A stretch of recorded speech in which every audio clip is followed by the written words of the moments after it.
Chapter 19. Confession continued and concluded. March 16, 1877, 7 days prior to his execution, Colonel Dame then blessed the brethren and we prepared to go to our homes. I took my little Indian boy, Clem, on the horse behind me, and started home. I crossed the mountains and returned the same way I had come. When I got in about 2 miles of Harmony, I overtook a body of about 40 Indians. On their way home from the massacre, they had a large amount of bloody clothing, and were driving several head of cattle that they had taken from the emigrants. The Indians were very glad to see me, and said I was their captain, and that they were going to Harmony with me as my men. It was the orders from the church authorities to do everything we could to pacify the Indians, and make them the fast friends of the Mormons, so I concluded to humor them. I started on and they marched after me until we reached the fort at Harmony. We went into the fort and marched round inside, after which they halted and gave their whoop of victory, which means much the same with them as the cheers do with the whites. I then ordered the Indians to be fed. My family gave them some bread and melons, which they ate, and then they left me and went to their tribe. I will here state again that on the field, before and after the massacre, and again at the council at the emigrant camp, the day after the massacre, orders were given to keep everything secret, and if any man told the secret to any human being, he was to be killed, and I assert as a fact that if any man had told it then, or for many years afterwards, he would have died, for some destroying angel would have followed his trail and sent him over the rim of the basin. From that day to this it has been the understanding with all concerned in that massacre, that the man who divulged the secret should die. He was to be killed, wherever he was found, for treason to the men who killed the immigrants, and for his treason to the church. No man was at liberty to tell his wife, or anyone else, nor were the brethren permitted to talk of it even among themselves. Such were the orders and instructions, from Brigham Young down to the lowest in authority. The orders to lay it all to the Indians were just as positive as they were to keep it all secret. This was the counsel from all in authority, and for years it was faithfully observed. The children that were saved were taken to Cedar City, and other settlements, and put out among different families, where they were kept until they were given up to Dr. Forney, the agent of the United States, who came for them. I did not have anything to do with the property taken from the immigrants, or the cattle, or anything else, for some 3 months after the massacre, and then I only took charge of the cattle because I was ordered to do so by Brigham Young. There were 18 wagons in all at the emigrant camp. They were all wooden axles but one, and that was a light iron axle. It had been hauled by 4 mules. There were something over 500 head of cattle, but I never got the half of them. The Indians killed a large number at the time of the massacre, and drove others to their tribes when they went home from Mountain Meadows. Smith put the church brand on 50 head or more, of the best of the cattle, and then he and Haight and Higbee drove the cattle to Salt Lake City and sold them for goods that they brought back to Cedar City to trade on. The Indians got about 20 head of horses and mules. Samuel Knight, one of the witnesses on my trial, got a large sorrel mare. Haight got a span of average American mules. Joel White got a fine mare. Higbee got a good large mule. Smith got a span of mules. Haight, Higbee and Allen each took a wagon. The people all took what they wanted, and they had divided and used up much over half of it before I was put in charge. The first time I heard that a messenger had been sent to Brigham Young for instructions as to what should be done with the immigrants, was 3 or 4 days after I had returned home from the Meadows. Then I heard of it from Isaac C. Haight, when he came to my house and had a talk with me. He said, "We are all in a muddle. Haslam has returned from Salt Lake City, with orders from Brigham Young to let the immigrants pass in safety." In this conversation Haight also said, "I sent an order to Higbee to save the immigrants, after I had sent the orders for killing them all, but for some reason the message did not reach him. I understand the messenger did not go to the Meadows at all." I at once saw that we were in a had fix, and I asked Haight what was to be done. We talked the matter over again. Haight then told me that it was the orders of the council that I should go to Salt Lake City and lay the whole matter before Brigham Young. I asked him if he was not going to write a report of it to the governor, as he was the right man to do it, for he was in command of the militia in that section of country, and next to Dame in command of the whole district. I told him that it was a matter which really belonged to the military department and should be so reported. He refused to write a report, saying, "You can report it better than I could write it. You are like a member of Brigham's family, and can talk to him privately and confidentially. I want you to take all of it on yourself that you can, and not expose any more of the brethren than you find absolutely necessary. Do this, Brother Lee, as I order you to do, and you shall receive a celestial reward for it, and the time will come when all who acted with us will be glad for the part they have taken, for the time is near at hand when the saints are to enjoy the riches of the earth." and all who deny the doctrines of the Church of Jesus Christ of Latter-day Saints shall be slain. The sword of vengeance shall shed their blood, their wealth shall be given as a spoil to our people." At that time I believed everything he said, and I fully expected to receive the celestial reward that he promised me. But now I say, damn all such celestial rewards as I am to get for what I did on that fatal day. It was then preached every Sunday to the people that the Mormons were to conquer the earth at once, and the people all thought that the millennium had come, and that Christ's reign upon earth would soon begin. As an accomplished fact, according to the orders of Isaac C. Haight, I started for Salt Lake City to report the whole facts connected with the massacre, to Brigham Young. I started about a week or 10 days after the massacre, and I was on the way about 10 days. When I arrived in the city I went to the president's house and gave to Brigham Young a full, detailed statement of the whole affair, from first to last, only I took rather more on myself than I had done. He asked me if I had brought a letter from Haight, with his report of the affair. I said, no. Haight wished me to make verbal report of it, as I was an eyewitness to much of it. I then went over the whole affair and gave him as full a statement as it was possible for me to give. I described everything about it. I told him of the orders Haight first gave me. I told him everything. I told him that Brother McMurdy, Brother Knight and myself killed the wounded men in the wagons, with the assistance of the Indians. We killed 6 wounded men. He asked me many questions, and I told him every particular, and everything that I knew. I described everything very fully. I told him what I had said against killing the women and children. Brigham then said, Isaac, referring to Haight, has sent me word that if they had killed every man, woman and child in the outfit, there would not have been a drop of innocent blood shed by the brethren, for they were a set of murderers, robbers and thieves. While I was still talking with him, some men came into his house to see him, so he requested me to keep quiet until they left. I did as he directed. As soon as the men went out, I continued my recital. I gave him the names of every man that had been present at the massacre. I told him who killed various ones. In fact, I gave him all the information there was to give. When I finished talking about the matter, he said, "This is the most unfortunate affair that ever befell the church. I am afraid of treachery among the brethren that were there. If anyone tells this thing so that it will become public, it will work us great injury. I want you to understand now,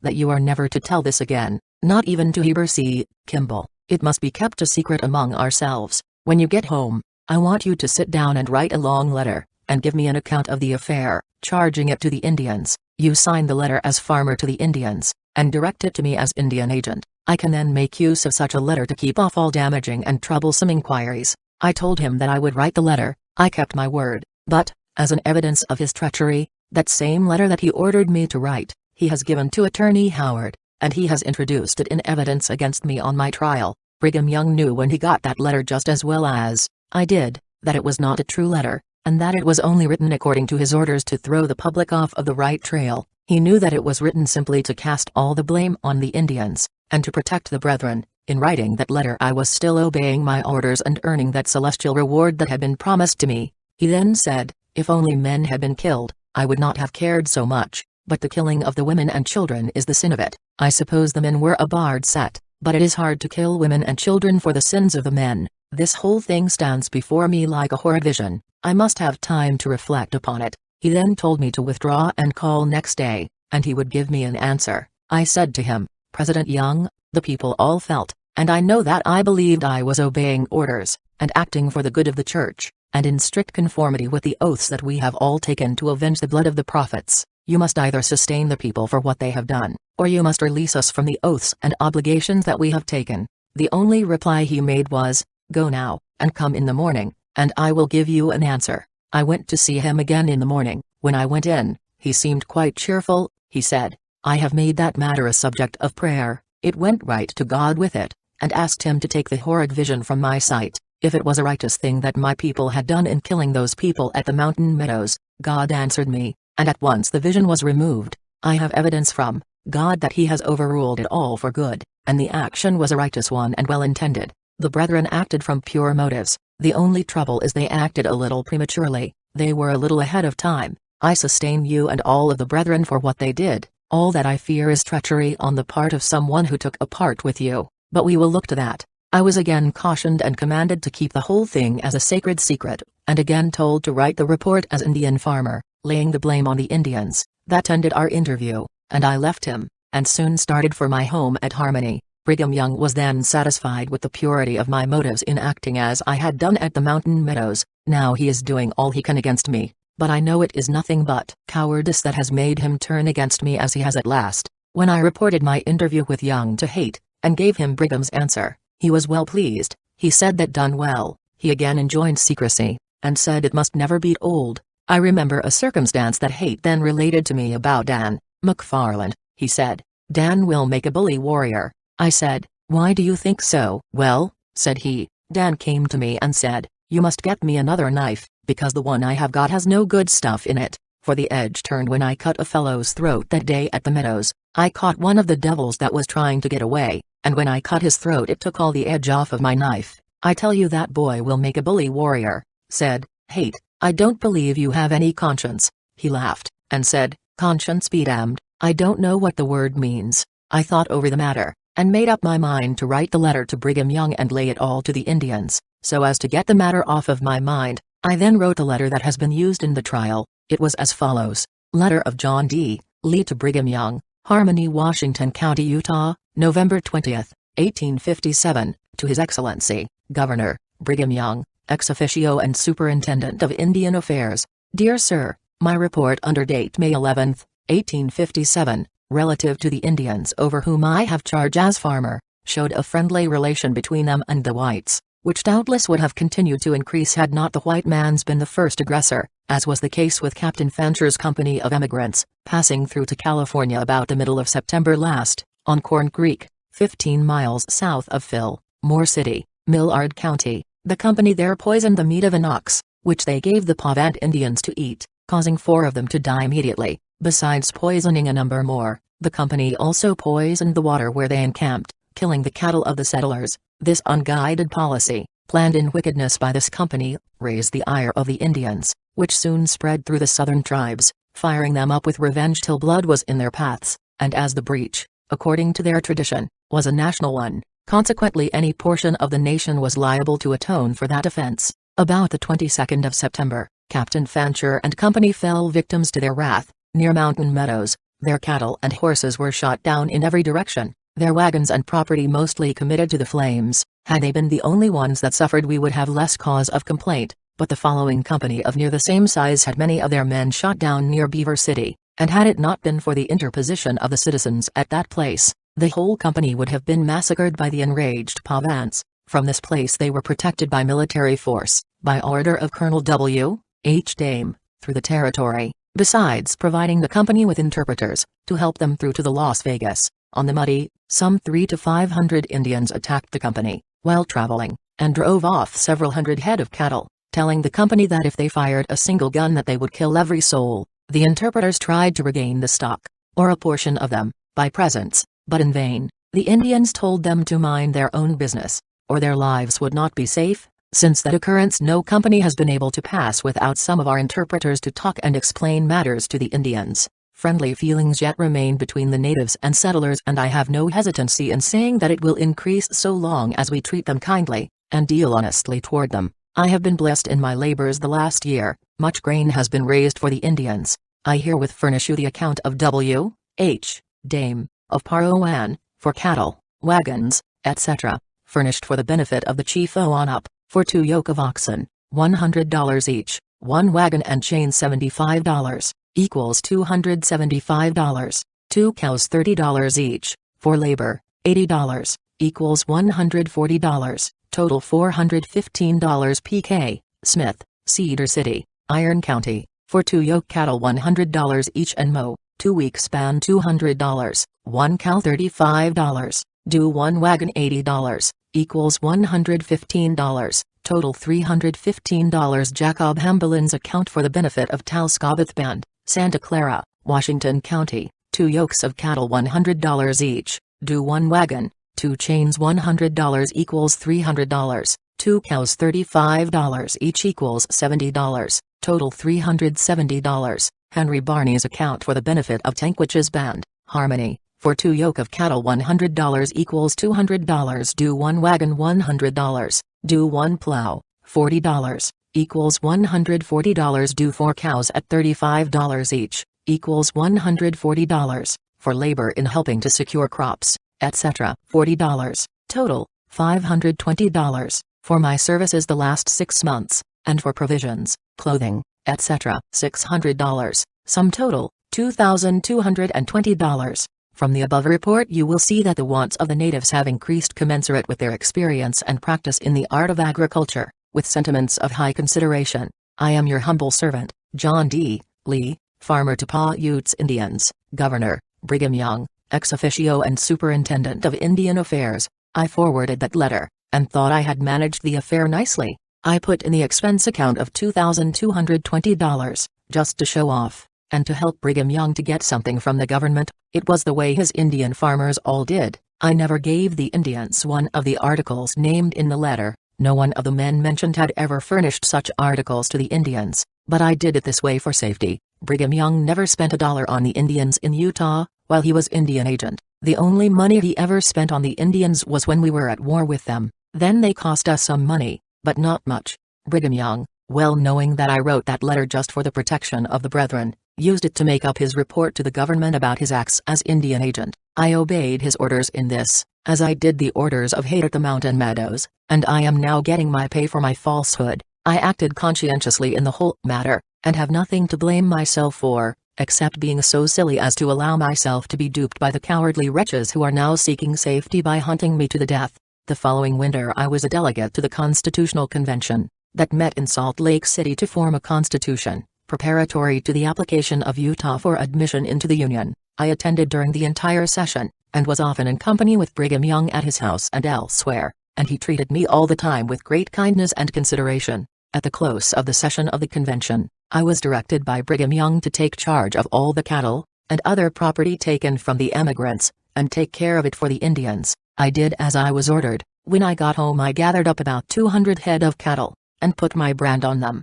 and gave them to the Indians, as they needed them, or rather when they demanded them. I did that until all of the emigrant cattle were gone. This thing of taking care of that property was an unfortunate thing for me, for when the Indians wanted beef, they thought they owned everything with my brand on it, so much so, that I long since quit branding my stock. I preferred taking chances of leaving them unbranded. For everything with my brand it was certain to be taken by the Indians. I know that it has been reported that the emigrants were very rich. That is a mistake. Their only wealth consisted in cattle and their teams. The people were comfortably dressed in Kentucky jeans and linsey, but they had no fine clothing that I ever saw. They had but few watches. I never owned or carried one of the watches taken from the emigrants in my life, or had anything to do with any of their property, except to take care of the cattle for the Indians, as ordered to do by Brigham Young. As I have before stated in this confession, there is another falsehood generally believed in Utah, especially among the Mormons. It is this: it has generally been reported that Brigham Young was anxious to help Judge Cradlebaugh arrest all the guilty parties.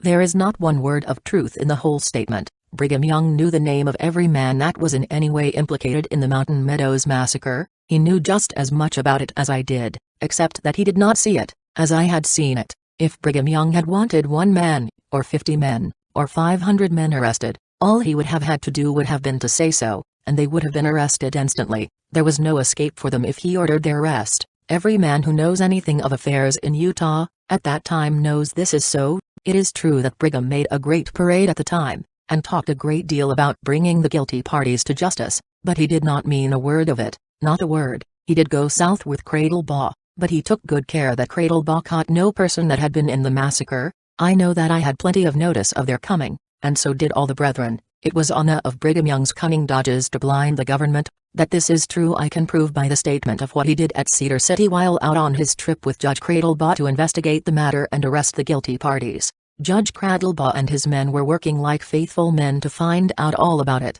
but they did not learn very much. True, they got on the right track, but could not learn it all, for Brigham Young was along to see that they did not learn the facts. While at Cedar City, Brigham preached one night, but none of the judge's party heard him. In his sermon, when speaking of the Mountain Meadows massacre, he said, "Do you know who those people were that were killed at the Mountain Meadows? I will tell you who those people were. They were fathers, mothers, brothers, sisters, uncles, aunts, cousins and children of those who killed the saints, and drove them from Missouri, and afterwards killed our prophets in Carthage jail. These children that the government has made such a stir about, were gathered up by the government and carried back to Missouri, to St. Louis, and letters were sent to their relatives to come and take them. but their relations wrote back that they did not want them, that they were the children of thieves, outlaws and murderers, and they would not take them. They did not wish anything to do with them, and would not have them around their houses. Those children are now in the poorhouse in St. Louis, and yet after all this,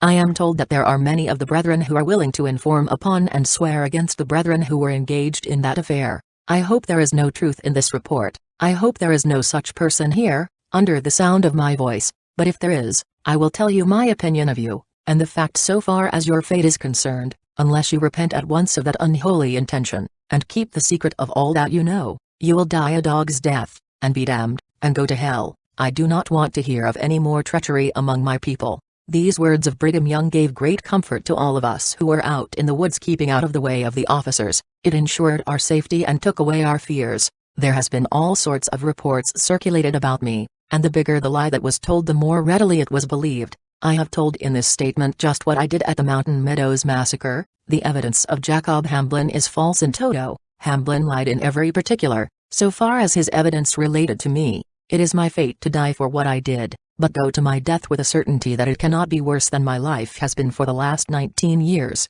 Facts that I know to be facts. As I have been in some respects a prominent man in the Mormon Church, the public may expect from me a statement of facts concerning other crimes and other things besides the Mountain Meadows massacre. I do know some facts that I will state. I could give many things that would throw light on the doings of the Clinch, if I had my journals, but as I said, nearly all of my journals have been made way with by Brigham Young. At least I delivered them to him and never could get them again. I have delivered to my counsel, William W. Bishop, such journals as I have, and shall leave the one that I am now keeping in prison, when I am released by death from the necessity of writing down my thoughts from day to day, and he can make such use of it as he thinks best. My statement of outside matters must be brief, but such as they are, the public can rest certain of this thing, they are true. As many people think that Brigham Young cut me off from the church, and refused to recognize me a short time after the massacre, I will relate a circumstance that took place 10 years after all the facts were known by him. In 1867 or 1868, I met President Brigham Young and suite, at Parowan, 70 miles from Washington, the place where part of my family resided. Lieutenant James Pace was with me. The prophet said to me that he wanted Uncle Jim Pace to go with me and prepare dinner for him and his suite at Washington. Within 3 days, we were to go buy my herd on the plains and in the valleys, and take several fat kids along and have a good dinner for them by the time they got there. His will was our pleasure. We rode night and day, and felt thankful that we were worthy of the honor of serving the prophet of the living God. We did not consider the toil or loss of sleep a sacrifice, in such a laudable undertaking. The time designated for dinner was 1 o'clock. The company arrived at 11 o'clock, 2 hours ahead of time. The prophet drove up in front of Bishop Covington's house, on the same block where I lived. He halted about 5 minutes there, instead of driving direct to my house according to the previous arrangement. Then he turned his carriage around and got out with Amelia, his beloved, and went into the bishop's house, leaving his suite standing in the streets. The peevish old man felt his dignity trampled on, because I was not present to the minute to receive him with an escort, to welcome and do homage to him upon entering the town. As soon as I learned of his arrival I hastened to make apologies. The prophet heard my excuses, and said his family and brethren, all except himself and wife, could go to my house to dinner, that he would not cat until about 2 o'clock. He then whispered to me and said, "Cut me a chunk off the breast of the turkey, and a piece of the loin of one of the fat kids, and put some rich gravy over it, and I will eat it at 2 p.m. At 2 o'clock I again made his will my pleasure, and carried his dinner to him as requested. When he did me the honor of eating it, the rest of the company went to my house and took dinner. Among my guests that day were George A. Smith, Bishop Hunter, John Taylor, W. Woodruff, several of the prophet's sons and daughters, and many others. At dinner, George A. Smith and others of the 12 apostles laughed about the anger of Brigham, and said if the old boss had not got miffed, they would have lost the pleasure of eating the fat turkey. The party enjoyed themselves very much that day, and had many a laugh over the prophet's anger robbing him of an excellent dinner. I had part of my family at Washington, but I also had quite a family still living at Harmony, where several of my wives were staying. The next morning the prophet came to me and asked me if I was going to Harmony that night. I told him I did intend going. "I wish you would go," said he, "and prepare dinner for us." He then gave me full instructions what to prepare for dinner, and how he wanted his meat cooked, and said the company would be at my house in Harmony the next day at 1 o'clock p.m. I at once proceeded to obey his instructions. I rode to Harmony through a hard rainstorm, and I confess I was proud of my position. I then esteemed it a great honor to have the privilege of entertaining the greatest man living, the prophet of the Lord. My entire family at Harmony were up all night, cooking and making ready to feed and serve the Lord's anointed, and his followers. I killed beavers, sheep, goats, turkeys, geese, ducks and chickens, all of which were prepared according to instructions, and were eaten by Brigham Young and his party the next day. Prompt to time, the prophet, the president of the church and his suite, and an escort on horseback, came into the fort. There were 73 carriages. Besides the escort, I entertained the entire party, giving them dinner, supper and breakfast. In 1858 Governor Young called upon me to go and locate a company of cotton growers, of which Joseph Ham was captain. This company was sent out by Governor Young and the leading men of Salt Lake City, to test the growing of cotton on the Santa Clara and Rio Virgin bottoms. In obedience to counsel, I located the company at the mouth of the Santa Clara River, about 4 miles south from where St. George now stands. In 1859 or 1860, the first trip that ex-Governor Young took from Salt Lake City to southern Utah, he went by way of Pinto, Mountain Meadows, Santa Clara and Washington. I was then at Washington, building a grist mill, some 2 miles west of the town. When he came along, I was sitting on a rock about 30 steps from the road. His carriage was in the lead, as was usual with him when traveling. When he came opposite where I was sitting, he halted and called me to his carriage, and bid me get in. I did so. He seemed glad to see me, and asked where I lived. I told him I lived on the same block that Bishop Covington did, that he would pass my door in going to the bishop's, as I then thought he would put up with the bishop, and not with a private person. In crossing the creek, on the way into town, the sand was heavy. I went to jump out and walk. He objected, saying, "Sit still, you are of more value than horse flesh yet." When we neared my residence, he said, "Is this where you live, John?" I said, "It is," pointing at the same time to the east end of the block, and said, "That is where the bishop lives." The old man made no reply, but continued on. Then he said, "You have a nice place here. I have a notion to stop with you." I said, "You are always welcome to my house." Then he said to the company, which consisted, I think, of 73 carriages, "Some of you had better scatter around among the brethren." About half the company did so. The rest, with the prophet, stayed at my house. The next day, the whole company went on to Tokerville, 20 miles from my residence. I went with them to that place. In the evening all went to St. George, and held a 2 days meeting. At the close of the meeting, the prophet called me to the stand, and said, "John, I will be at New Harmony on Wednesday next." By way of explanation, I will here say, the town of Harmony changed its location 3 times. The first fort was built at the crossing of the North Fork of Ash Creek, in 1852, and was abandoned in 1853, during the war with the Ute Indians. In 1833, a new site was selected, 4 miles northwest of Harmony No. 1, and an adobe fort was built 200 feet square, and 22 feet high. In 1860, Harmony No. 2, was demolished by a rainstorm, which continued 28 days without stopping. At once after that, a site was selected at the head of Ash Creek, where a new settlement was started, which was called New Harmony. I want you to go and notify the saints, and have a Bowery built, and prepare for our reception. James H. Imday was then president of that place, and was at the meeting. I here again tried to make the will of the prophet my pleasure. I traveled all night, and reported the orders of the prophet to the people. Great preparations were made for his reception. A committee of arrangements was appointed, also a committee to wait on his honor. Also an escort of 15 men was selected to accompany this committee. They were out 15 miles, where they went, the prophet and his followers, and made a report of our proceedings. He thanked them, and said, "I am going to stop with Brother John D., as he often called me." I took no part in the proceedings except to report the will of the prophet to the people. I went on horseback alone, and met the president, as he is now called. I met him a mile, or more, outside of the town. As I rode up he halted, and said, "John, I am going to stop with you." I replied, "You know you are always welcome." He then drove to the center of the town and halted. Then he said, "John, where do you live?" I pointed across the field about half a mile. Said he, "Have they fenced you out? You take the lead, and we will break a road to your house." It being his will, we started and went to my house. 16 carriages going along with us. Quite a number of the president's company had gone by to Kanab, to Cedar City, to hold meetings in the settlements they would go through. The arrangements of the committee were treated with indifference, if not contempt, by the president and his party. All the company but one carriage went to my house. That one stopped at James Pace's. During their stay at my house all were friendly. Brigham Young asked me to go with them to Cedar City, which I did. In 1870, sometime in the fall, I went from Parowan, by way of Pengach,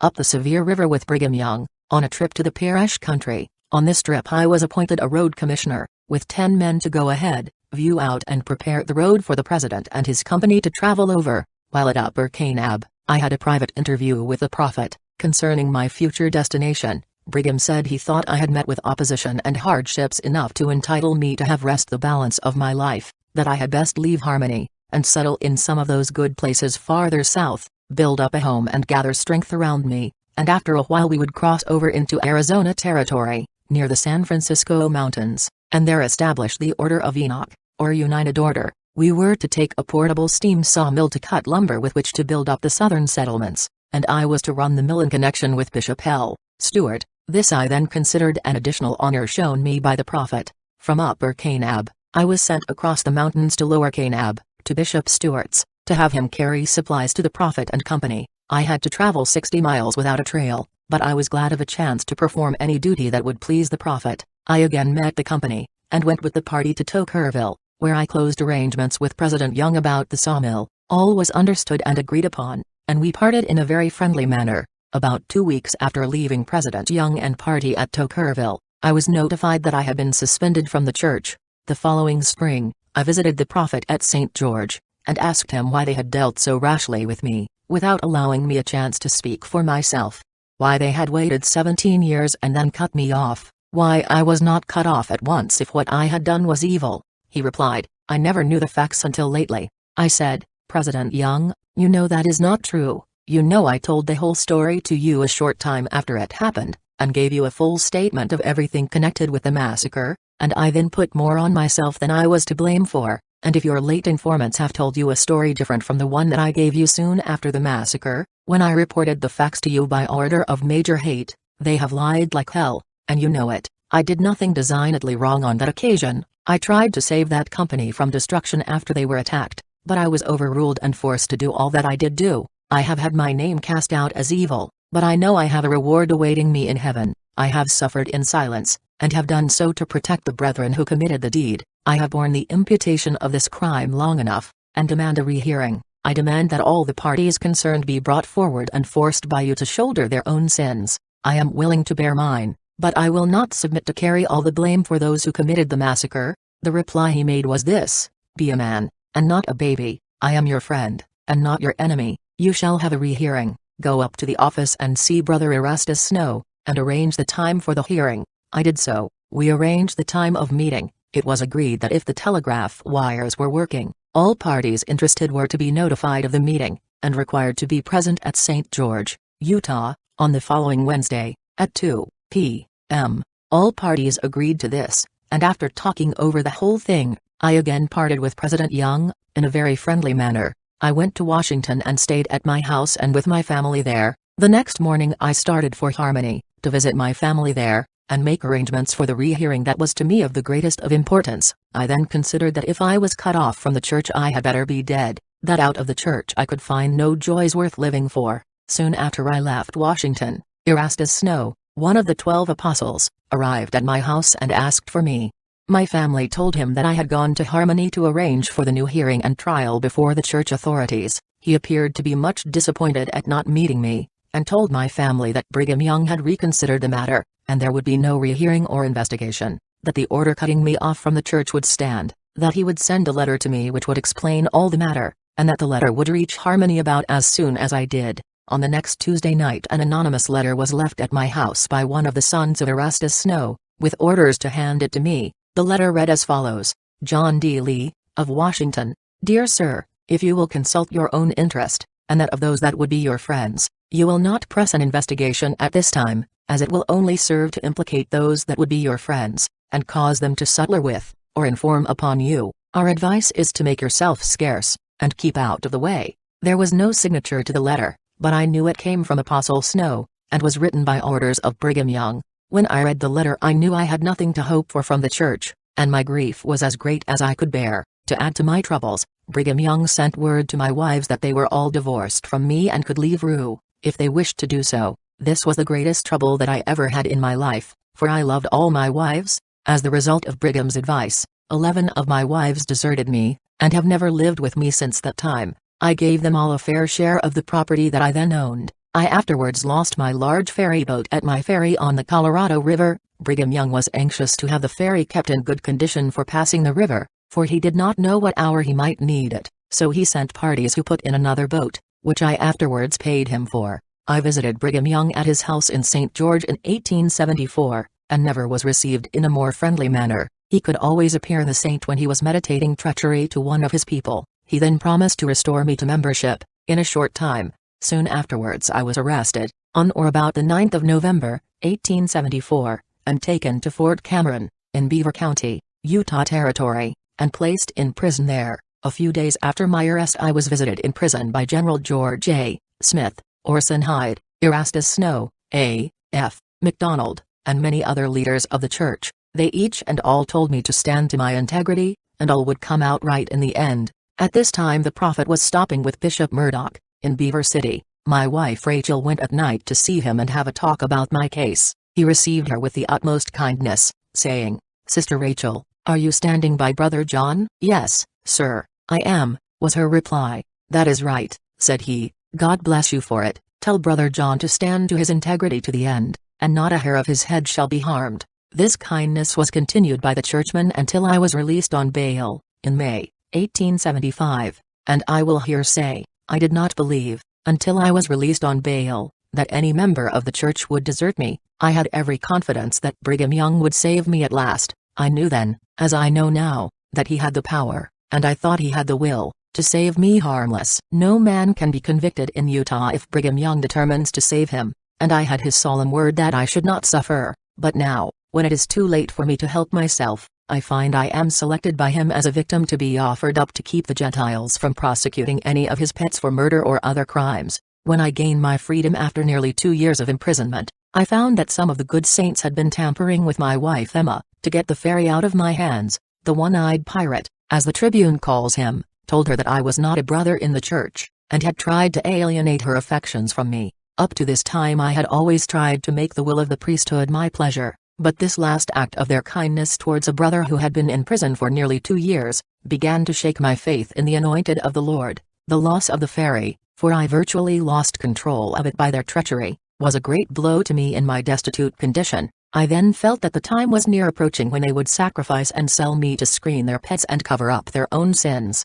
When I came before the court, on the 11th day of September, 1876, I was met with the same hypocritical smile and whisper, as on other occasions, and told to stand to your integrity. Let the will of the Lord's anointed be your pleasure. My mouth is sealed, but I know you will come out all right. So they talked to me, the leaders of the church and its prominent men, all telling me the same thing, while at the same time those low, deceitful, treacherous, cowardly, dastardly sycophants and serfs had combined to fasten the rope around my neck. No doubt they thought they could lull me to sleep, until they could kill and make a scapegoat of me, to atone for the sins of the whole church, which fully endorsed this treacherous treatment, as has been established by the oaths given by the false, treacherous, sneaking witnesses who came on the stand by order and command of the church, to consummate the vile scheme formed for my destruction. This last act of their charitable kindness let me out with them. All that I have made by making their will my pleasure, and yielding myself to their wishes, is the loss of my reputation,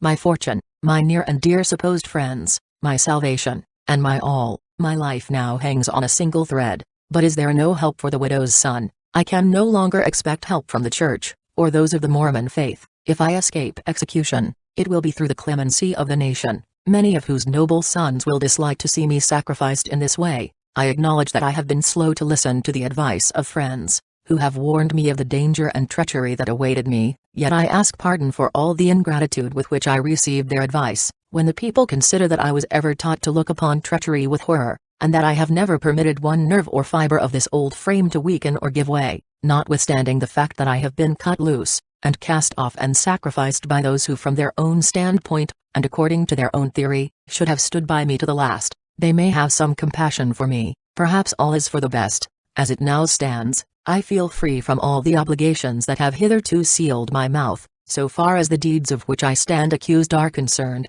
I now consider myself at liberty to and I now will state all the facts in the case, with which I am familiar. I am no traitor, I am only acting just to my own reputation. I am not sorry for the stand which I have taken, or my long silence. The truth about Dirty-Fingered Jack Hamblin and the acts of some good saints. Jacob Hamblin, commonly called Dirty-Fingered Jake, when called as a witness, gave as a reason for his long silence, concerning what he says I told him, that he was waiting for the right time to come, and he thought it had come now. This reminds me of a circumstance that was related by Joseph Knight and John Lay, who were missionaries to the Indians under President Jacob Hamblin, at his headquarters at Santa Clara Fort, in 1859. In the fall of 1859, two young men, on their way to California, stopped at the fort to recruit their jaded animals, and expecting that while doing so they might be so fortunate as to meet with some train of people going to the same place, so they would have company to San Bernardino. The young men stayed at the fort some 2 months, daily expecting a company to pass that way, but still no one came. Hamblin assured them that they could go through the country with perfect safety. At the same time he had his plans laid to take their lives as soon as they started. The Indians around the fort wanted to kill the men at once, but Hamblin objected, and told the Indians to wait until the men got out on the desert, that if they would wait until the right time came they might then kill the men. At last these young men started from the fort. Hamblin had told the Indians that the right time had come, and that he wanted the Indians to ambush themselves at a point agreed on near the desert, where the men could be safely killed. The Indians obeyed Hamblin's orders, and as the men came to the place of ambush the Indians fired upon them, and succeeded in killing one of the men. The other returned the fire, and shot one of Hamblin's right-hand men or pet Indians through the hand. This Indian's name was Queets, which means left-handed. By wounding this Indian he managed to escape, and return to the fort, but doing so with the loss of the pack animals, provisions and the riding animal of his partner that lay dead upon the desert. The survivor stayed with Mr. Judd for a few days, when a company of immigrants passed that way, and with them he succeeded in making his escape from the death that Hamblin had planned for him. Hamblin was at Salt Lake City when the Mountain Meadows massacre took place, and he pretends to have great sympathy with and sorrow for their fate. I can only judge what he would have done towards the massacre if he had been at home by what he did to help the next train that passed that way. When this train was passing through the settlements, Hamblin made arrangements with Nephi Johnson and his other interpreters. All of them were tools for Hamblin. How and where to relieve this company of the large herd of stock that belonged to the train. They had a large number of horses and cattle, more than 500 head in all. Several interpreters were sent on ahead of the train. One of these was Ira Haight. They were ordered by Hamblin to prepare the Indians to mail a raid upon the stock, and these men and Indians obeyed orders then the same as my brethren and I did with the first company. About 10 o'clock a.m., just after the train had crossed the Muddy, or a few miles beyond it on the desert, at the time and place as agreed on by Hamblin, and just as he had ordered it to be done, over 100 Indians made a dash on the train and drove all the stock off to the Muddy. The emigrants fired at the Indians, but the treacherous Nephi Johnson was acting as a guide, interpreter and friend to the whites. In fact that was how he came to be along with them, was to pretend to aid them and protect them from Indians, but in fact he was there by order of Hamblin, to make the Indian raid on the stock a success. Nephi Johnson rushed out and told the immigrants that if they valued their own lives they must not fire again, for if they did so he could not protect them from the cruelty of the savages, that the Indians would return and massacre them the same as they did the immigrants at Mountain Meadows. The acting of Johnson and the other interpreters and spies that were with him was so good that after a consultation the emigrants decided to follow his advice. The final conclusion was, that as Johnson was friendly with the Indians, and could talk their language, he should go and see the Indians, and try and get the stock back. The emigrants waited on the desert, and Johnson went to the Indians, or pretended to do so. After a few hours he returned, and reported that the Indians were very hostile, and threatened to attack the train at once, that he was afraid he could not prevent it, and the only chance for the emigrants was in their instant departure, that as the emigrants would be gaining a place of safety, he would, at the risk of his life, make an effort to keep the Indians back, and pacify them. Also that he would report to Hamblin as soon as possible, and raise a force of men at the fort, and get back the stock, if it could be done, and would write to the company, giving an account of his success, so they would get his letter at San Bernardino, and if he recovered the stock, the emigrants could send back a party to receive it, and drive it to California. Under the circumstances, the company adopted his plan, and he left them on the desert, with all their loose stock on, but the danger was over, for the stock was what Hamblin and Johnson had been working for. Johnson returned and ordered the Indians to drive the stock to the Clara. The Indians acted like good Mormons, and obeyed orders. Hamblin gave them a few head of cattle for their services in aiding him to steal the drove. The remainder of the cattle and horses the secret keeper, Hamblin, took charge of for the benefit of the mission. As the cattle became fat enough for beef, they were sold or butchered for the use of the settlers. Some were traded to other settlements for sheep and other articles. In this way Hamblin used all of the stock stolen from the Duke's company, except some 40 head. In order to keep up an appearance of honesty and fairness, Hamblin wrote a letter to Captain Dukes, in the fall of 1860, saying that he had recovered a small portion of the company's stock from the Indians, by giving them presents, and that some of the stock had been traded to the settlers by the Indians. This letter was to be confirmed by all the missionaries and settlers. When the stock was to be called for by the former owners, no one was to give information that would lead to the discovery of the stock. This was always the way when the Mormons committed a crime against the Gentiles. All the brethren were to help keep the secret. Some of the Duke's company came back to Hamblin's for their cattle and horses, and after 3 weeks' diligent search among the secret keepers, they succeeded in getting about 40 head of cattle, and returned with them to California. Several of the settlers were severely censured for giving the little information that was given, which led to the recovery of that small portion of the large herd of cattle and horses that the Saints, Hamblin and Johnson, had stolen by the help of the Indians, and the efforts of the brethren. The Mormon method of disposing of suspected persons. In the winter of 1857-58 John Weston took an Irishman, that had been stopping with him as his guest several days, on a hunt, and when he got him in the brush and timber 4 miles west of Cedar City, he cut the throat of the Irishman and left the body unburied. A son of Weston said that his father received orders to kill the man because Isaac C. Haight considered him a spy. Near the same time, Philip Klingensmith laid an ambush to kill Robert Keyes, now president of Beaver City, Utah Territory. While Keyes was irrigating in his field, Klingensmith wanted to kill Keyes because Keyes refused to give false testimony when requested to do so by Klingensmith, who was then bishop of the church. When Keyes came within a few feet of the hiding place of Klingensmith, this holy man raised his gun and took deliberate aim at Keyes' heart, but the cap bursted without exploding the powder, and so Keyes escaped. After the massacre, when Haight learned that Brigham Young did not fully approve of the deed, he then sought to screen himself, Higby and Klingensmith, by putting me between them and danger. He reported that I was the big captain that planned, led and executed it, that the honor of such a noble deed for the avenging of the blood of the prophets would lead to honor, immortality and eternal life in the kingdom of God, that I must stand to my integrity, that no man would ever be hurt. In this way it soon became a settled fact that I was the actual butcher and leader in that awful affair. Year by year that story has gained ground and strength, until I am now held responsible, and am to die, to save the church. However, this is a regular trick of the church leaders: use a man as long as he is of any use, and then throw him aside. As I have stated in other places in my writings, the people in Utah who professed the Mormon religion were at, and for some time before the massacre, full of wildfire and fanatical zeal, anxious to do something to build up the kingdom of God on earth and to waste away the enemies of the Mormon religion. At that time it was a common thing for small bands of people on their way from California to pass through by way of Cedar City on their journey. Many of these people were killed simply because they were Gentiles. When a Gentile came into a town he was looked upon with suspicion, and most of the people considered every stranger a spy from the United States Army. The killing of Gentiles was considered a means of grace and a virtuous deed. I remember an affair that transpired at the old distillery in Cedar City, just before the massacre. I was informed of it when I went to Cedar City, by the chief men there, and I may say I know it to be true. The facts are as follows. 3 men came to Cedar City one evening. They were poor, and much worn by their long journey. They were on their way to California. They were so poor and destitute that the authorities considered they were dangerous men, so they reported that they were spies from Johnston's army, and ordered the brethren to devise a plan to put them out of the way, decently and in order, that the will of God, as made known through Sight and Klingensmith, might be done. These helpless men were coaxed to go to the old distillery and take a drink. They went in company with John M. Higby, John Weston, James Haslam and William C. Stewart, and I think another man, but if so I have forgotten his name. The party drank considerable,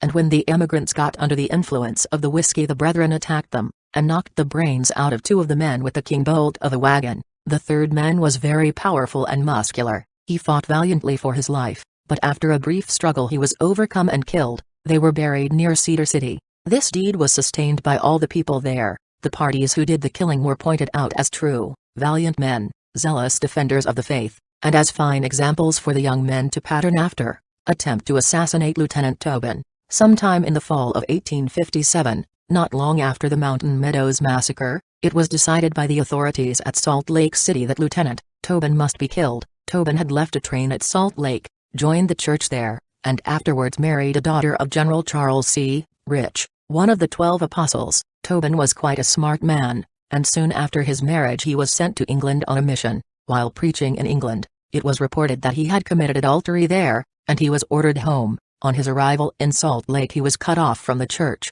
and I think his wife was taken from him by order of the church. He made several efforts to get out of the territory. Finally he got with a company en route for California, and left Salt Lake, intending to go to California, to escape the persecutions that were being forced upon him by the church authorities. After he had been gone a few days the destroying angels were put on his trail, with orders to kill him without fail before they returned. 2 desperate fanatics were selected, who knew nothing but to obey orders. Joel White and John Willis were the parties. They started on the trail, determined to kill Tobin when they could find him. They had no cause to find fault with him, he had never injured them, but he had in some way fallen under the ban of the church, and his death had been decreed. These vile tools of the church leaders were keeping their oaths of obedience to the priesthood, and were as willing to shed blood at the command of the prophet or any of the apostles, as ever inquisitor was to apply the rack to an offending heretic in the dungeons of the Inquisition. In fact, Mormonism is Jesuitism refined and perfected. White and Willis overtook the company that Lieutenant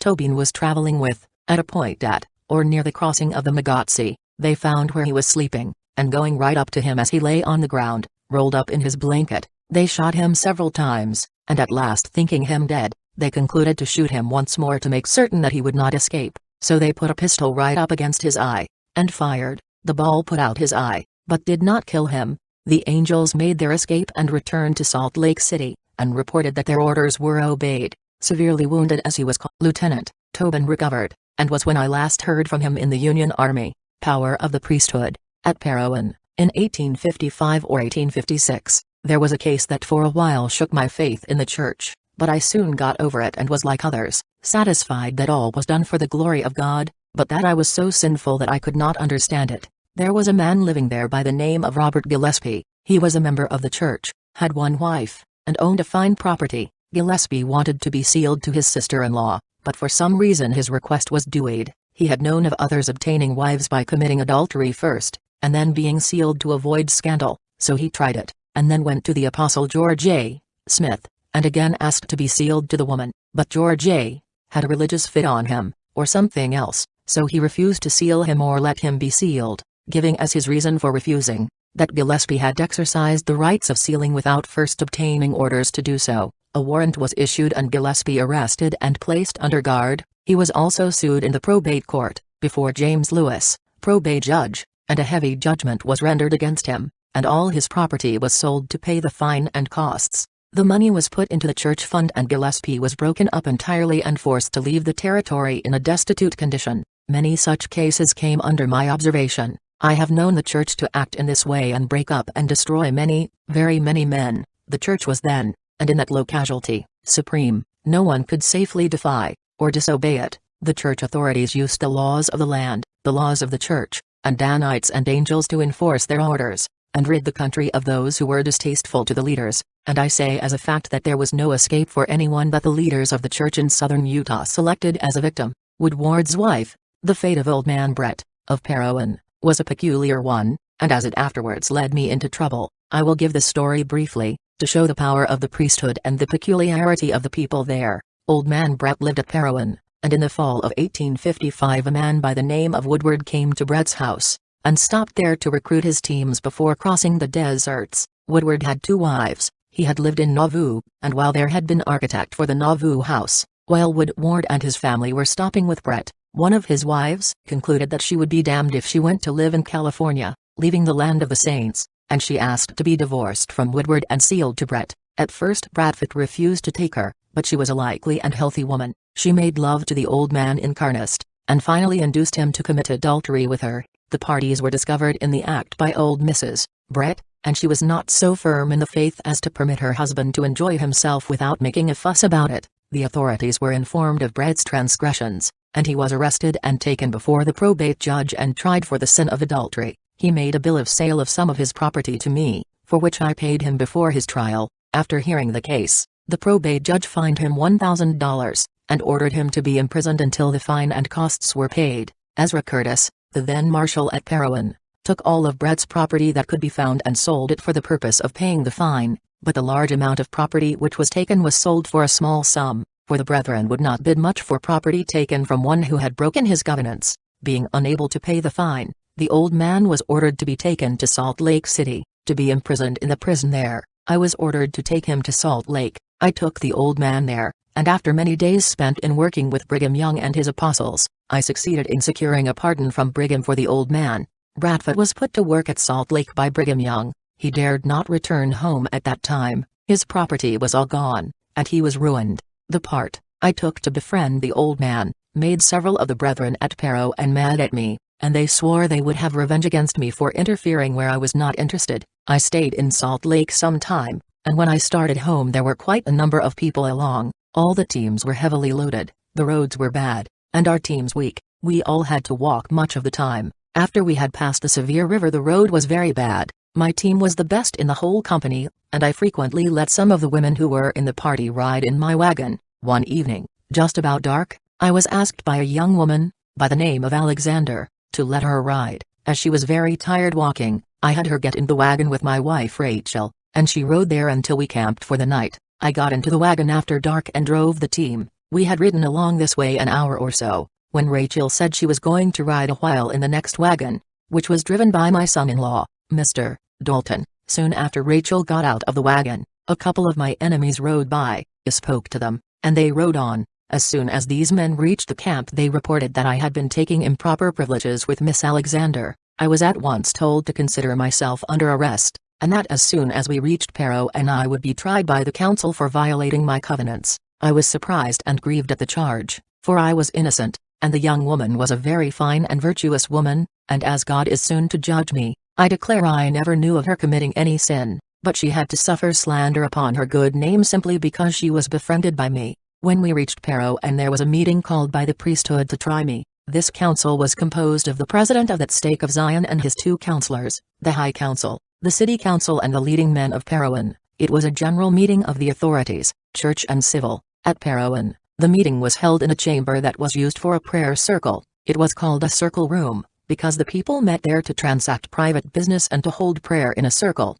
which was done in this way. All the brethren would kneel in a circle around the room, near enough to each other for their arms to touch, so that the influence would be more powerful. When the meeting was called to order all the lights were put out, and I was taken into the room and placed on trial. The charge was stated to me and I was ordered to confess my guilt. I told them I was innocent, that I had committed no crime, in fact had not thought of wrong. I told the truth, just as it was.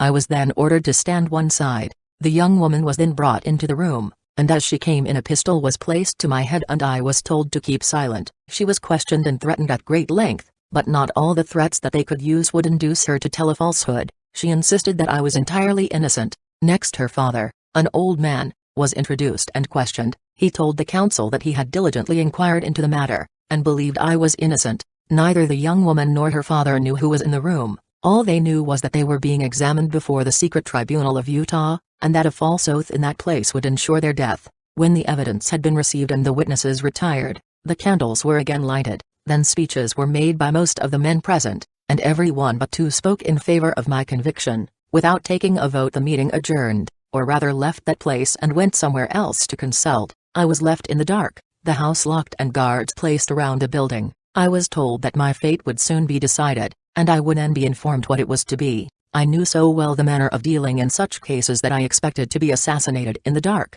but for some reason it was not done. Next morning some food was brought to me, but I was still kept a prisoner and refused the liberty of consulting with any friends or any of my family. Late that day I looked out of the window of the chamber where I was confined, and saw a man by the name of John Steele. He was first counselor to the president of that stake of Zion. I called to him and asked him to secure my freedom. After stating the case to him he promised to see what could be done for me, and went off. Through his exertions I was soon released. I was told to go home and hold myself subject to orders, that my case was not yet decided. I went home, but for months I expected to be assassinated every day, for it was the usual course of the authorities to send an angel after all men who were charged or suspected of having violated their covenants. Nothing further was done about the case, but it was held over me as a means of forcing me to live in accordance with the wishes of the priesthood and to prevent me from again interfering with the church authorities when they saw fit to destroy a man, as they destroyed old man Brett, and I believe it did have the effect to make me more careful who I befriended.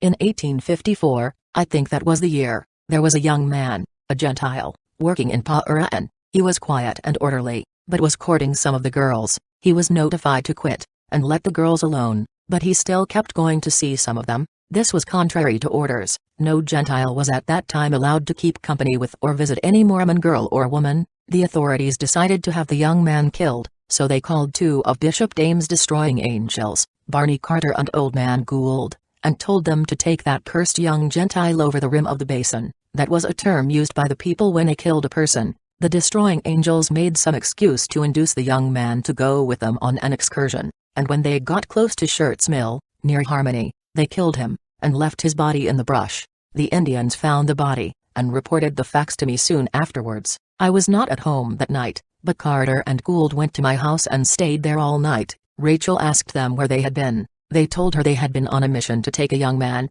a Gentile, over the rim off the basin, and Carter showed her his sword, which was all bloody, and he said he used that to help the Gentile over the edge. Rachel knew what they meant when they spoke of sending him over the rim of the basin. It was at that time a common thing to see parties going out of Cedar City and Harmony, with suspected Gentiles, to send them over the rim of the basin, and the Gentiles were always killed. This practice was supported by all the people, and everything of that kind was done by orders from the council, or by orders from some of the priesthood. When a Danite or a destroying angel was placed on a man's track, that man died, certain, unless some providential act saved him, as in Tobin's case. He was saved because the angels believed he was dead. The Mormons nearly all, and I think every one of them in Utah, previous to the massacre at Mountain Meadows, believed in blood atonement. It was taught by the leaders and believed by the people that the priesthood were inspired and could not give a wrong order. It was the belief of all that I ever heard talk of these things, and I have been with the church since the dark days in Jackson County,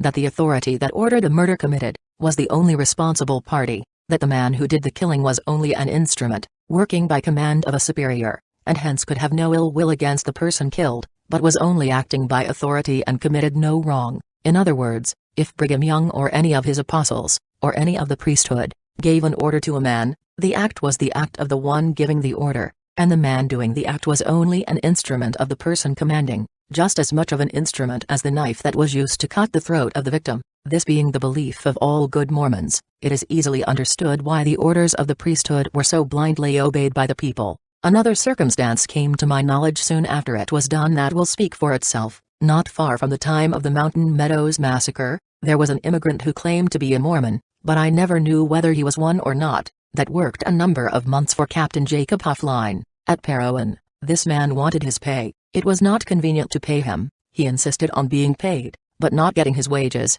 He determined to leave there. He started away from the settlement at Summit, about 7 miles from Parowan. The Indians of Parowan were sent for and ordered to overtake and kill the man. They did so, and shot him full of arrows. The man called to the Indians and told them that he was a Mormon and they must not kill him.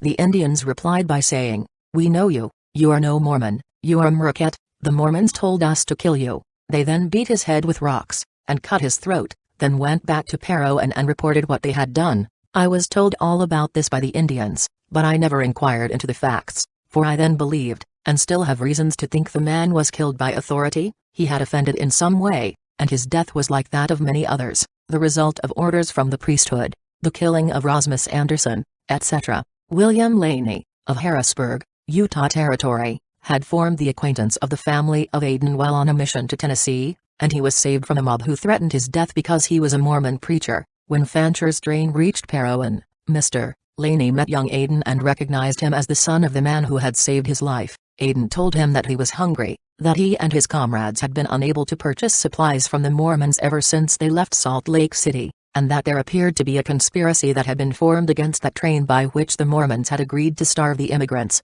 Laney took young Aden to his house, gave him his supper, and let him sleep there that night. The next day Laney was accused by leading men with being unfaithful to his obligations. They said he had supported the enemies of the church and given aid and comfort to one whose hands were still red with the blood of the prophets. A few nights after that the destroying angels, who were doing the bidding of Bishop Dame, were ordered to kill William Laney to save him from his sins. he having violated his endowment oath and furnished food to a man who had been declared an outlaw by the Mormon Church. The angels were commanded by Barney Carter, a son-in-law of William H. Dame, who now lives in Los Angeles County, California. The angels called Laney out of the house, saying that Bishop Dame wished to see him. As Laney passed through the gate into the street, he was struck across the back of the head with a large club by Barney Carter. His skull was fractured somewhat, and for many months Laney lay at the point of death, and his mind still shows the effect of the injury he then received, for his brain has never quite settled since. I have frequently talked with Laney about this matter, but as he was fully initiated into the mysteries of the church, he knows that he will yet be killed if his life can be taken with safety.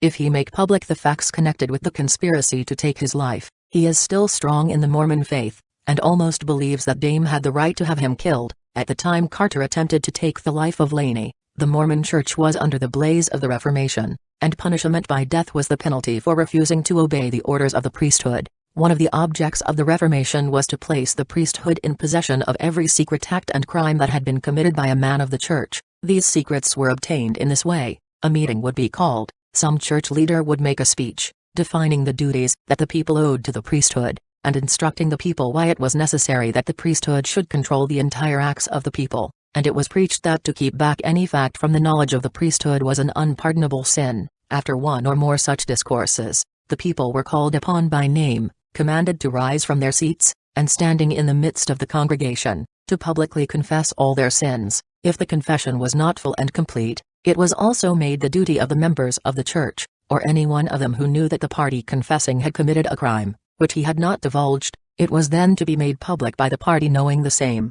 Unless the party then confessed, a charge was preferred against him or her for a violation of covenants, and unless full confession and repentance immediately followed, the sinful member was to be slain for the remission of his sins, it being taught by the leaders and believed by the people that the right thing to do with a sinner who did not repent and obey the counsel was to take the life of the offending party, and thus save his everlasting soul. This was called blood atonement. The members who fully confessed their sins were again admitted into the church and rebaptized, they taking new covenants to obey any and all orders of the priesthood, and to refuse all manner of assistance, friendship or communication with those who refused a strict obedience to the authorities of the church. The most deadly sin among the people was adultery, and many men were killed in Utah for that crime. Rasmus Anderson was a Danish man who had come to Utah with his family to receive the benefits arising from an association with the Latter-day Saints. He had married a widow lady somewhat older than himself, and she had a daughter that was fully grown at the time of the Reformation. The girl was very anxious to be sealed to her stepfather,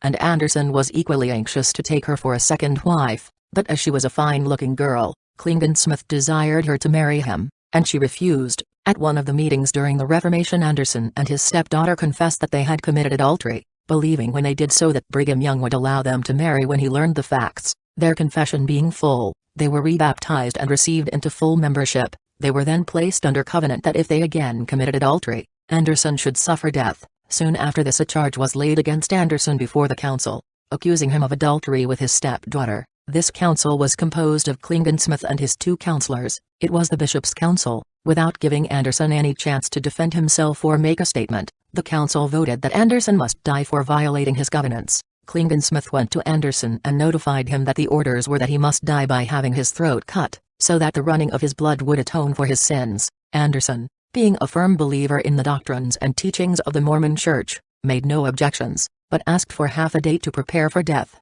His request was granted. His wife was ordered to prepare a suit of clean clothing, in which to have her husband buried, and was informed that he was to be killed for his sins, she being directed to tell those who should inquire after her husband that he had gone to California. Klingensmith, James Haslam, Daniel McFarland and John M. Higby dug a grave in the field near Cedar City, and that night, about 12 o'clock, went to Anderson's house and ordered him to make ready to obey the council. Anderson got up, dressed himself, bid his family goodbye, and without a word of remonstrance accompanied those that he believed were carrying out the will of the Almighty God. They went to the place where the grave was prepared. Anderson knelt upon the side of the grave and prayed. Klingensmith and his company then cut Anderson's throat from ear to ear and held him so that his blood ran into the grave.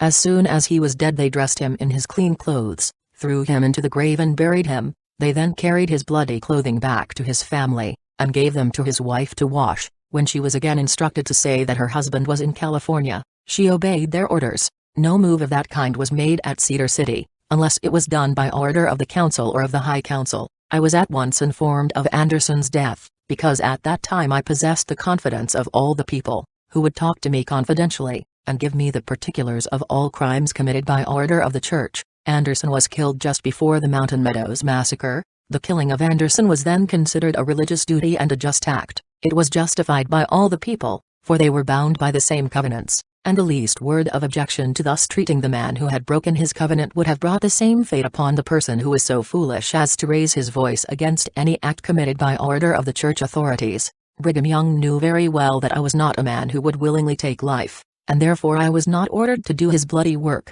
I never took part in any killing that was desired or ordered by the church, except the part I took in the Mountain Meadows massacre. I was well known by all the members of the church as one that stood high in the confidence of Brigham Young, and that I was close-mouthed and reliable. By this means I was usually informed of the facts in every case where violence was used in the section of country where I resided. I knew of many men being killed in Nauvoo by the Danites. It was then the rule that all the enemies of Joseph Smith should be killed, and I know of many a man who was quietly put out of the way by the orders of Joseph and his apostles while the church was there. It has always been a well-understood doctrine of the church that it was right and praiseworthy to kill every person who spoke evil of the prophet. This doctrine had been strictly lived up to in Utah, until the Gentiles arrived in such great numbers that it became unsafe to follow the practice, but the doctrine is still believed, and no year passes without one or more of those who have spoken evil of Brigham Young being killed, in a secret manner. Springfield, Utah, was one of the hotbeds of fanaticism,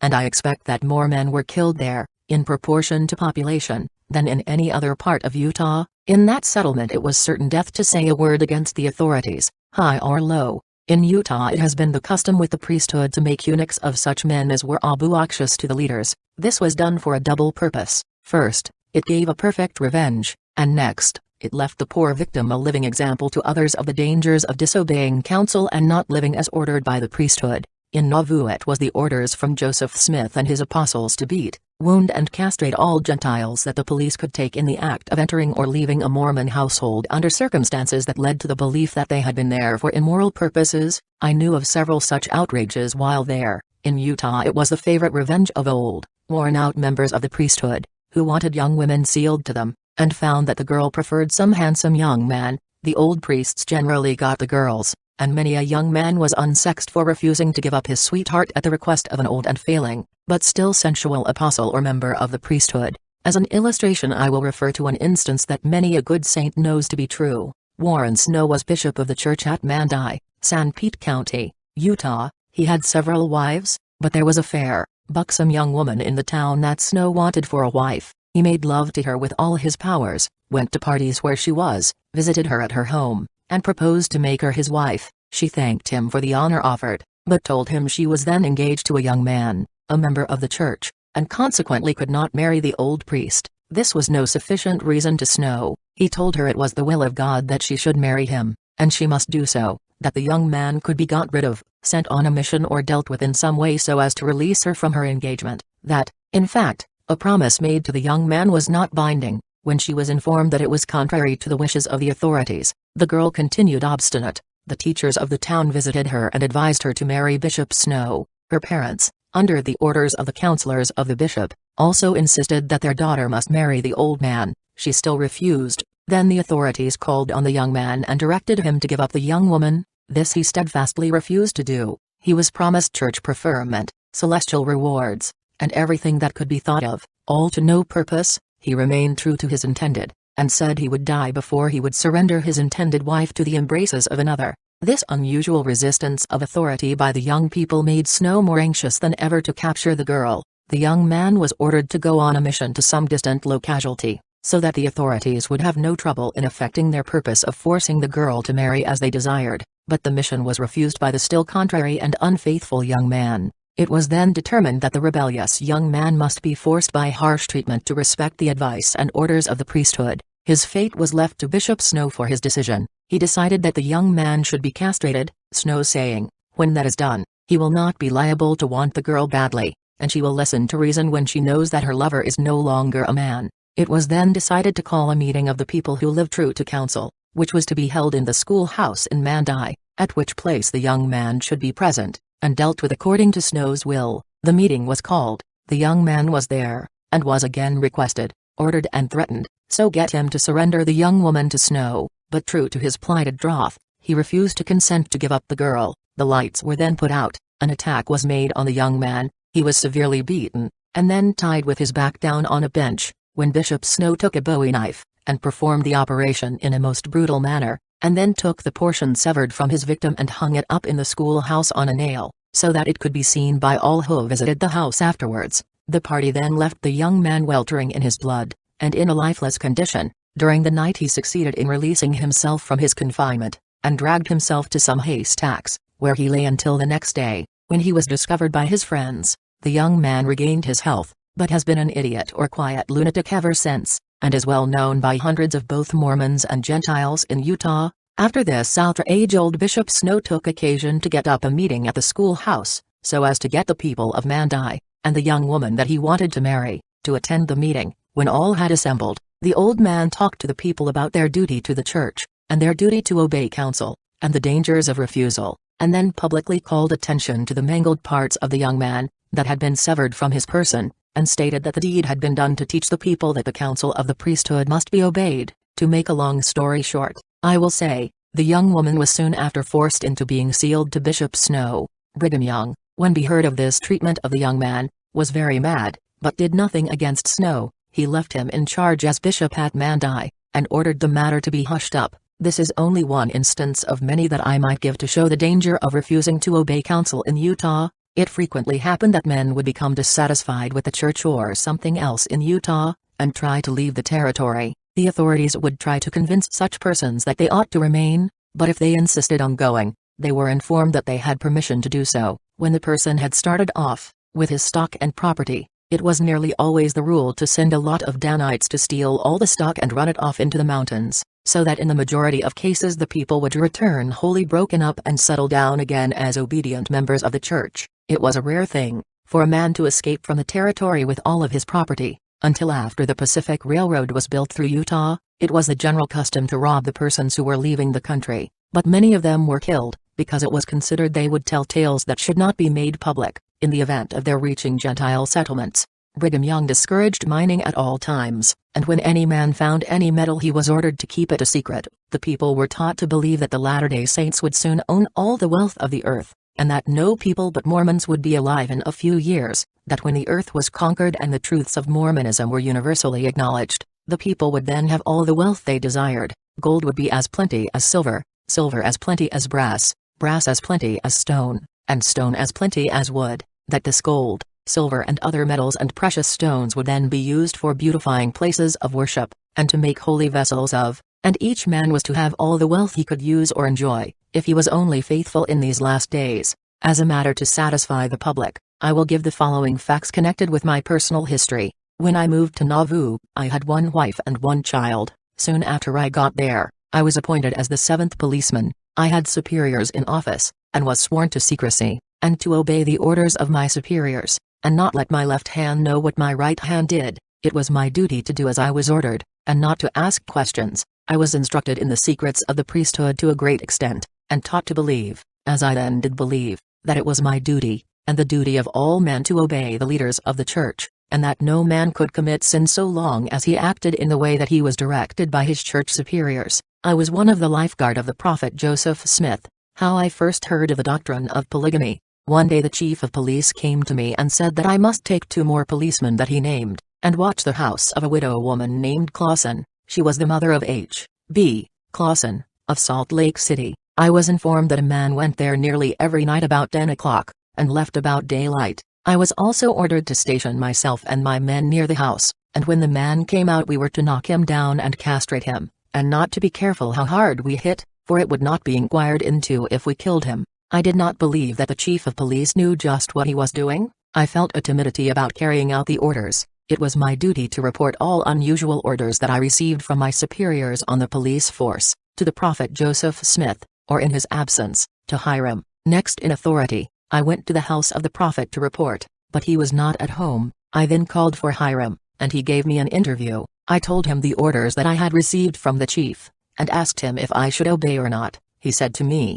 "Brother Lee, you have acted wisely in listening to the voice of the Spirit. It was the influence of God's Spirit that sent you here. You would have been guilty of a great crime if you had obeyed your chief's orders." Hiram then told me that the man that I was ordered to attack was Howard Egan, and that he had been sealed to Mrs. Clausen, and that their marriage was a most holy one, that it was in accordance with a revelation that the prophet had recently received direct from God. He then explained to me fully the doctrines of polygamy, and wherein it was permitted, and why it was right. I was greatly interested in the doctrine. It accorded exactly with my views of the scripture, and I at once accepted and believed in the doctrine as taught by the revelations received by Joseph Smith, the prophet. As a matter of course I did not carry out the orders of the chief. I had him instructed in his duty, and so Egan was never bothered by the police. A few months after that I was sealed to my second wife. I was sealed to her by Brigham Young, then one of the 12, in less than 1 year after I first learned the will of God concerning the marriage of the saints, as made known by him in a revelation to Joseph Smith.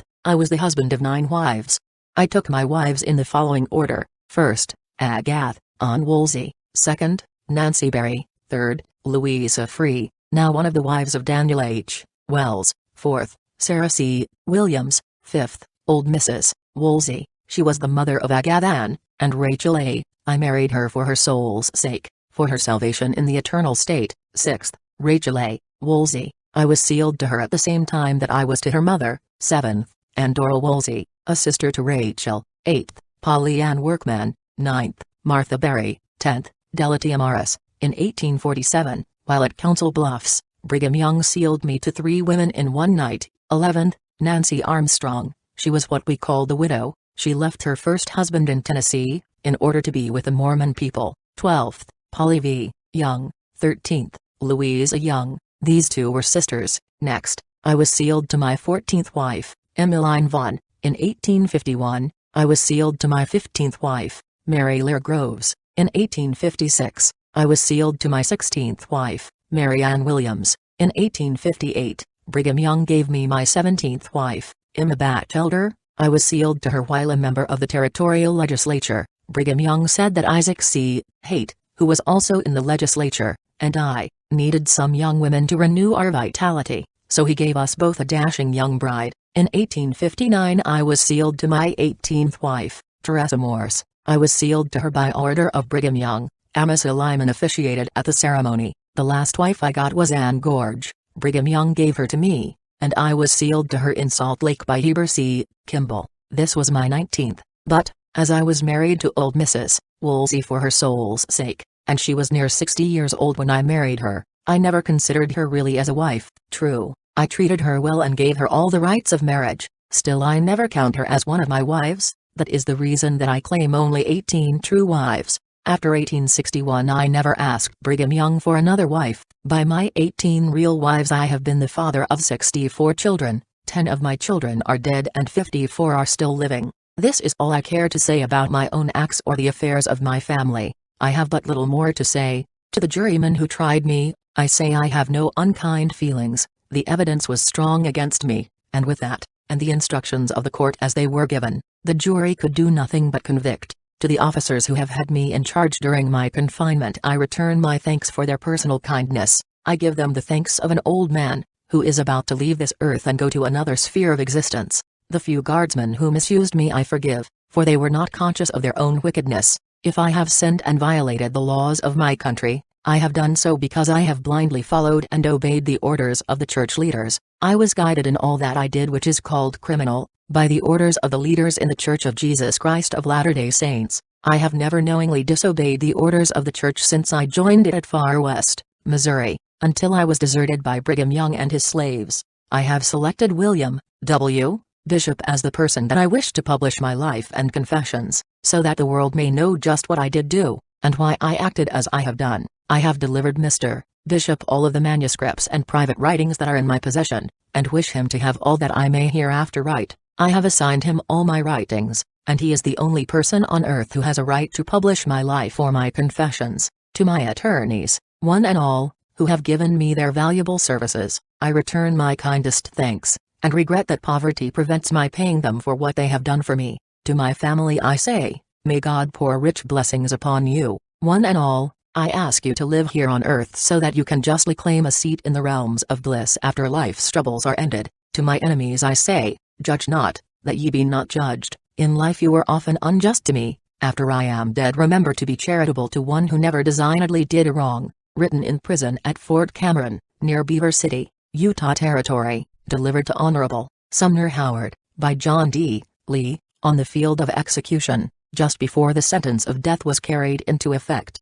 Forwarded to William W. Bishop, by Honorable Sumner Howard, according to the last request of John D. Lee, Camp Cameron, March 13, 1877. Morning clear, still and pleasant. The guard, George Tracy, informs me that Colonel Nelson and Judge Howard have gone. Since my confinement here, I have reflected much over my sentence, and as the time of my execution is drawing near, I feel composed, and as calm as the summer morning. I hope to meet my fate with manly courage. I declare my innocence. I have done nothing designedly wrong in that unfortunate and lamentable affair with which I have been implicated. I used my utmost endeavors to save them from their sad fate. I freely would have given worlds, were they at my command, to have averted that evil. I wept and mourned over them before and after, but words will not help them. Now it is done. My blood cannot help them, neither can it make that atonement required. Death to me has no terror. It is but a struggle, and all is over. I much regret to part with my loved ones here, especially under that odium of disgrace that will follow my name, that I cannot help. I know that I have a reward in heaven, and my conscience does not accuse me. This to me is a great consolation. I place more value upon it than I would upon an eulogy, without merit. If my work is done here on earth, I ask my God in heaven, in the name of his Son Jesus Christ, to receive my spirit, and allow me to meet my loved ones who have gone behind the veil, the bride of my youth and her faithful mother, my devoted friend and companion, N.A., also my dearly beloved children, all of whom I parted from with sorrow, but shall meet them with joy. I bid you all an affectionate farewell. I have been treacherously betrayed and sacrificed in the most cowardly manner by those who should have been my friends, and whose will I have diligently striven to make my pleasure, for the last 30 years at least. In return for my faithfulness and fidelity to him and his cause, he has sacrificed me in a most shameful and cruel way. I leave them in the hands of the Lord to deal with them according to the merits of their crimes. In the final restitution of all things,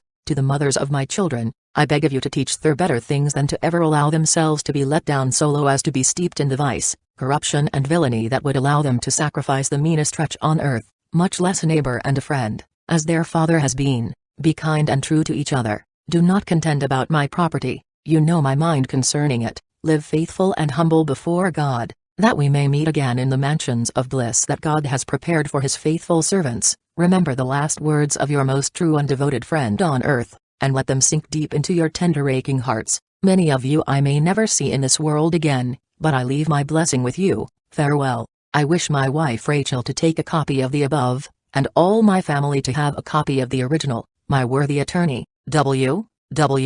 Bishop, will please insert it in my record or history. Should I not be able to write up my history to the proper place, to speak of my worthy friend William H. Hooper, please exonerate him from all blame or censure of buying the stock of that unfortunate company, as there is no truth in the accusation whatever. He is a noble, high-minded gentleman, and let it appear also of Bishop John Sharp, honorably, for the nobleness of the man who advanced me money in the time of trouble. And if my history meet with the favor of the public, pay those two gentlemen, my friends Hodge and Foster, as well as yourself and Spicer, some. You understand our agreement. John D. Lee. Chapter 20. Arrest of John D. Lee by William Stokes, Deputy United States Marshal. Wishing to give a correct account of the arrest of John D. Lee, by William Stokes, Deputy United States Marshal for the District of Utah, I wrote a letter to Mr. Stokes, on the 28th day of March, 1877, asking him to give the full facts, as many contradictory statements relating thereto had been in general circulation. The following letter was written by Dr. Stokes, and I know from the general character of the writer that the same is true in every particular. I give the letter in the language of the writer. It explains itself. United States Marshal's Office, District of Utah, Beaver City, Utah, April 1, 1877. William W. Bishop, Pioche, Nevada. My dear sir, yours of the 28th of March at hand and contents noted, as requested. I send you all the facts of the arrest of John D. Lee, from the time the warrants were placed in my hands until I arrested him and brought him to Beaver City. I tell it in my own way,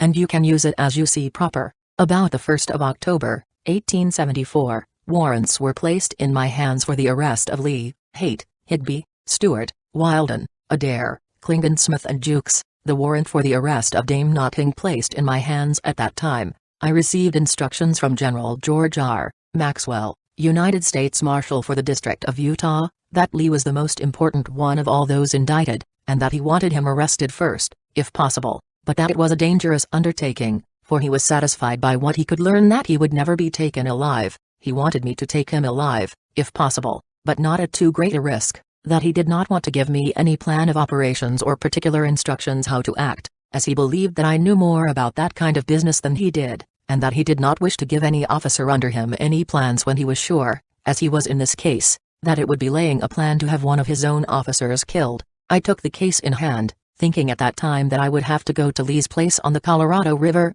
I was arranging for that trip. On the 28th day of October, 1874, I started south from Beaver City, to summon jurors for the November term of the District Court for the 2nd Judicial District of Utah Territory, to be held at Beaver City. I also intended to procure a guide, if I could do so, and go to the Colorado River to make the arrest. When I reached Parowan, I learned that it was currently reported that Lee had come from the Colorado River, and was then in the southern counties of Utah. He was supposed to be at Harmony, because it was known that he had some accounts due him there, which he was then probably collecting, in the shape of provisions, to take back with him to the river. I at once started on again, on my way south, determined to attempt to arrest him at Harmony, and to do so alone, for I did not know where reliable aid could be had. I considered there was no time to lose, and that I was taking no more chances to attempt the arrest alone than I would be taking if I found him at the Colorado River, at his stronghold, even if backed by a strong force. On my way I met Thomas Wynn. I told him what I was intending to do. I told him I was going to arrest Lee. Wynn said he considered it almost madness, as it was reported that several of Lee's sons were with him, and all well armed. He kindly volunteered to go with me and take even chances. We finally decided that he should go to Iron City and get help, as there were then several men there that we could depend on. He was to get these men and be at Harmony by daylight on the morning of the 30th of October. I was to go to Harmony and get there soon after dark the night of the 29th of October, and make the arrest, if I thought I could do so and get away in safety in the cover of the night. If not, I was to find out where he was, and wait for assistance. When I got to Hamilton's Fort, 8 miles south of Cedar City, I learned that Lee had left Harmony and gone back to the Colorado River, by the way of Toquerville, and was then several days ahead of me. I then sent a boy out on the Iron City road to stop Wynn and send him back. I proceeded on my way and summoned my jurors. I could hear nothing of Lee in the southern country. On my way back I stopped at Thomas Wynn's house, and got him to go over on the Sevier River, to see if Lee had not gone by the way of Pangitch,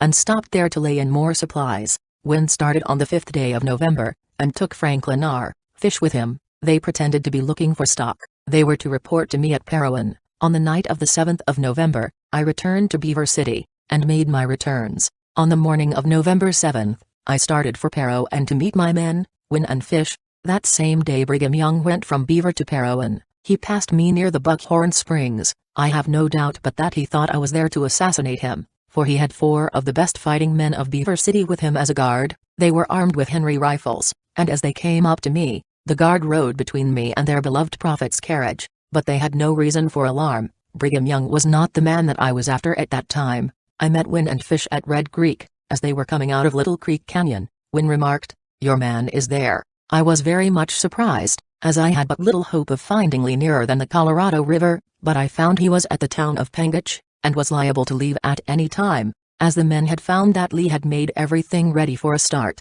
we rode on to Parowan, where I arranged my plan of action. Fish was to go back over the mountains to Pangitch that night, with instructions to come out and meet us, in case Lee should start away from Pangitch. Otherwise he was to remain there and have Lee located, so that he could guide us to where he was. When we should arrive the next morning, I was to start back toward Beaver City on Sunday morning, the 8th day of November. I was to go on in that way until I had passed Red Creek Settlement, and then go up Little Creek Canyon. The others who were to go as my assistants were Thomas Wynn, Thomas Lafever, Samuel G. Rogers and David Evans. Franklin R. Fish having gone the night before, they were to go into the mountains in different places, and all to meet near Thompson's Mill on Little Creek. We followed this plan, and met at the mill. We then went over the mountains towards Pangitch. The snow on the way would average fully 2 feet in depth, and the night was very cold. We stopped at a place about 3 miles from Pangitch for the night. I then sent David Evans into Pangitch to see Franklin R. Fish.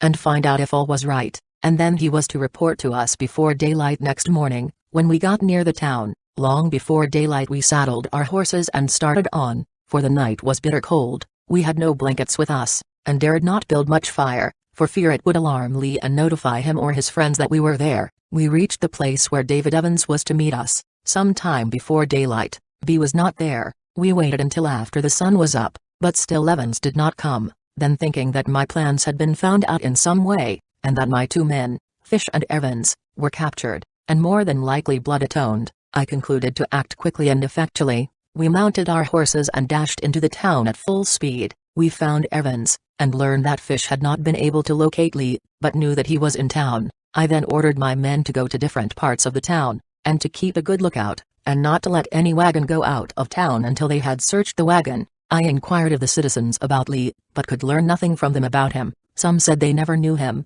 others that they never heard of such a man, had not even heard the name. The citizens soon came crowding around in disagreeable numbers. I saw I must resort to strategy, or I and my friends were in danger. So in order to disperse the crowd, I took out my book and pencil and took down the names of those around me. I then summoned them to assist me in finding and arresting John D. Lee. They each and all had some excuse, but I refused to excuse any of them and ordered them to go and get their arms and come back and aid me. This worked well, for in less than 5 minutes there was not a Mormon to be seen on the streets of Pengach. About this time I rode near Thomas Wynne, when he said, "I believe I have Lee spotted." I asked a little boy where Lee's wife lived, and he showed me the house. This was something to work on. I then rode around to the house that Wynne had pointed out to me. As I turned the street corner, I saw a woman looking into a log pen, and when she saw me, she turned back towards the house, then turned and walked back to the pen, and appeared to be talking to someone in the pen. She seemed to be very much excited. I rode by the house and around the lot, and while doing so I saw a little girl go out and look into the pen for a little while. She then took up a handful of straw and went back into the house. I, like Wynne, was then satisfied that Lee was in that pen. I then told Wynne to keep the place in sight, but not appear to be watching it. While I was getting ready to search for Lee, I soon afterwards met Samuel Lee. I took down his name and ordered him to assist me in searching for and arresting John D. Lee. "John D. Lee is my father, sir," said he. I told him it made no difference to me if he was his grandmother, that I was going to search the house and wanted him with me. He said he was going down to the threshing machine to see his brother Al, and started off. I drew my revolver and told him to stop. He walked right along, looking back over his shoulder at me all the time. I then spurred my horse and went in front of him. He said, "You can shoot and be damned. I am not healed, but I am going down to see my brother Al." While we were talking, Alma Lee came up and asked what was up. Sam said, "This is the officer come to arrest father." Al said, "Hell, is that all? I thought there was a dog fight. I saw so many gathered around here." He then took Sam one side and talked to him for a time. Sam soon came back and said he was ready to go with me. I then dismounted, and had Wynne do the same. I first went into the house, where I found several women. I searched the house thoroughly, but found no one in it that I wanted. I then said to Sam, "We will go over to this other house." Sam very cheerfully said, "All right, come on," and started out ahead of me.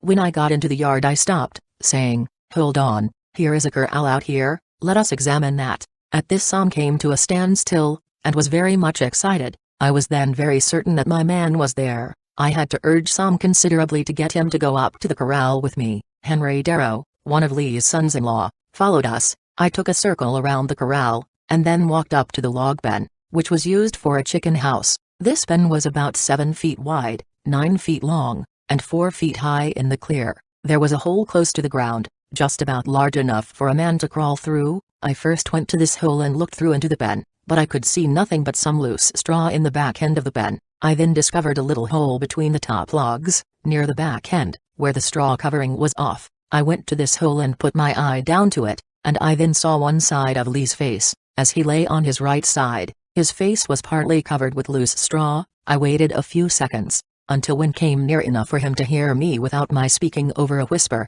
I then said, "There is someone in that pen." Darrow said, "I guess not." I said, "I am certain there is a person in there." "Well, if there is, it is likely one of the children," said Darrow. By this time Wynne was in position and was holding his Henry rifle ready for instant use. Wynne and myself were alone. All my other men were in other parts of the town. Just then I saw Fish coming. I then said, "Mr. Lee, Come out and surrender yourself. I have come to arrest you."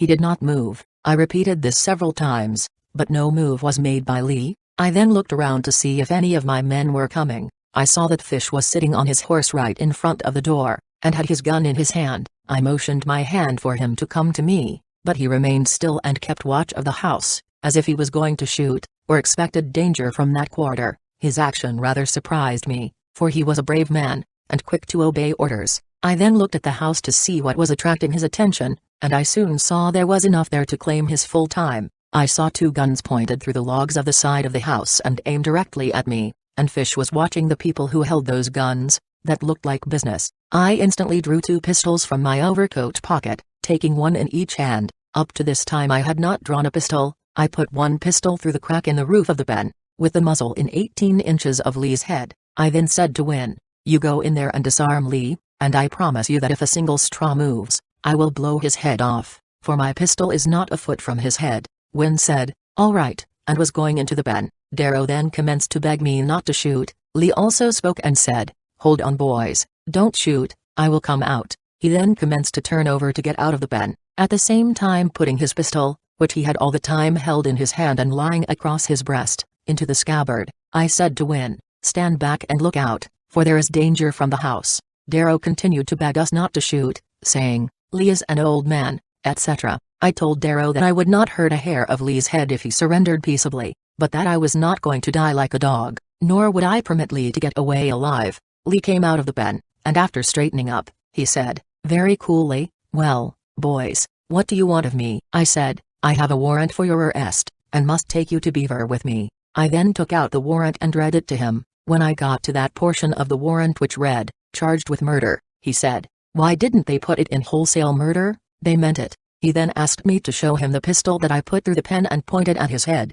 He said, "It was the queerest looking pistol that I ever saw. It looked like a man's hand with the fingers cut off short." I showed it to him. It was a dragoon pistol, with the barrel cut off short. He laughed when he saw it, and was not at all excited. We then went to the house. The women seemed wild with excitement, some of them crying and all unreasonable in their language. Lee told his family to be quiet, and did all that he could to pacify them. He said he considered that the time had come when he could get a fair trial, etc. I then sent and bought some wine, and took a pitcher of the liquid into the house to the women. They all took a drink. When I got to one of his daughters, who was crying bitterly, she took the glass and said, "Here is hoping that father will get away from you, and that if he does, you will not catch him again till hell freezes over." I said, "Drink hearty, miss." By the time all the family had taken a drink, a large number of people had gathered around the house. I think fully 150 Mormons were there. I turned to one of my men and told him to try and find some place where we could get something to eat.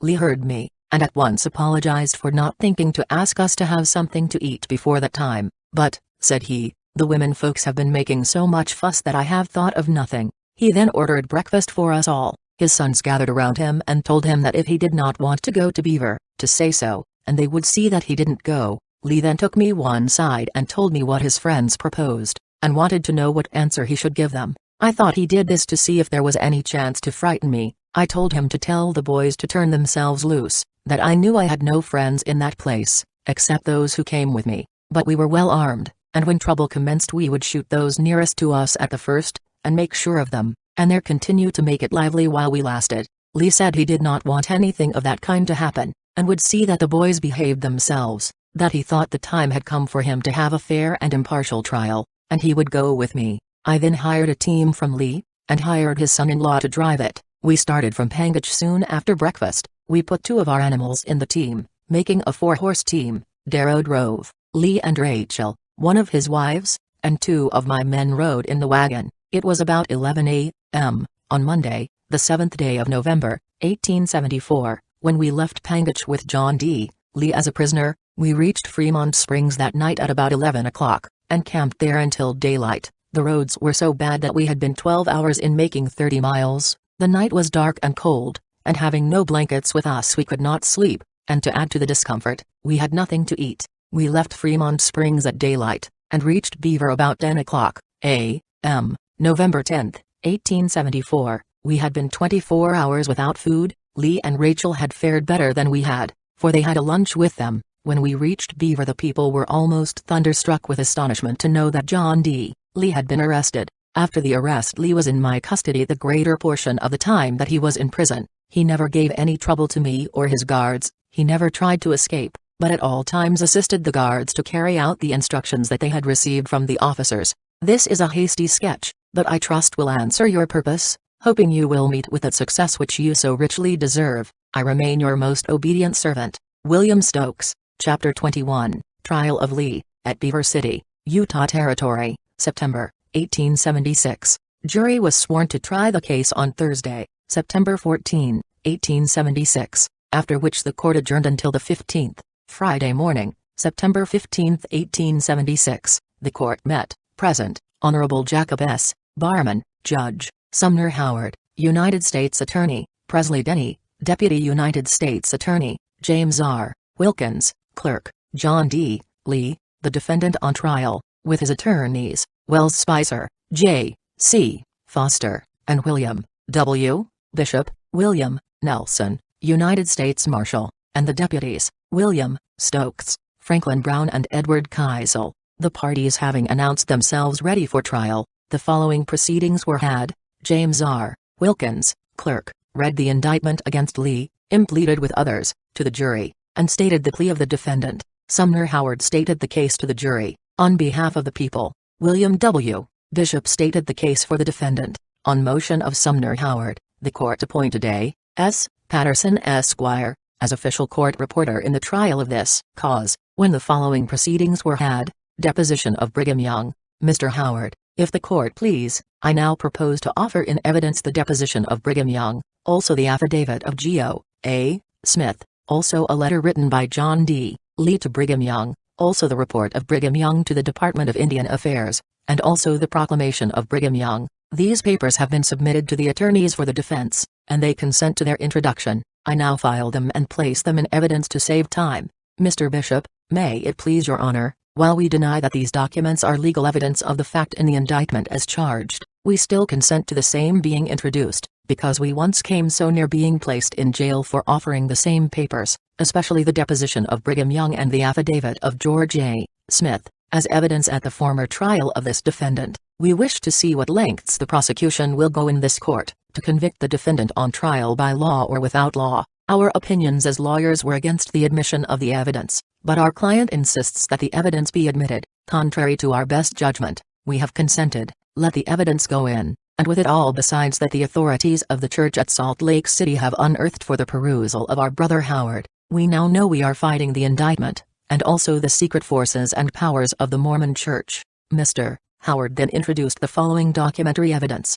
Territory of Utah, Beaver County, in the 2nd Judicial District Court, the People, etc., versus John D. Lee, William H. Dame, Isaac C. Haight, et al., indictment for murder, September 16, 1875, questions to be propounded to Brigham Young on his examination as a witness in the case of John D. Lee and others, on trial at Beaver City, this 30th day of July, 1875, and the answers of Brigham Young to the interrogatives hereto appended, were reduced to writing, and were given after the said Brigham Young had been duly sworn to testify the truth in the above entitled cause, and are as follows. First, state your age, and the present condition of your health, and whether in its condition you could travel to attend in person, at Beaver, the court now sitting there. If not, state why not. Answer, to the first interrogatory, he saith, I am in my 75th year. It would be a great risk, both to my health and life, for me to travel to Beaver at this present time.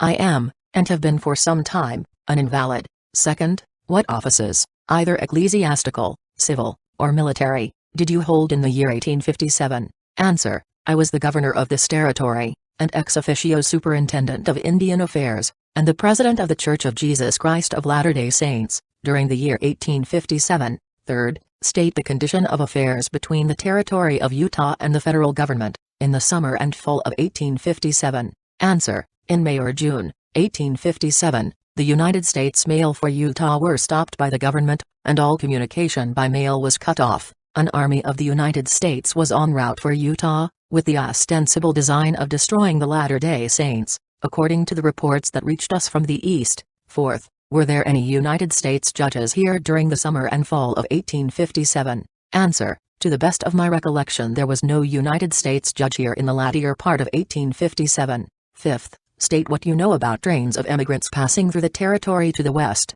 and particularly about a company from Arkansas, en route for California, passing through this city in the summer or fall of 1857. Answer: as usual, immigrant trains were passing through our territory for the west. I heard it rumored that a company from Arkansas, en route to California, had passed through the city. Sixth, was this Arkansas company of immigrants ordered away from Salt Lake City by yourself or anyone in authority under you? Answer: no, not that I know of. I never heard of any such thing, and certainly no such order was given by the acting governor. Seventh, was any counsel or instructions given by any person to the citizens of Utah not to sell grain or trade with the immigrant trains passing through Utah, at that time? If so, what were those instructions and counsel? Answer: yes, counsel and advice were given to the citizens not to sell grain to the immigrants to feed their stock, but to let them have sufficient for themselves if they were out. The simple reason for this was that for several years our crops had been short, and the prospect was at that time that we might have trouble with the United States Army, then en route for this place, and we wanted to preserve the grain for food. The citizens of the territory were counseled not to feed grain to their own stock. No person was ever punished or called in question for furnishing supplies to the immigrants, within my knowledge. Eighth, when did you first hear of the attack and destruction of this Arkansas company at Mountain Meadows? In September, 1857. Answer: I did not learn anything of the attack or destruction of the Arkansas company until some time after it occurred, then only by floating rumor. Ninth, did John D. Lee report to you at any time after this massacre what had been done at that massacre, and if so, what did you reply to him in reference thereto? Answer: within some 2 or 3 months after the massacre he called at my office and had much to say with regard to the Indians, their being stirred up to anger and threatening the settlements of the whites, and then commenced giving an account of the massacre. I told him to stop, as from what I had already heard by rumor, I did not wish my feelings harrowed up with a recital of detail. 10th, did Philip Klingensmith call at your office with John D. Lee at the time Lee made his report, and did you at that time order Smith to turn over the stock to Lee, and order them not to talk about the massacre? Answer: no, he did not call with John D. Lee, and I have no recollection of his ever speaking to me nor I to him concerning the massacre or anything pertaining to the property. 11th, did you ever give any directions concerning the property taken from the emigrants at the Mountain Meadows massacre, or know anything as to its disposition? Answer: no, I never gave any directions concerning the property taken from the company of emigrants at the Mountain Meadows massacre, nor did I know anything of that property, or its disposal, and I do not to this day, except from public rumor. 12th, why did you not, as governor, institute proceedings forthwith to investigate that massacre, and bring the guilty authors thereof to justice? Answer: because another governor had been appointed by the President of the United States, and was then on the way to take my place, and I did not know how soon he might arrive, and because the United States judges were not in the territory. Soon after Governor Cummings arrived, I asked him to take Judge Cradlebaugh, who belonged to the Southern District, with him, and I would accompany them with sufficient aid to investigate the matter, and bring the offenders to justice. 13th, did you, about the 10th of September, 1857, receive a communication from Isaac C. Haight, or any other person of Cedar City, concerning a company of emigrants called the Arkansas Company? Answer: I did receive a communication from Isaac C. Haight, or John D. Lee, who was a farmer for the Indians. 14th, have you that communication? Answer: I have not. I have made diligent search for it, but cannot find it. 15th, did you answer that communication? Answer: I did, to Isaac C. Haight, who was then acting president at Cedar City. 16th, will you state the substance of your letter to him? Answer: yes, it was to let this company of emigrants, and all companies of emigrants, pass through the country unmolested, and to allay the angry feelings of the Indians as much as possible. Signed, Brigham Young. Subscribed and sworn to before me this 30th day of July, A.D. 1875. L. S. William Clayton, Notary Public. Affidavit of George A. Smith, Territory of Utah, Beaver County, in the 2nd Judicial District Court of the Territory of Utah, the people, etc., versus John D. Lee, William H. Dame, Isaac C. Haight, et al., Salt Lake County. Indictment for murder, committed September 16, 1857, George A. Smith having been first duly sworn, deposes and says that being 58 years, that he is now and has been for several months suffering from a severe and dangerous illness of the head and lungs, and that to attend the court at Beaver, in the present condition of his health, would in all probability end his life. Deponent further saith, that he had no military command during the year 1857, nor any other official position, except that of one of the 12 apostles of the Church of Jesus Christ of Latter-day Saints. Deponent further saith, that he never in the year 1857, at Parowan or elsewhere, attended a council where William H. Dame, Isaac C. Haight or others were present to discuss any measures for attacking, or in any manner injuring an immigrant train from Arkansas or any other place, which is alleged to have been destroyed at Mountain Meadows in September, 1837. Deponent further saith, that he never heard or knew anything of a train of emigrants, which he learned afterwards by rumor was from Arkansas, until he met said train at Corn Creek on his way north to Salt Lake City, on or about the 25th day of August, 1857. Deponent further saith, that he encamped with Jacob Hamblin, Philo, T. Farnsworth, Silas S. Smith and Elijah Hoops, and there for the first time he learned of the existence of said emigrant train, and their intended journey to California. Deponent further saith, that having been absent from the territory for a year previous, he returned in the summer of 1837, and went south to visit his family at Parowan, and to look after some property he had there, and also visit his friends, and for no other purpose, and that on leaving Salt Lake City he had no knowledge whatsoever of the existence of said emigrant train, nor did he acquire any until as before stated. Deponent further saith, that as an elder in the Church of Jesus Christ of Latter-day Saints, he preached several times on his way south, and also on his return, and tried to impress upon the minds of the people the necessity of great care as to their grain crops, as all crops had been short for several years previous to 1857, and many of the people were reduced to actual want, and were suffering for the necessaries of life. Deponent further saith, that he advised the people to furnish all emigrant companies passing through the territory with what they might actually need for breadstuff, for the support of themselves and families while passing through the territory, and also advised the people not to feed their grains to their own stock, nor to sell to the emigrants for that purpose. Deponent further saith, that he never heard or knew of any attack upon said emigrant train until some time after his return to Salt Lake City, and that while near Fort Bridger he heard for the first time that the Indians had massacred an emigrant company at Mountain Meadows. Deponent further saith, that he never at any time, either before or after that massacre, was accessory thereto, that he never directly or indirectly aided, abetted or assisted in its perpetration, or had any knowledge thereof, except by hearsay, that he never knew anything of the distribution of the property taken there, except by hearsay as aforesaid. Deponent further saith, that all charges and statements as pertaining to him contrary to the above are false and untrue. Signed, Geo. A. Smith, subscribed and sworn to before me this 30th day of July, A.D. 1875. Signed, William Clayton, Notary Public. Proclamation by the Governor, Crisis or Utam. We are invaded by a hostile force, who are evidently assailing us to accomplish our overthrow and destruction. For the last 25 years we have trusted officials of the government, from constables and justices to judges, governors and presidents, only to be scorned, held in derision, insulted and betrayed. Our houses have been plundered and then burned,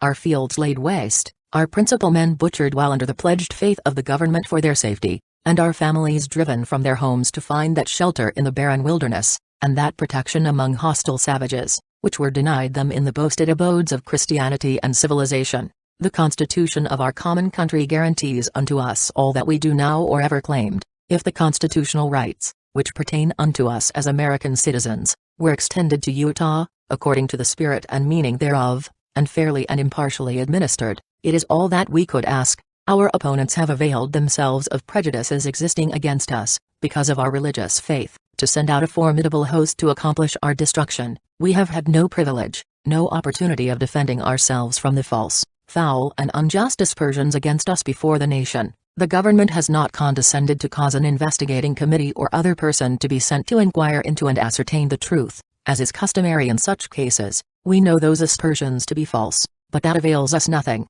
We are condemned unheard, and forced to an issue with an armed mercenary mob, which has been sent against us at the instigation of anonymous letter writers, ashamed to father the base, slanderous falsehoods which they have given to the public, of corrupt officials who have brought false accusations against us, to screen themselves in their own infamy, and of hireling priests and howling editors, who prostitute the truth for filthy lucre's sake. The issue which has been thus forced upon us compels us to resort to the great first law of self-preservation, and stand in our own defense, a right guaranteed unto us by the genius of the institutions of our country, and upon which the government is based. Our duty to our families requires us not to tamely submit to be driven and slain without an attempt to preserve ourselves. Our duty to our country, our holy religion, our God, to freedom and liberty, requires that we should not quietly stand still and see those fetters forging around, which are calculated to enslave and bring us into subjection to an unlawful military despotism, such as can only emanate, in a country of constitutional law, from usurpation, tyranny and oppression. Therefore, I, Brigham Young, Governor and Superintendent of Indian Affairs for the Territory of Utah, in the name of the people of the United States in the Territory of Utah, first, forbid all armed forces of every description from coming into this territory, under any pretense whatever. Second, that all the forces in said territory hold themselves in readiness to march at a moment's notice, to repel any and all such invasion. Third, martial law is hereby declared to exist in this territory, from and after the publication of this proclamation, and no person shall be allowed to pass or repass, into or through, or from this territory without a permit from the proper officer, given under my hand, and seal at Great Salt Lake City, Territory of Utah, this 15th day of September, A.D. 1857, and of the independence of the United States of America, the 82nd, signed, Brigham Young. The letter and report of John D. Lee to Brigham Young, in regard to the Mountain Meadows Massacre, were here introduced as evidence. See pages 255 and 256. Report of Brigham Young, Office of Indian Affairs, Great Salt Lake City, September 12, 1857. Honorable James W. Denver, Commissioner of Indian Affairs, Washington, D.C. Sir, enclosed please find abstract account current and vouchers from 1 to 35, inclusive, also abstract of employees for the current quarter up to this date. As owing to the stoppage of the mail I have deemed it best to avail myself of the opportunity of sending by private conveyance, not knowing when I may have another chance. The expenditures, as you will observe by the papers, amount to $6,411.38, for which I have drawn my drafts on the department. Favor of Honorable John M. Bernheisel, Delegate to Congress from this territory. You will also observe that a portion of those expenditures accrued, which may need a word of explanation. Santa Clara is in Washington County, the extreme southern county of this territory, and this labor was commenced and partly performed. Seeds, grain, etc., furnished prior to the time that Major Armstrong visited those parts of the territory, hence failed to find its way into his reports, and failed being included in mine because the accounts and vouchers were no sooner brought in, and hence not settled until recently.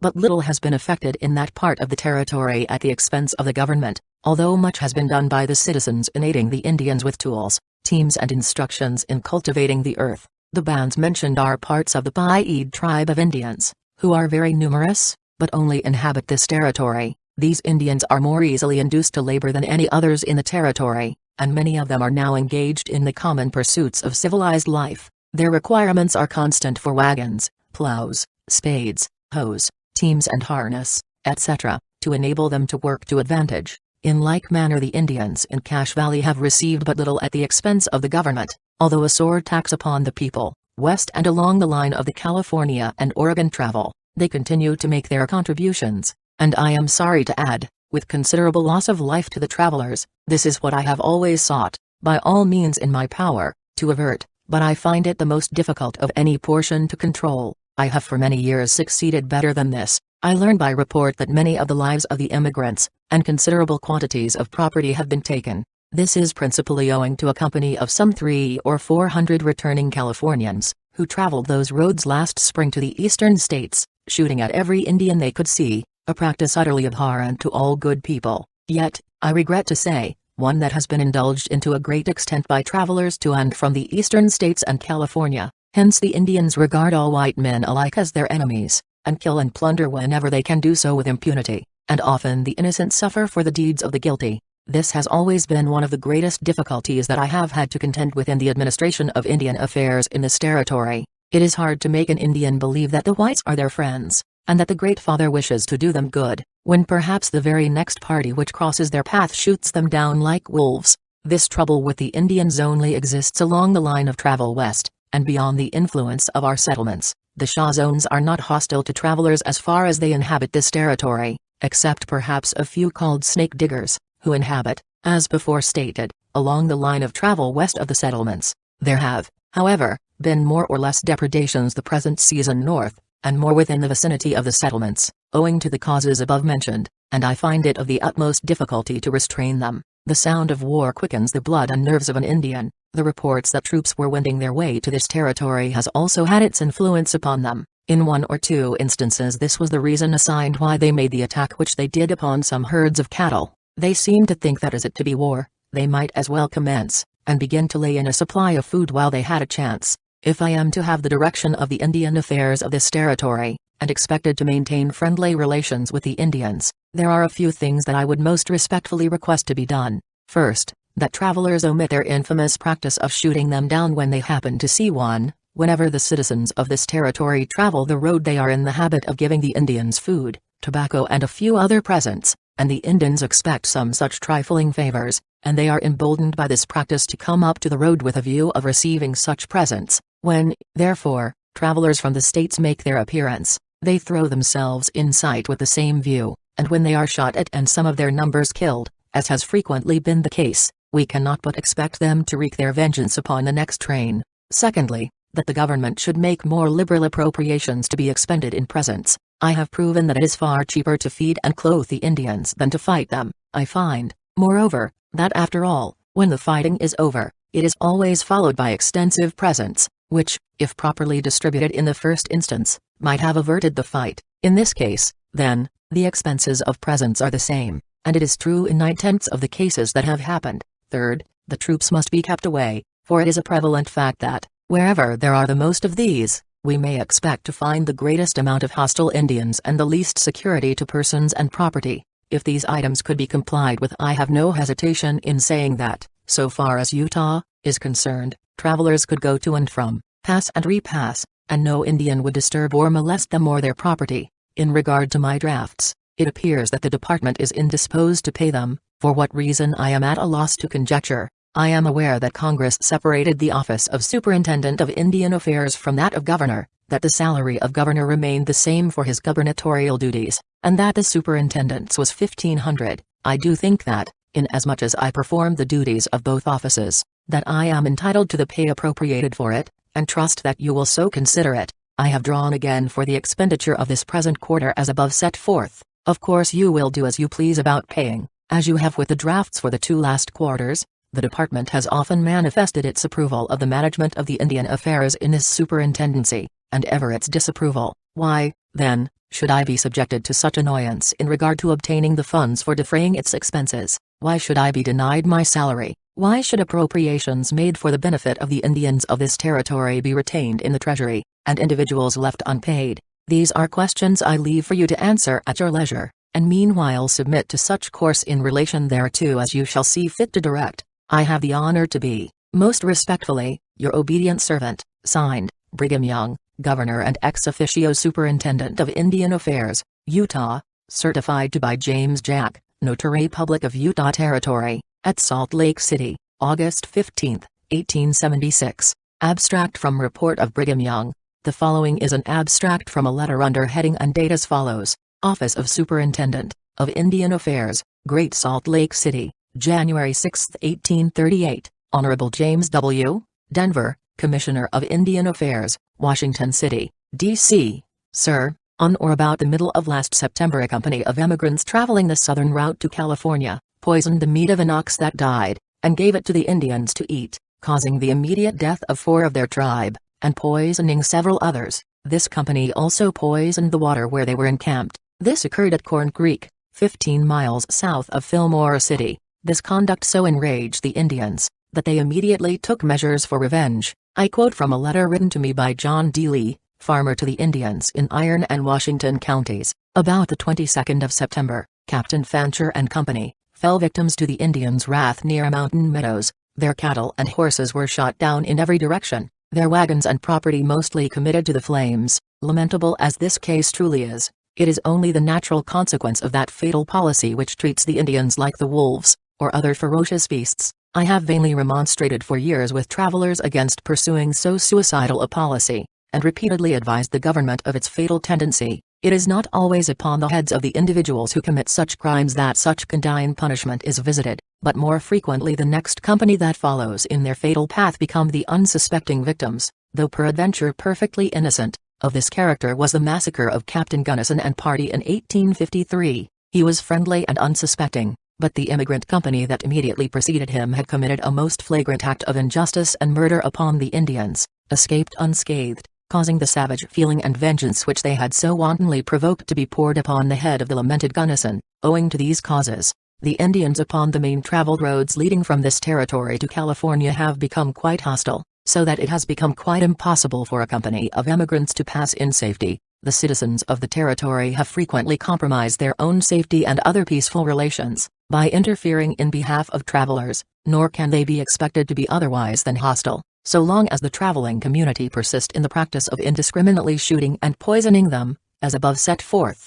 In all other parts of the territory, except along the north and south routes to California, as above mentioned, the Indians are quiet and peaceful. It is owing to the disturbed state of our Indian affairs that the accounts of this quarter have been so considerably augmented. It has always been my policy to conciliate the native tribes by making them presents and treating them kindly, considering it much more economical to feed and clothe them than to fight them. I have the satisfaction of knowing that this policy has been most eminently successful and advantageous, not only to the settlements, but to the government, as well as to the emigrants and travelers, but the most uniform, judicious and humane course will sometimes fail in holding ignorant, wild and revengeful Indians by the wrist, to be indiscriminately murdered. We trust, henceforward, such scenes may not be reenacted, and the existing bad feeling among the native tribes may become extinguished by a uniform, consistent, humane and conciliatory course of superior acts, by those who profess superior attainments. Respectfully, I have the honor to remain your obedient servant,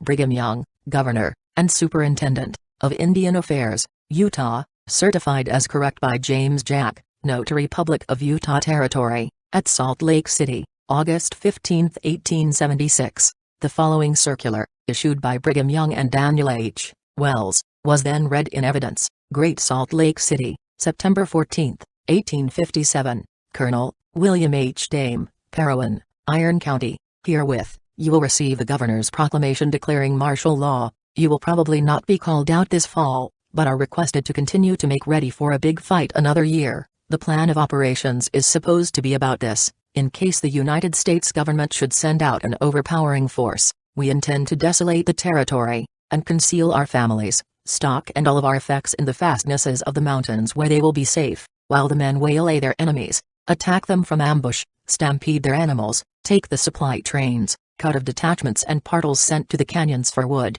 or on other service, to lay waste everything that will burn, houses, fences, trees, fields and grass, so that they cannot find a particle of anything that will be of use to them, not even sticks to make a fire to cook their supplies, to waste away our enemies and lose none. That will be our mode of warfare. Thus you see the necessity of preparing first, secure places in the mountains where they cannot find us, or if they do, where they cannot approach in force, and then prepare for our families, building some cabins, caching flour and grain. Flour should be ground in the latter part of the winter, or early in the spring to keep, sow grain in your fields as early as possible this fall, so the harvest of another year may come off before they have time to get here. Conciliate the Indians and make them our fast friends. In regard to letting the people pass or repass, or travel through the territory, this applies to all strangers and suspected persons. Yourself and Brother Isaac C. Haight, in your district, are authorized to give such permits. Examine all such persons before giving to them permits to pass. Keep things perfectly quiet, and let all things be done peacefully, but with firmness, and let there be no excitement. Let the people be united in their feelings and faith, as well as works, and keep alive the spirit of the Reformation. And what we said in regard to saving the grain and provisions we say again, let there be no waste. Save life always when it is possible. We do not wish to shed a drop of blood if it can be avoided. This course will give us great influence abroad. Signed, Brigham Young, Daniel H. Wells, certified to under seal by James Jack, Notary Public, August 16, 1876. Chapter 22, Trial of Lee continued. While the documentary evidence was being read, the people had been gathering in large numbers, so much so that many were unable to obtain admission to the courtroom, to hear the statements of the witnesses. It was by this time well understood by all parties, that the command of secrecy, which the church had imposed on its members, had been countermanded. So far as related to John D. Lee, the defendant on trial, it was then a certainty that the witnesses would swear to as much as the prosecution was willing to hear. The result proved that these surmises were correct. The witnesses for the prosecution were then called and sworn, after which they testified in the order and language as follows. Testimony of witnesses. Daniel H. Wells, sworn for the prosecution. Howard, how long have you resided in this territory? Since the fall of 1848. Do you know John D. Lee? Yes, sir.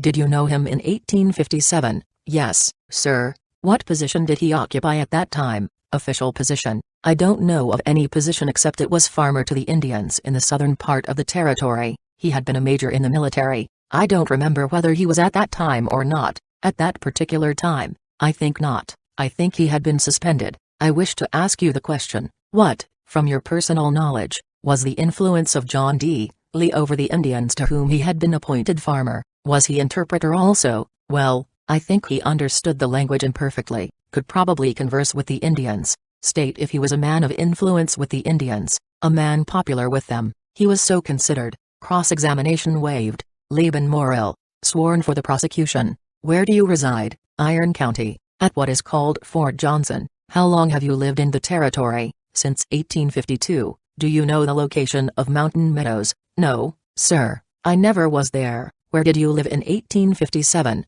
I think I lived at Cedar City. How far is Cedar City from Beaver? About 30 miles. Did you, in 1857, know anything about an immigrant train, known as the Arkansas Immigrant Train, passing through the territory to Southern California, or starting to pass, by report only? Did you have anything to do as an officer or citizen, at Cedar City, with regard to the passage of those immigrants? If you did, state what you know about their passage, in your own way, merely by report, that there was a company come through Cedar City. I lived off at a place called Fort Johnson, 6 miles and a half. I was engaged at that time some little in seeing what was called the best locality, or what would do the best good for some 3 or 4 little places. Cedar City, Fort Johnson and Schertz Creek. We had formed a kind of a custom to come together about once a week, to take into consideration what would be the best good for those 3 places. I happened on Sunday to come to Cedar City, as I usually came, and there seemed to be a council. We met together about 4 o'clock,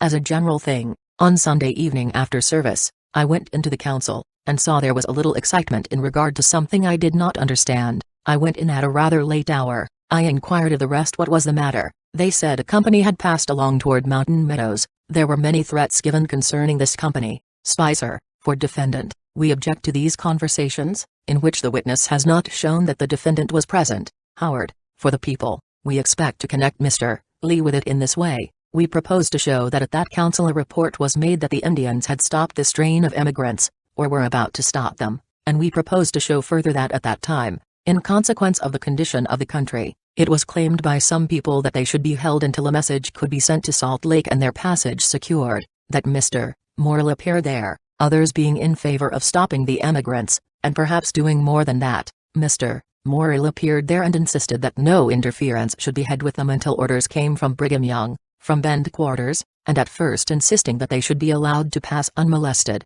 that the Indians should not be allowed to molest them if it could be avoided, that they should be prevented by all means from interfering with them. Mr. Morrill made several speeches to that council in favor of that proposition, and that finally an agreement was made that the emigrants should not be interfered with, and suspend all proceedings in regard to even stopping them until a message should come from Brigham Young. At that time Brigham Young was not only the president of the church, but governor of the territory, and Indian agent. We propose to follow it up by showing that an agreement was made and a messenger sent post-haste to Salt Lake. We propose to follow it up by showing that a messenger was sent to see that the Indians did not interfere with the immigrants. We propose to follow it up by showing that John D. Lee received that word, that was the agreement of that council, and that he must not allow those emigrants to be inferred with, that he not only received that word, but that he made the remark that he had something to say about it. The man who carried the message was told that he had better get out of the way himself, or he would get hurt. There has been an effort made to show that others besides John D.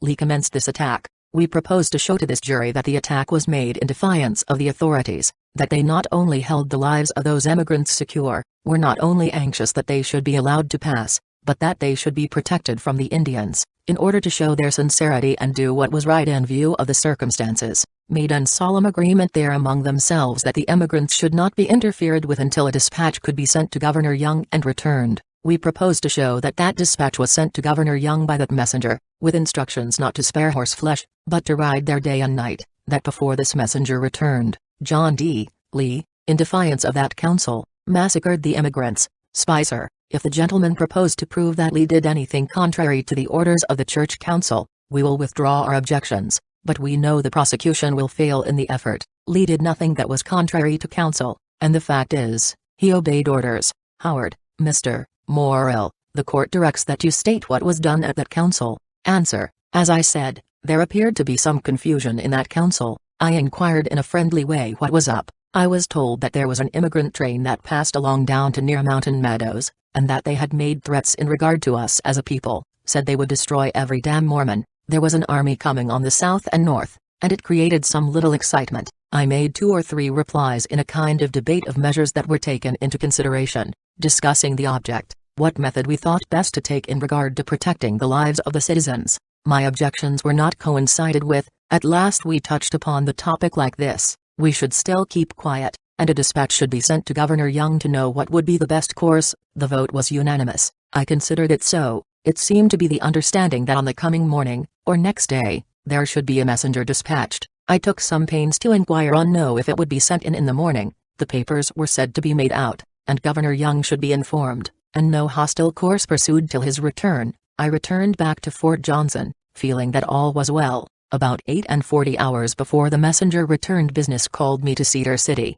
and I learned that the job had been done, that is, the destruction of the immigrants had taken place. I can't give any further evidence on the subject at present. What was the name of the messenger sent to Salt Lake? James Haslam, cross-examined by W.W. Bishop. You think that about 48 hours before the messenger returned from Salt Lake, you learned that the job was done, the people killed at Mountain Meadows? Do you mean by that the killing that had been talked of at that council? I suppose it was, sir. Who was present at that council that you recollect? Mr. Smith, give me the name of any there that you can call to mind. I think Isaac C. Haight was there. Was John D. Lee present? No, sir, not to my knowledge. Did you see that messenger start to Brigham Young? I did not. Did you see the message that he took to Brigham Young? I did not. Did you ever read it? I did not. Did you know, or have any knowledge that any written communication was given by the council to anyone to carry to President Young? The understanding of the council was that one should be written out for him prior to his starting.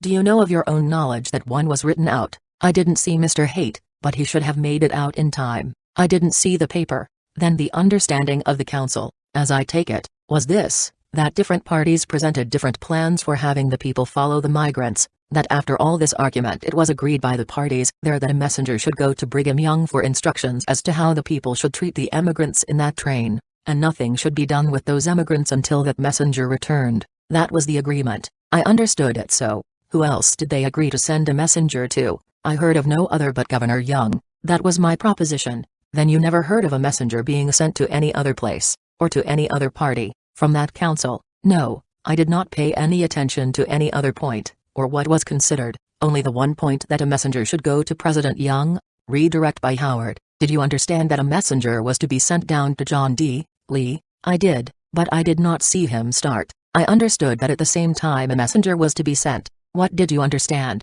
I understood that there was to be word sent down towards Pinto Creek. For what purpose? To have the thing stayed according to contract, to agreement made. What do you mean by the thing being stayed? Was the massacre of that emigrant train discussed there at all? It was, sir, and some were in favor of it, and some were not. Who were they? Bishop Smith, I considered, was the hardest man I had to contend with. Who else spoke about it? Isaac Haight and 1 or 2 others. I recollect my companions more than anyone else. They were very anxious and rabid, were they not? They seemed to think it would be best to kill the immigrants. Some of the immigrants swore that they had killed old Joseph Smith. There was quite a little excitement there. You have given us the names of 2 who were in favor of killing those emigrants. Who were the others? Those were my companions, Isaac C. Haight and Clingan Smith. I recollect no others. You remember that council, and the agreement that they would not do anything until word call back from President Young? Yes, although you didn't see either of those messengers start, you understood messengers were sent each way.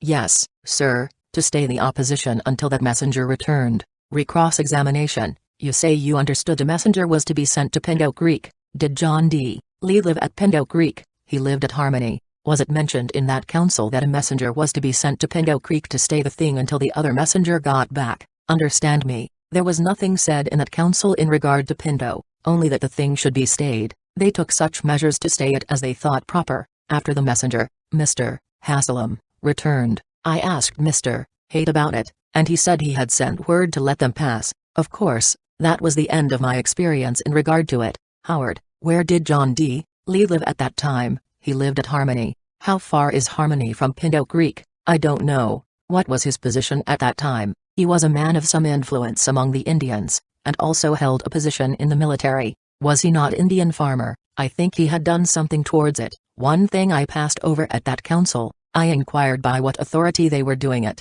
and they said by their own authority. Says I, has Dame got a letter here? Is there anything from Mr. Dame of Parowan? They said no. I demanded a written letter or order from him before I would act. They said they had none.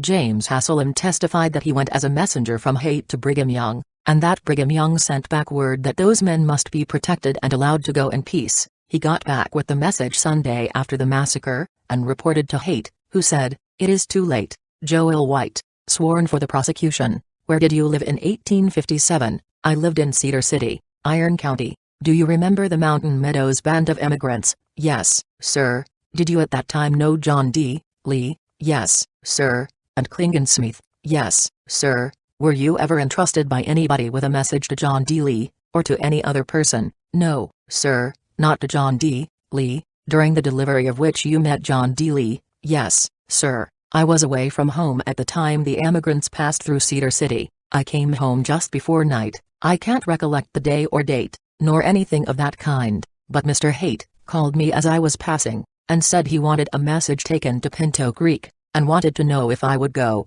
I asked if it had to go tonight. He said it had, that the emigrants would pass Pinto tomorrow. He told me the nature of the dispatch. It was to the man in charge there at Pinto, to pacify the Indians if possible, and let the emigrants pass. Klingensmith was standing by and volunteered to go with me, and I accepted his company. Did you start with that message? Yes, sir. Tell what occurred. When I got down to the lower corner of the field, after we had started, probably a mile and a half, or such matter, I don't recollect the detainee now, I met John I. Lee. It was about dark. He was coming toward Cedar. He asked us what the calculation of the people was in regard to those immigrants, in regard to letting them pass. Did he ask you where you were going? I don't recollect. I told him. We both told him, but I told him in particular. The conclusion was to let them pass, and that I was going to Pinto with a letter to that effect, to have the Indians pacified as much as possible, to let them pass. Mr. Lee spoke up and said, I don't know about that, or, I have something to do about that.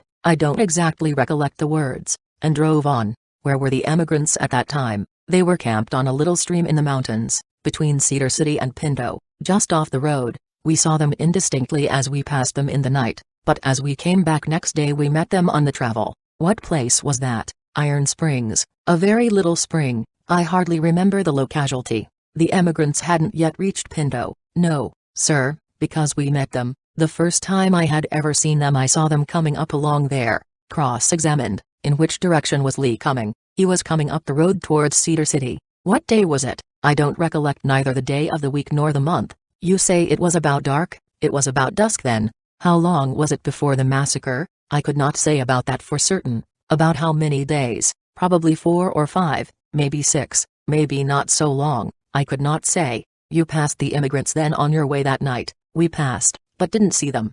Who was the man that you were carrying the message to? It was the man in charge of them there in Pinto Creek at that time. I can't recollect his name. Was not his name Richard Robinson? That is my impression, but I will not be sure, as there were several changes. There was Rufus Allen, Richard Robinson, Thornton, and different ones that had charge along about that time. I can't recollect, but I think it was Richard Robinson. When did you move to Cedar City? I moved there in the fall of 1853. How long did you live there? I left there in the summer of '58. I left there and came to Beaver, and from there went north. Where do you reside now? I live at what is called Cedar Fort, Cedar Valley, in Utah County, 5 miles from Camp Floyd. You say you passed by near the emigrants' camp, but didn't see them. Yes, sir. We saw them next day on the travel. You afterward saw those immigrants, I believe, at the Meadows. Yes, sir, a portion of them.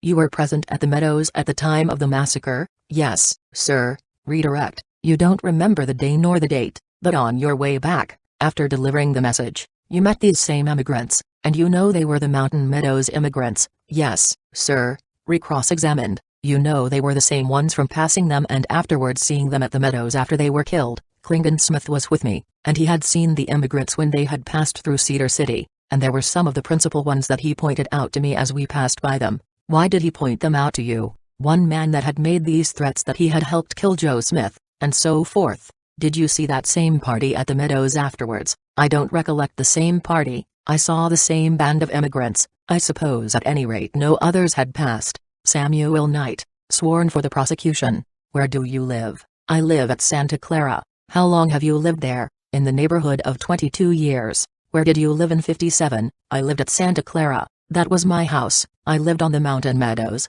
I was stopping on the Mountain Meadows that summer. Will you state how you came up to Mountain Meadows, and how you were situated there? My family was sick at the time, and I moved my family up on account of the hot weather. I was herding stock at the Meadows and milking cows. Who was with you? Jake Hamblin and myself were proprietors. Describe that locality to the court and jury. The location is at the north end of what is termed Meadow Valley. How long is the Meadow Valley? 4 miles long, and about 1 mile wide. Is it entirely surrounded by mountains and hills? Yes, sir, it is entirely surrounded, except a gap at this end, the gap at which Hamblin's ranch was situated, and the gap at the other end leads you out on the desert. It has a stream that leads to the Santa Clara stream. On the 1st of September, 1857, you say you were stopping there with your wife, who was out of health, a few days before she had been confined, and was lying nearly at the point of death. We were living in a wagon box by the side of Jack Hamblin's board shanty. Did you about that time go down to your place at Santa Clara?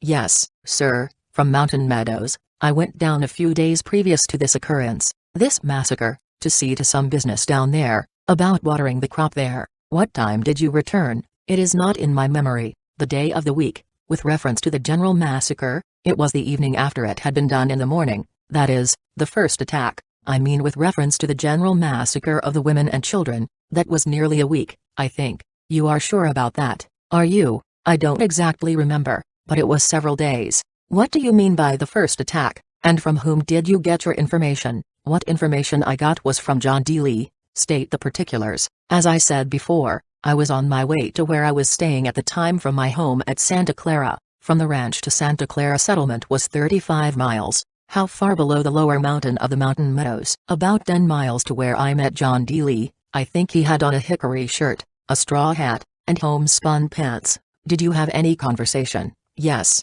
sir. As I was riding along he hailed me. Who was with you? Don't know that it is proper for me to state. Had you up to that time known anything about the attack on the immigrants? No, sir, I had not. Did you notice anything peculiar about John D. Lee, at that time? He showed me some bullet holes in his clothing, and maybe 1 or 2 in his hat. State the conversation, all the conversation. You can tell what you recollect. I think he told me that he had made an attack with the Indians, and got repulsed. When did he say he had made it? I think that morning at daylight, or near daylight. Do you know whether he told you so or not? I am pretty positive he did. Did he tell you anything about any escape that he had had? He said he had run a narrow escape, showing me the holes in his hat and shirt, where he had narrowly escaped being shot. State all the conversation. He rode along with us up to some 8 or 10 miles of where his camp was. When I saw him it was getting dusk, and we rode along together as far as the camp. Was he alone when he met you? Yes,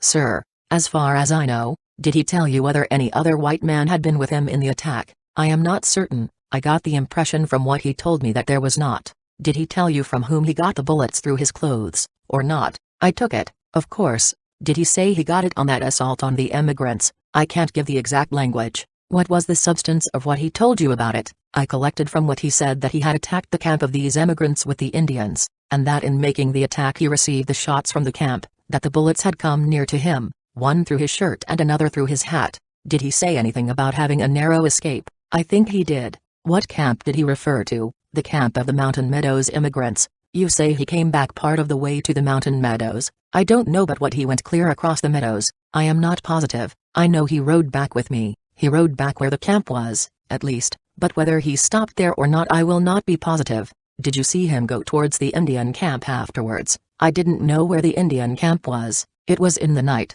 He came to me about dusk. It was 8 or 9 o'clock when we got to where the camp was located. I went right over to my home. State whether you noticed anything peculiar about Mr. Lee's person, aside from his dress. No, nothing more than what I have stated. State whether he had any paint on him. I didn't notice any. It was between sundown and daylight. It was nearly dusk when I first saw him. We hadn't talked but a few minutes, when it was dark. How long a time passed until the general massacre? Some 5 or 6 days. Did you remain there with your wife during all that time? Yes, sir, with the exception of being out after my stock once or twice. Had you anything to do with Lee, or see him after that time? He was over at Hamblin's ranch a few times. What was he there for? I don't know. Did he come alone? He was there with other men, but how he came I don't know. Did he at any time come to you to get your teams? Yes, sir. What day was that with reference to the massacre of the men, women and children? It was the day it was done. What time? I think it was a little before 12 o'clock, the middle of the day. Who came with him? I think it was Klingensmith. Where were you, and what were you doing? I was at home waiting upon my sick wife, who was there in the wagon, and doing chores necessary to be done about home. State the conversation that took place between you and Lee, or you and Klingensmith, in the presence of Lee, about what they came for. They told me they came to get my team and wagon to go over and haul away the sick and wounded from the train, and take them back to the settlements where they could care for them, as wagons were scarce. I didn't consent at first. I told them that I didn't want to go, that my family needed my presence at home. They insisted that I should go and said that duty called me to go. I said if the team went I should go myself with it. My team was a young team and had just been broke a few days, and the horses were fractious. From that point what was done? Well, I went over. I hitched up my team and went over, went with a common lumber wagon and box on it. Did you leave your wife there? Yes, sir. Where did you go? I went right onto the mountain meadows, right onto the south end of the mountain meadows, or near there. I drove up to a camp of Indians and men camped somewhere to the left of the road, probably half a mile, maybe not so far, at the little spring to the left of the road, and waited there a little while. I stopped some 4 or 5 rods from this camp and stood by my team until I was told to drive down towards the camp. Who told you? It is not in my memory. Did you drive down towards the camp? I did. What camp? The emigrant camp.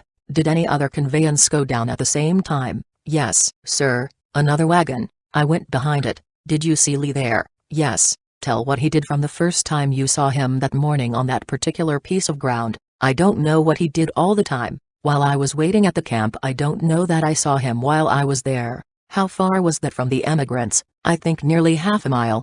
Did you see anybody go to that emigrant camp? No, sir. I saw a man carrying a white flag. Who was that man? I could not tell. Was anybody with him? Yes, sir. I think John D. Lee was with him, or near him, and walked down to the camp. What occurred there? They walked with this white flag near the camp, and another man met them with a white rag on a stick. He came from the emigrant camp, and they met some distance from the camp, and held a consultation for a few minutes, and then we were told to drive along, or motion to. Did any other man besides this man and John D. Lee go? Not any distance. I don't remember that they did. Who held that consultation? I was not acquainted with them, and was some distance from them, but I think it was John D. Lee, the man that carried the flag, and 1 or 2 who came from the emigrant camp, who motioned for you to go along after the consultation. I can't tell. But the whole fraternity up there moved along with the wagons. When you got down to the camp what occurred? My wagon was loaded with some guns, some bedding, and a few individuals. Who superintended that loading up? John D. Lee. What guns were loaded into your wagons? The guns from the emigrant camp. When the emigrants came out afterwards, were they armed or not? They were not. Not that I saw. What did they load into your wagon? Guns, bedding, and some clothing of different kinds, and several persons got in. I think 3 or 4 got in. What were those persons? As near as I can recollect, there were 2 men, 1 woman, and, I think, some children. State whether those men were wounded then, sick men, or what. I think they were wounded, but I stood holding my team. State whether it was quite necessary for you to give all your attention to your team. I considered it so. Then what occurred? After they were loaded in we were told to drive on towards home. By whom? I can't recollect. Did you drive along? We did. Do you know what was put into the other wagon? Mostly people. Were both those wagons loaded from the emigrant camp? Yes, sir. I started towards my home, North across the meadows, lengthwise of the meadows, it led to the north. After you started, how close did the other wagon follow? I followed it. It went ahead. What followed you? The men, women and children, coming along after we drove out a little ways. Did you understand, from what you saw there, that the immigrants vacated that camp and followed you? I did. As you passed along, did you go with them, or did you go faster? We traveled a little faster. How far in advance of them did you get? I think we got, maybe, a quarter of a mile. It might not have been that far, but quite a little distance. What order did those immigrants march in, whether single file, two abreast, or how? I could not give any testimony on that. I did not look back to see. Who accompanied you with your wagon? Who came along? I remember John D. Lee being along with the wagons, ahead of the immigrants. Yes, sir.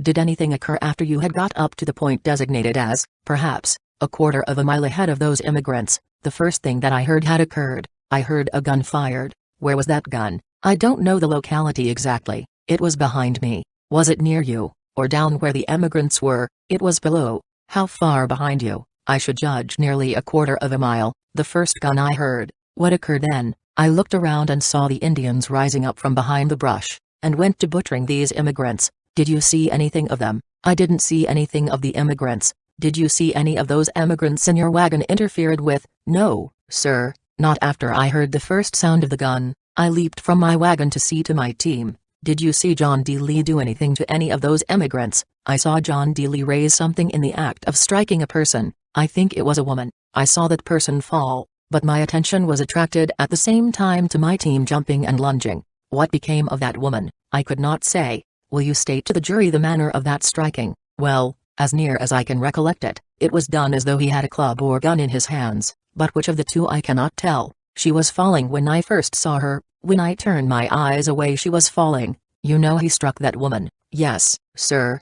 Either with a gun or with a club? Yes, sir. Your team, you say, became very fractious. Is that all you saw John D. Lee do? That is all I could be positive about. What was he doing besides that? I could not be positive what he was doing all the time. State whether all of those people were killed there and then. They were. Those in the wagon were all killed. Was it in your wagon or the one behind you that John D. Lee struck that woman? It was in the one ahead of me. Was that woman killed? I think she was. They were all killed. How many cattle had this emigrant train? I don't know, sir. Should judge 300 or 400 head. Do you know who drove these cattle away from that ground? No, sir, I do not. Do you know whose men drove them off? No, sir, only by report. By rumor. Did you see Lee drive any of them? No, sir, I did not. Did you hear him say anything about it? I did not. Did Lee remain there until all in the wagons were killed? I think he did. Where did you go then? I drove immediately home. Which way did Lee go? I don't know. He was on the ground when I left. Do you know the names of any of those parties who were killed there? No, sir, I do not. Cross-examined. How many people were present around the wagons when you say you saw Lee strike the woman? I don't know how many. Were there any others there except Lee and yourself? I have an impression that there were, but I don't know who they were. I have always had an idea that there were 1 or 2 more men. Don't you know, as a matter of fact, that there were? Yes, sir, there was another man that drove the other wagon, but how many more I don't know. You don't know the names of the men? Not that I recollect of. Were any Indians around there? Yes, sir. Any around the wagons? Yes, sir. Did you see them take any part in the killing? Yes, sir. They took some part in the killing. There were not more than 1 or 2 men there. John D. Lee and the men that drove the wagon. How many Indians? I can't tell. Isn't it a matter of fact that about that time you wanted to get away from there, and to see as little as possible? I paid just as little attention as I possibly could. Didn't you make an effort to see as little of it as you could? I did, sir. That explains why you did not see all of it. Yes, sir. I took all the pains I could to see as little as I could. Did not the Indians raise a yell, and make a rush for the wagon before you jumped out? Yes, sir. Or about that time, were they not surrounding the wagons at the time you saw Lee strike? Yes, sir. There were Indians all around and close to you at the time? Yes, sir. There were Indians all round, quite a number all round there. Did they rush toward the people in the wagons with hostile intentions? Yes, sir, with apparently hostile intentions. You saw them kill a number of people. Didn't they kill that woman? It was my impression that John D. Lee killed her. Do you know? Yes, sir, I do. Did you see him do anything else except strike? No, sir. That much you did see. Yes, sir, I did. Who was that man with you at the Meadows, the first time you saw John D. Lee, the night after the first attack? I decline to tell. Redirect. State where those cattle of the immigrants were at the time of the massacre. They were north a little, up this way. How soon after that were they driven away? I think next day. Do you know whose men drove them away? I do not. Were the emigrants' wagons destroyed there on the ground, or were they taken away? I don't know. They passed along. Was the field cleared of the immigrant property? Yes, sir, cattle and everything. Were any wagons burned or destroyed? No, sir, not that I know of. How long did you stay there after that? Nearly a month. Samuel Murdy, sworn for the prosecution. Where do you live now? I live in Cache County, Paradise. Did you live in any other place than Paradise in 1857? I lived at Cedar City. I don't recollect dates. Did you live there at the time of the Mountain Meadows massacre? Yes, sir. State whether you were called upon to go to Mountain Meadows. I was called upon to go and take my team and wagon. By whom? I believe it was John M. Higby that called me. State from that point the circumstances. I was threshing my grain, had my grain spread out in the yard, and was tramping it with horses at the time I was called upon. I was notified to leave in 2 hours' notice. It was sometime in the afternoon that I was called upon. Of what day? I could not state. With reference to the date of the general massacre, I think it was a day prior to it. Was it stated to you for what purpose you were to go there? No, sir. Did you know? No, sir. Did you go? Yes, sir. Who went with you? There were a number that went in the wagon with me. Some I can recollect. Clingan Smith for one, a man by the name of Hopkins, and 2 or 3 more besides that went during the time that I went down. I understood from the men that were in the wagon. I asked them what was the matter. They told me that the immigrants had been attacked, and we had to go down and arrest the attack, if possible. That was the purpose that I expected to go for, was to preserve the emigrants from the Indians. What time did you get there? It was in the afternoon when we started, late. It must have been way in the night when we got there. I could not tell you the time. We traveled a good many hours in the night, got there and turned out the horses and camped. Did you stay until morning? Yes, sir, stayed there till morning, and during the next day I got up my horses. Anybody give you orders? Yes, sir. Who? John D. Lee. He told me to take the wagon and follow him to camp. What camp? The camp of the immigrants. The immigrants that were afterwards killed. Yes, sir. Did you go? I did.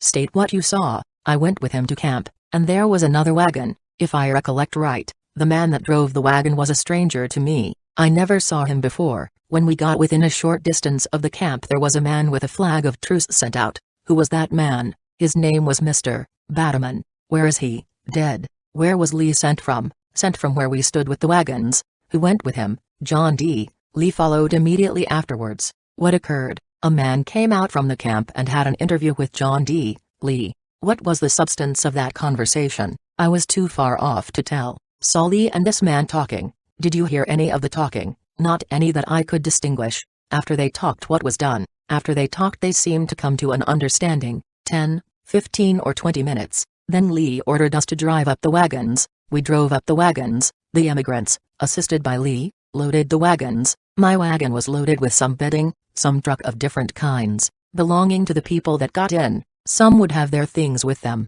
as if they were going a journey. A number got in, men, women and children, from the emigrant camp, some of them apparently wounded. I could not say how many. It is so long ago, I never charged my memory with it. I could not state how many there were. Go on. We were ordered to start out by John D. Lee, and we started out from that place. State whether the other wagon was loaded also. It was.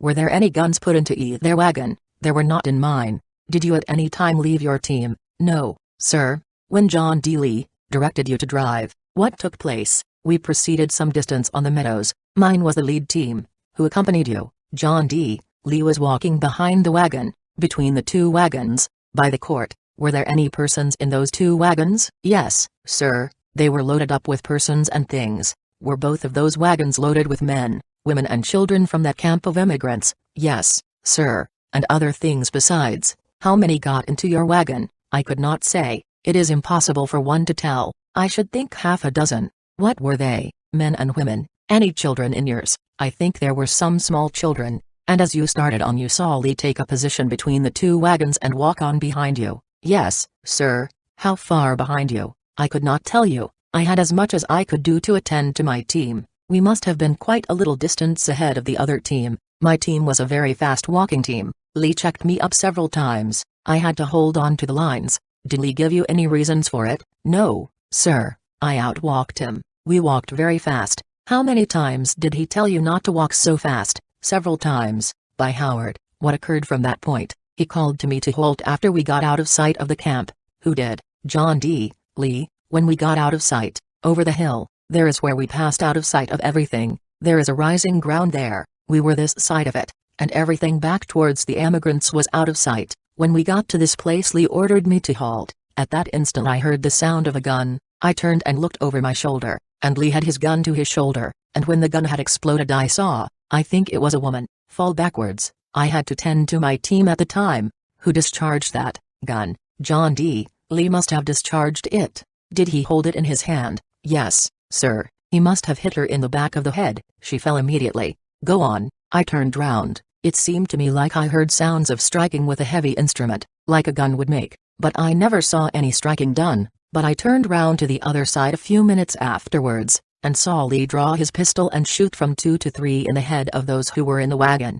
Did he kill them? He must have killed them. What were those he shot? Men, women or children? Men and women. And they fell off underneath the wagon, then and there. I could not say then and there. They must have been all killed. Did you go back at all? No, sir. Never wanted to go back. No, sir, never. Who fired the first gun? Which was the first gun fired? It would be impossible for me to tell. The first gun I heard was the first gun fired right at the back of me that attracted my attention. You looked around and saw the gun in Lee's hands. Yes, sir, that was the first gun I heard. Were there immediately volleys of firing? Yes, sir, I heard firing immediately afterwards. Was that the signal to begin firing? Yes, sir, that was the beginning.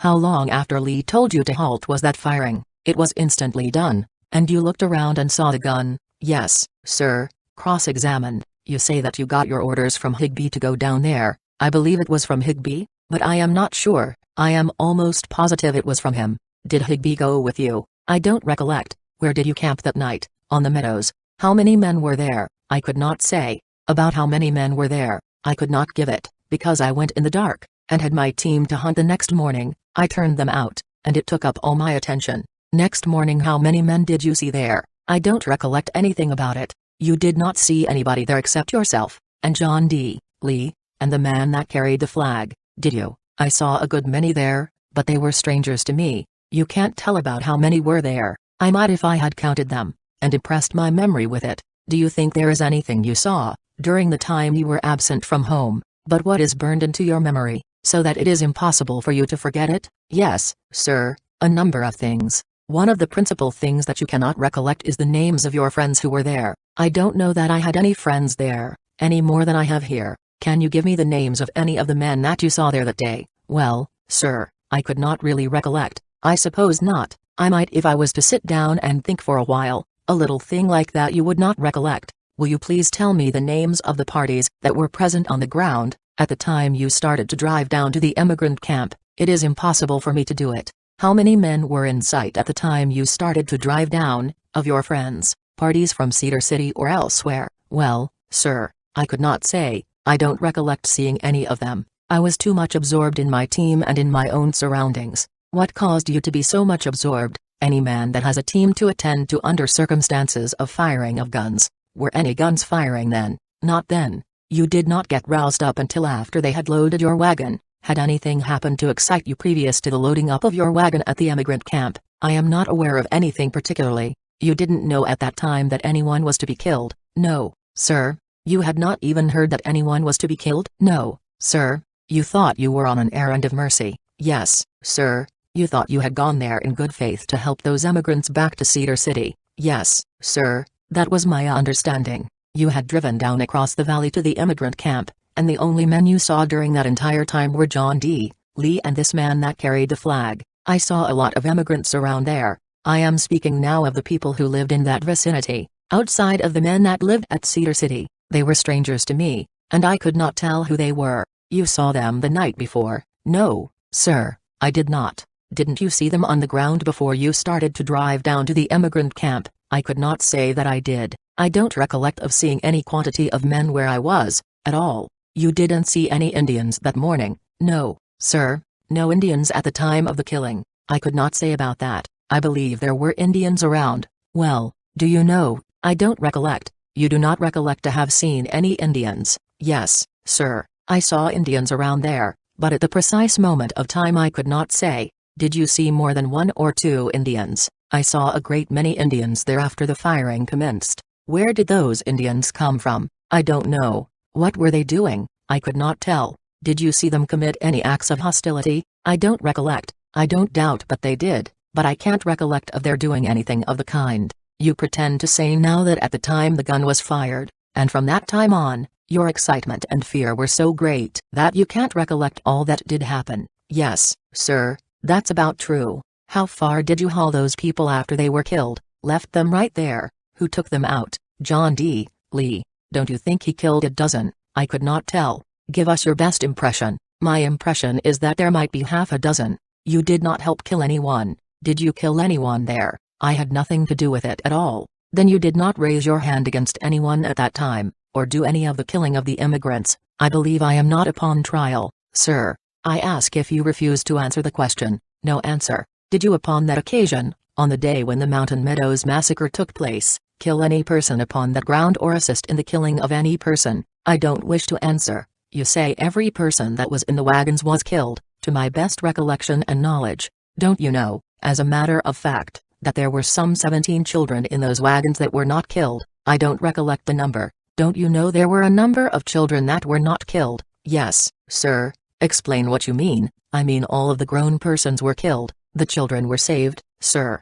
I believe I assisted to haul them away, to take them all. Redirect. How many children were saved from the massacre? I have no recollection. Where did you take them to? Those that you had. They were distributed around. One went to one house, and another to another. Nephi Johnson, sworn for the prosecution. Where did you live in 1857? I lived at a place called Fort Johnson, Iron County. What was your business? I was living with my father, farmer. See confession where Lee describes the murderous actions and cool-blooded manner with which McMurdy proceeded to butcher people for the sake of the kingdom. Page 241.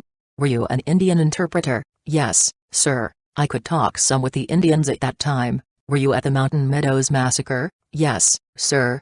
How old were you at that time? I was in my 19th year. Did you kill anybody, or help to kill anybody there? No, sir, I did not. Tell this court and jury all you know about that. I was called on Thursday of the week they were killed. They were killed the next day. Where were you? I was on my father's farm, finishing up my harvesting. What occurred? There was a young man by the name of Gills. His name has been mentioned here. I am not certain about its being Gills. It may have been young Klingenschmidt. Came down with a note from Isaac C. Haight, that I was wanted in Cedar City. I went to Cedar City, and he told me some men were going out to the Mountain Meadows and that I must accompany them, and I did so. What did he tell you they were going there for? He didn't tell me. I understood they were going out to bring in the dead, slain by the Indians. Would you have gone if you had had any other understanding? No, not if I could have helped it. Did you go there? Yes, sir. What time did you get there? I should judge between 12 and 1 o'clock in the night. I got to Hamblin's ranch at that time. Who did you see there? I saw John D. Lee and Clinton Smith, and a man by the name of Western. I did not see those men until morning. Was Hamblin at home? No, sir, he was not. Did you learn that he had gone anywhere? Yes, sir. Did you have any conversation with Lee about his having been in a fight with the immigrants? No, sir, I didn't have any conversation with him in relation to it. Did you hear him say anything about it? Yes, sir. What did you hear him say? In speaking to the Indians, he referred to having been in a fight with the immigrants. What did he say? He said that the Indians and himself had made an attack on the immigrants and been repulsed. What else did he say? Did he say anything about running any narrow risks? No, sir, he did not. Did he show any place where his clothing was shot? There was a bullet hole which I noticed in his shirt, which the Indians told me was received down at the camp in that attack. Anything about his hat? I didn't notice anything about his hat. Did you notice anything about paint on him? After mature reflection, I don't think I did. I have the impression that I noticed something of that kind around his hair. Did he say when the attack was made? He told me. Those were a few Indians he was telling. There were 3 Indians there that had been wounded, and I was conversing with them after I got in the night. Were you acquainted with the Indians? The Pavat Indians? Yes, sir, somewhat acquainted. Were you acquainted with the Indians below? Yes, sir. What was Lee's position at that time with the Indians? Well, he used to farm for them, help them to farm. What was his influence over them? His influence was good. Were any of the Pavant Indians down there? I didn't see any. You are now at Hamblin's ranch. Friday morning. State what took place that day on the ground. I got on my horse in the morning. Why did you do it? John D. Lee told me to, and Clinton Smith told me to go with them down to the camp. The main Indian camp was down below the emigrant train, and I got on my horse and rode down with them in the morning. There were some men camped down on the meadows, down near the Indian camp. There are a few men there, and a few arrived while I was there. They were talking around. I didn't know what was said. A man went out near to the emigrant camp, and there was a white flag, a flag of truce on a stick sent down to the emigrant camp. Who sent it down? It was John D. Lee, had the management of the concern, if I understand it right. Well, I will say that he did follow that flag of truce. What occurred? It went down to the immigrant camp, and two men came out and met it and returned back again, and John D. Lee and another man went down to meet with the two that came out of the camp. Did they talk? They spoke there a while. I could not hear what was said. Did they appear to be in conversation? Yes, sir, and finally they returned, and some wagons were sent for to go down to the camp and take out some clothing and guns, and some few wounded. Who directed those wagons to go? Well, sir, it was Clinton Smith or John D. Lee. They seemed to be engineering the thing. Did John D. Lee go down to the emigrant camp? Yes, sir. How many people were loaded into those wagons, and who were those people? I can't tell you. Just as they went down I was where the men were. I had ridden down and tied my horse to a root on the hill. He got loose and I went for him. As the wagons went down to the emigrant camp, just as the wagons started away from the camp. How many wagons started from the camp? 2. What position did you occupy? I had not got back with my horse. Were you on the hill, on a prominence? I was not over 300 yards from the people, where the people were passing along, the emigrants following the wagons. How many wagons? 2. Were these people in those wagons? Yes, sir. Did you see Lee there? Yes, sir. What position did he occupy when you saw him, following between the wagons? Which way were they going? North, towards Hamblin's ranch. Did you see the emigrants following the wagons out of their camp? Yes, sir. Were they armed or unarmed? Not armed. How far behind the wagons? The women and children along with the wagons, the men a little behind. Do you mean along in the trail behind the wagons?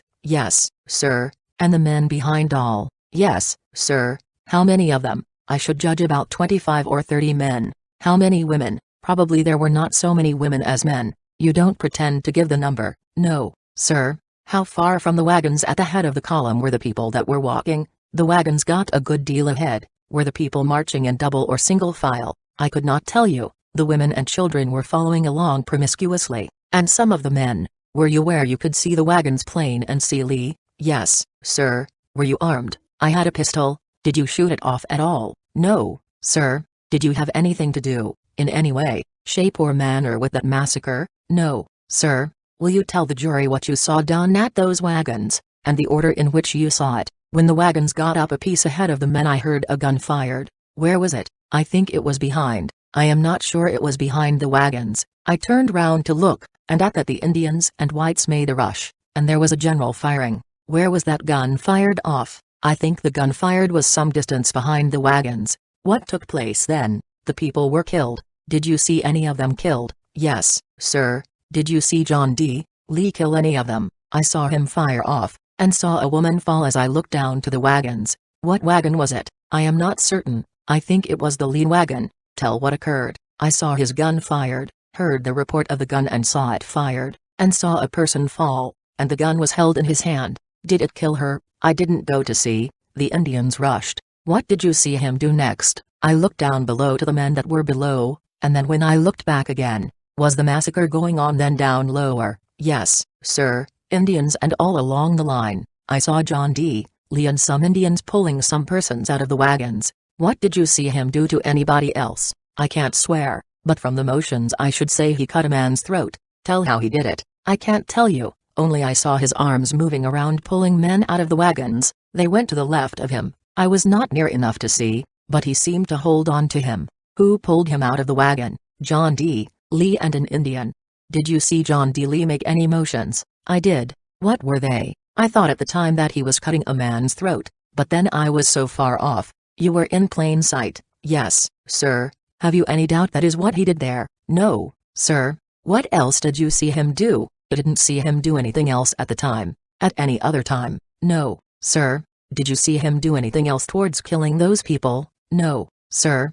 How long a time did it occupy, that massacre? Not over 5 minutes, not over 3 minutes. How many people were killed? Do you know? No, sir, I don't. Did you have any conversation with John D. Lee, after that about it? I have had at different times, but I don't know that I can recollect the conversation that passed.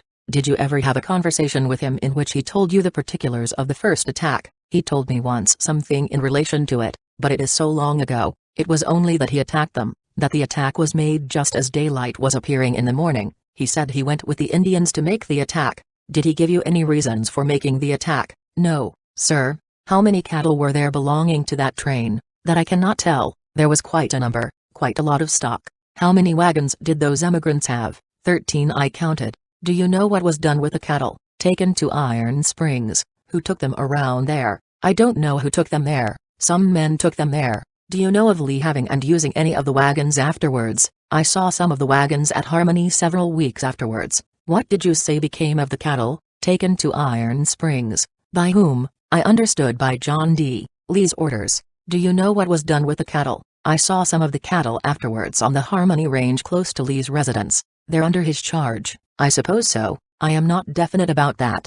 Do you know whether any of them were killed by Lee? No, sir, never saw him kill any of them. He told me once that he had given the Indians several beeves, and the Indians told me he had. How long had you been acquainted with the Indians in southern Utah? At the time of the massacre, I had been somewhat acquainted with them for 5 years. I came to Iron County in the spring of '51, and resided there until '57. Were your relations with the Indians intimate? With some portions of them they were. Do you know at that date, the time of this massacre, what the relations were existing between the people of southern Utah and the Indians? Whether they were hostile or whether they were friendly? They were friendly. State whether they were in good subjection or not. Bishop objected to the introduction of this testimony by this witness. First, because the proper foundation had not been laid to show that this witness knew how far the Indians had been placed under subjection. Second, because the prosecution had introduced written evidence, documents written by Brigham Young and John D. Lee, to show the exact condition of the Indians at that time,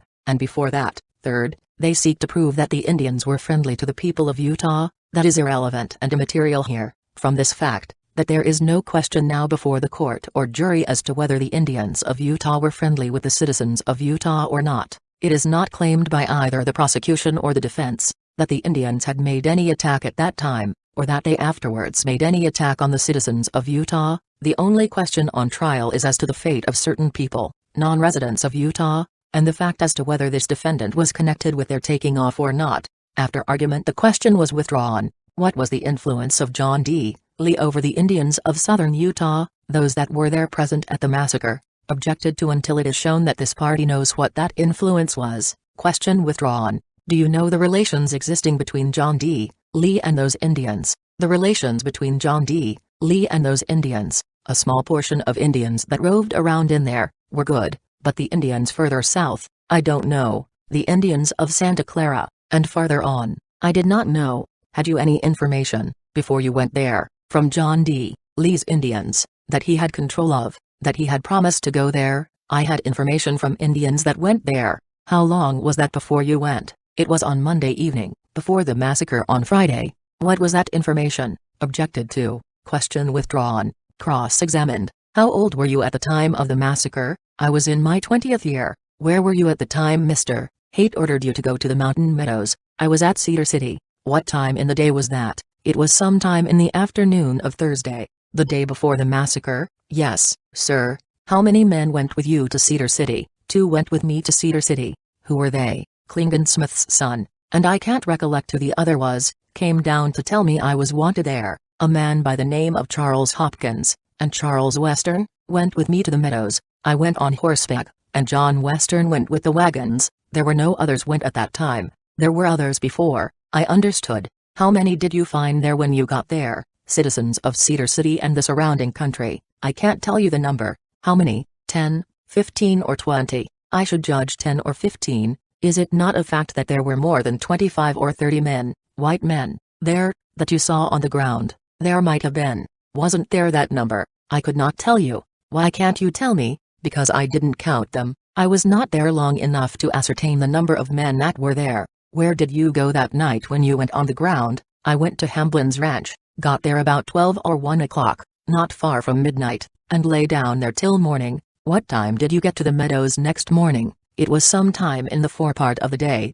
Did you go to the camp where the citizens were located? Yes. About how many men did you find there? There were some in 2 places. I found some 8 or 10 at the place I went. Did you go to the other place? I didn't go there. Then how do you know men were there? I saw them. How far off? Some were in sight. Were they within half a mile of you? Yes, sir. Were there any Indians on the meadows after you got there? Yes, sir. Where were the Indians with reference to the white men? The Indians camped some distance from the whites. Were the Indians out of their camp and up at that of the whites? Several came up while I was there. Then after they came up to see you they stayed up there around where the white men were? Yes, sir. What men were at the camp where you stopped? Well, sir, I didn't stop at the camp. I stayed there a few minutes and talked to Mr. Bateman. Who did you see there? Mr. Bateman, Charles Hopkins and Klingensmith. Where I was talking. Where is Bateman? Dead. Where is Hopkins? I understand he is dead. Do you refer to the same Klingensmith that was a witness at the last trial? He was the man that was bishop at Cedar City. Where is Western? I can't tell you. I don't know whether he is dead or alive. Did you see Isaac C. Haight? Not when I first went to the camp. You saw him around at the meadows? Yes, sir, I saw him at the meadows. Did you see a man by the name of Stewart? I don't recollect. Did you see Higby? Yes, sir. Wilden? I don't recollect. Did you see Old Man Young? Yes, sir. How many others did you see? I can't tell you. You stayed there a few minutes and then went to get your horse. Where was it you heard the conversation between John D. Lee and the Indians? It was at the camp at Hamblin's ranch. Give that entire conversation that passed between John D. Lee and the Indians. I can't. Start in and give from the first to the last of it as well as you can. I don't know as I can, sir. What language did John D. Lee talk into the Indians? He had an Indian boy as interpreter. Who was that Indian interpreter? It was the Indian boy called Alma, I think, that he would talk with and then have the Indian interpret it to the Indians. Then he talked English and the boy interpreted to the Indians. I suppose so. You understood both languages. Do you remember whether the Indian interpreted and told the Indian what Lee said, or not? I didn't hear him tell the boy anything about the attack. Didn't you testify that you had a talk with Lee, and that you heard him talk with the Indians, and say that he had attacked the immigrants? No, sir. I said the Indians told me so. Yes, sir, I did. Lee was talking when I went to the camp, and he did say so. Tell me whether he talked English or Indian. He talked English to me and told me so. Give me that conversation. He told me they had attacked the camp on Monday night, and been repulsed. What else? I can't be expected to remember all the conversation 20 years ago. I want all that you do know. Do you know any more about it? Can you recollect anything more that he said? Nothing that I recollect. Did he give you any reason for attacking the immigrants? No, sir.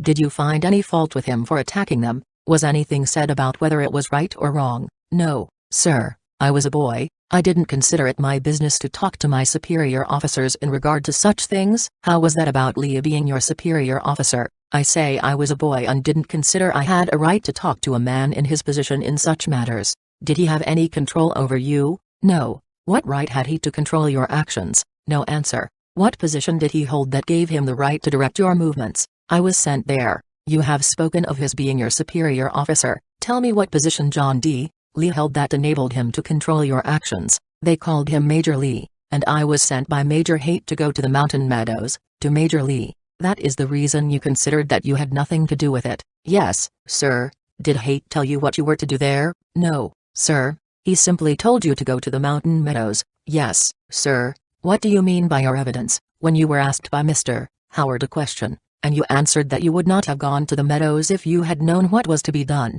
that is, not if I could help it. State whether you were under any compulsion. I didn't consider it was safe for me to object. Explain what you mean. That is what I want. Where was the danger? Who was the danger to come from if you objected? From Haight or those around him? From the Indians? Or from the immigrants? From the military officers? Where? At Cedar City. Was Haight one of those military officers? Yes, sir. Who was the highest military officer in Cedar City at that time? I think it was Isaac C. Haight. You thought it would not be safe for you to refuse. Had you any reasons to fear danger? Had any persons ever been injured for not obeying, or anything of that kind. I don't want to answer. It is necessary to the safety of the man I am defending, and I therefore insist upon an answer. Had any person ever been injured for not obeying? Yes, sir, they had, and from what you had seen before that, you thought it was your duty, under the circumstances, to obey counsel, or commands given you by Haight. Yes, sir. Did Haight hold any office except that of major in the military? He held the office of President of Cedar City, an ecclesiastical office, President of that stake of Zion, I believe you call it. Yes, sir. Tell me how old Haight was then. I can't. A man full grown, I presume. Yes, sir. After you had caught your horse, how far were you from the wagons at the time you heard the first firing? Well, I was not over 300 yards, and perhaps not more than 250. What was the nature of the ground? I was on higher ground. If you have ever been to the mountain meadows, it gradually descends down from the mountains to the meadows. You were on the upland, above the wagons. Yes, sir. Between you and those parties were there any trees or shrubbery, or anything of that kind? There were some to my left, kind of behind me. You were at the left of the column, to the right of the column, then to your left, in between you and the wagons. There was nothing to obstruct your vision whatever, not between me and the wagons. At that time could you see down to the meadows to where the principal part of the emigrants were killed? I could see the head of the column of the emigrants. The lower part of the column was hid by this oak bush that is there. Did you see any Indians there at the time you heard this first shot, or soon afterwards? Yes, sir, soon afterwards. You stopped your horse at the time you heard the first shot and paid particular attention to what was going on? Yes, sir. You continued there inactive until the whole thing was over? Yes, sir. You say you saw John D. Lee there. Did you not see Samuel McMurdy, one of the drivers, there also? Yes, sir. What did he do? He was holding his horses all the time. I did not see him let go of them. Do you know whether he took part in the killing, or not? No, sir, I don't. I can't say. What was Sam Knight doing? Sam Knight, when I looked around, was out on the ground holding his horses. How long did they stand there and hold their horses? Not long. The killing did not last over 5 minutes. What did they do when they let go of their horses? I saw the wagons going off. There was another white man there along with the Indians, but who he was I do not know. I can't tell. I never inquired to find out. It was none of your business. No, sir. And you just let the matter pass. But you did see John D. Lee killing emigrants, but you don't know who else killed any? No, sir. You have not tried to find out since, have you? No, sir, I have not. You have talked this over a great many times since, and heard it talked over, I suppose? No, sir, but very little. You have had people ask you shout the facts and circumstances frequently? Yes, sir, but it is something that I have avoided. Is this the first time, since you arrived in Beaver City, that you have talked this thing all over, except when talking to the attorneys for prosecution? No answer. From your silence I see you wish to avoid talking to me, too. You have never talked this over to anyone? No, sir, until you came to Beaver. I might have done so. I can't recollect. How many of the military did you see drawn up in line there on the field of the mountain meadows, about the time the wagons drove off? I can't tell you. Quite a number, were there not? Yes, sir. Who was commanding that military body drawn up in line there? I can't tell which it was,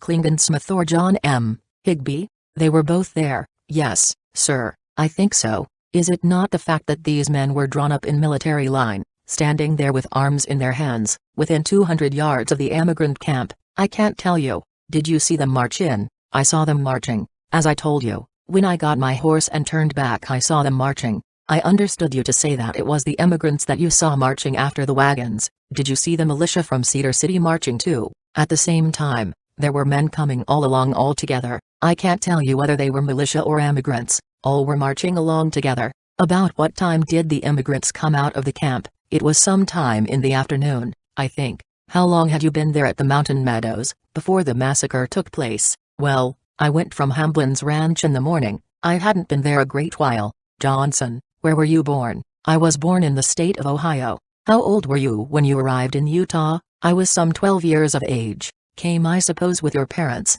to Utah Territory? Yes, sir. Resided in Utah ever since? Yes, sir. Reside now at Johnson's Fort, the same place you did at that time? No, sir. Where do you live now? Shall I answer that question? Yes, sir. I live at Kanab. How long have you lived there? About 4 months. Where had you been living before that, since you lived at Fort Johnson? After the massacre, how long did you live at Fort Johnson? I moved into the Rio Virgin in the fall of '58. How long did you remain there? Well, I can count up in a minute. I lived there 10 or 12 years. Then where did you move to? I moved to the Sevier, and from there to Kanab, where you live now. Yes, sir. You say you saw a lot of the wagons at Harmony afterward. I will not swear to but one. Did you ever see any of the wagons at any other place? Did you not see some of them at Cedar City? Yes, sir. Where were they in Cedar City? They were at Klingensmith's. How many did you see? 2. What position did Klingensmith occupy at that time?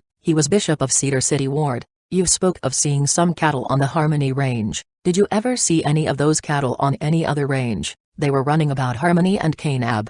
Who had possession or control of them? I can't tell you. Do you know how they were branded after that? No, sir. How did you recognize them? I recognized them by the brand that was on them of S. Did you notice that they were branded with a B? The first time you saw them? Yes, and they were a different kind of stock. They were Texas cattle, a good many of them Texas cattle with long broad horns. There were none in the country that I ever saw until I saw those. Go on again and tell us just exactly what you saw John D. Lee do. Tell me all that you saw him do. I want you to make it just as full and bad as you can. I have told you what I saw. Tell it to me again. I told you that I saw him fire a gun, and saw a person fall. Go on and give it all just as you saw it, the whole thing. And then after that I saw him and the Indians pulling people out of the wagons. What else? That is what I told you before. I cannot help that. I am now asking you to tell what you know. That is what I did see. Is that all you saw? Yes, sir. You know the parties had their throats cut, I suppose.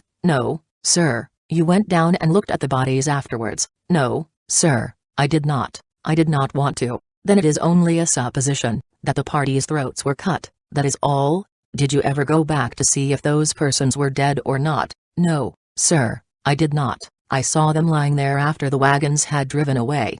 Do you know whether they were dead or not, of your own knowledge? No, sir, I do not. I saw persons lying on the ground dead, back below where the troops were. How far from you? I went to them. Then you did go back. Were they men that Lee killed, or were they men killed by Klingensmith's men? Where he and Higby were? They were down where Klingensmith and High E were. Then you did go down to that place? Yes, sir. John D. Lee sent me down to the wagons, that were down below, to keep the Indians from taking the things out of the wagons. How did he get you there? He told me to go, and I went. Did you ride down to him after this killing was over? I went over to where Klingensmith was, and Lee came down. He sent me down there to the wagons. What did he say when he told you to go back? He told me that he wanted me to go down to the wagons of the immigrants and keep the Indians from taking the things out. How long did you stay there? I stayed there till John D. Lee and Isaac C. Haight came down. Are you certain that Lee came back? Yes, sir. Don't you know as a matter of fact that Lee went on to Hamblin's ranch? I stayed there at the wagons until after he came back from Hamblin's ranch. How long did you stay there? I can't tell you. Did you sleep there in the field that night with White, Klingensmith and others? I think likely I did. I stayed there until John D. Lee and Isaac C. Haight came down. Don't you know you stayed there that night, and until the wagons were moved away? I think I did. Don't you know that you did? Yes, sir, I do. Who took those wagons away? Who ordered the hitching up of the oxen and taking away of the wagons? I don't know. Was it Klingensmith? No, sir, he did not. Did John D. Lee? No, sir, I don't know. Didn't you help drive the stock? I went with them around to the Iron Springs. Who helped take the wagons down there? Can't you give me the names of a few of them? Witness refused to answer. How many whites did you see on the mountain meadows, at the time of the massacre? I did not count them. About how many? There was a considerable number, as many as 40 or 50. How far were they from where you kept watch at the wagons? About half a mile. Half a mile from the emigrants' wagons? Yes, sir, about that far. Who kept watch with you that night at the emigrant camp, to keep the Indians from stealing? I don't want to bring in new names. I see you do not, except Lee's. How is that? I have mentioned a good many names. You have been sworn to tell the truth, the whole truth, and nothing but the truth. And I want you to tell me the names of those men. Well, a man named Yer was with me. What was his full name? Joe Yer. How old was he? I can't tell. Was he a man grown? Yes, sir. Is he living or dead? He is alive. How long was it after you went there to keep the Indians from stealing that these other parties came to you? I don't recollect of any coming until John D. Lee, and Isaac C. Haight came. Next day, yes, sir. Did you succeed in keeping the Indians from stealing there? They had taken a good deal before I went there. After I went they didn't. You had considerable control over the Indians when you got there. They knew you, and you could talk their language, and when you told them to do anything they would do it. Some of them would, and some wouldn't. They all agreed to quit stealing, didn't they? No, sir. How did you keep them from stealing, then? I didn't. What did they steal after you got there? I can't tell you. Did they steal anything? You know whether they did or not. The Indians were at the wagons when I arrived and had taken out a good deal of stuff. What did they do after you arrived? They took off what they wanted. Did they stop stealing when you told them to? Not altogether. What did they take away? Bedding and blankets. Isn't it a fact that they took just what they wanted, and that you did not stop them from stealing? I did stop some of them. Well, didn't they carry off all they wanted? They didn't carry it all away, but they did a good part of it. How many did you keep from stealing? 5 or 6. How many Indians were there that you could not stop? How many were there around the wagons? There was quite a lot that went away with their goods. 50, 75, or 100, not that many. How many did you see that day altogether? There was a great number, over 100. There was a great number of them took horses and started off. Where did they get the horses? From around that section of country. Emigrants' horses, I suppose. Yes, sir. About how many horses did the emigrants have there? I can't tell you. Didn't you see the herd? I saw the Indians with horses that they said they got there, but I did not see the herd of stock until it was started to the Iron Springs. I only came there the night before. Did you do anything toward burying the dead after the massacre? No, sir. Then you did not help do that? No, sir. Were you there at the time it was being done? I saw men there working at it from where I was at the camp. They commenced burying the dead right off. The same evening of the massacre? Well, sir, I can't tell you. You cannot tell whether it was the same night or the next morning. I cannot. What number of men went from there to the Iron Springs with you? There were so 10 or 12 went along. I went on afterward. I had my horse. I rode my horse. Give me the names of as many as you can that went with you from the meadows to the Iron Springs the day afterward. I can't. I don't know as I can give the names. If you say you cannot give the names, I will not press it. Well, I say I cannot. You say you cannot recollect any of the names of those who helped drive the stock. No, sir, I can't. Who had charge of property as it was driven to the springs? That I cannot tell. What was Klingensmith doing there? I don't know. I don't recollect seeing him along. When did you last see Higby there on the field? Did you see him after the massacre? Yes, sir. Did you see him the day after the massacre? I can't tell whether I did or not. Were you present at any council that was held there on the field previous to the massacre, and hear any agreement as to the killing of the emigrants or anything of that sort? No, sir, I didn't. You did not hear that anybody was to be killed until you heard the shooting? Yes, sir. When I started after my horse I heard that the people were to be killed. Who told you? John D. Lee told me. I thought you said he had left you. He talked of it before he went to the camp. Just before that. Then, yes, sir. I wish to get at all this, because I want you to tell everything that John D. Lee did. Tell me what he said to you about it. He was talking to the men about getting the men out of their fortification. Was this after the flag of truce had been sent? No, sir, before that. Who was Lee talking to? Klingensmith, Higby and others. Who were the others? I can't tell you. How many others? There was quite a lot of men, 30 or 40, I should judge there were. Did you hear Higby say anything? Higby may have talked. Did any person make any objection to the killing of the immigrants? It is a thing, sir, that I don't like to answer. I wish you to answer my question. Did any man or men, person or persons, there on the ground, make an objection to the killing of all the immigrants? Yes, sir, a good many objected, but they didn't dare to say anything. How do you know they objected? They dare not speak about it to those men.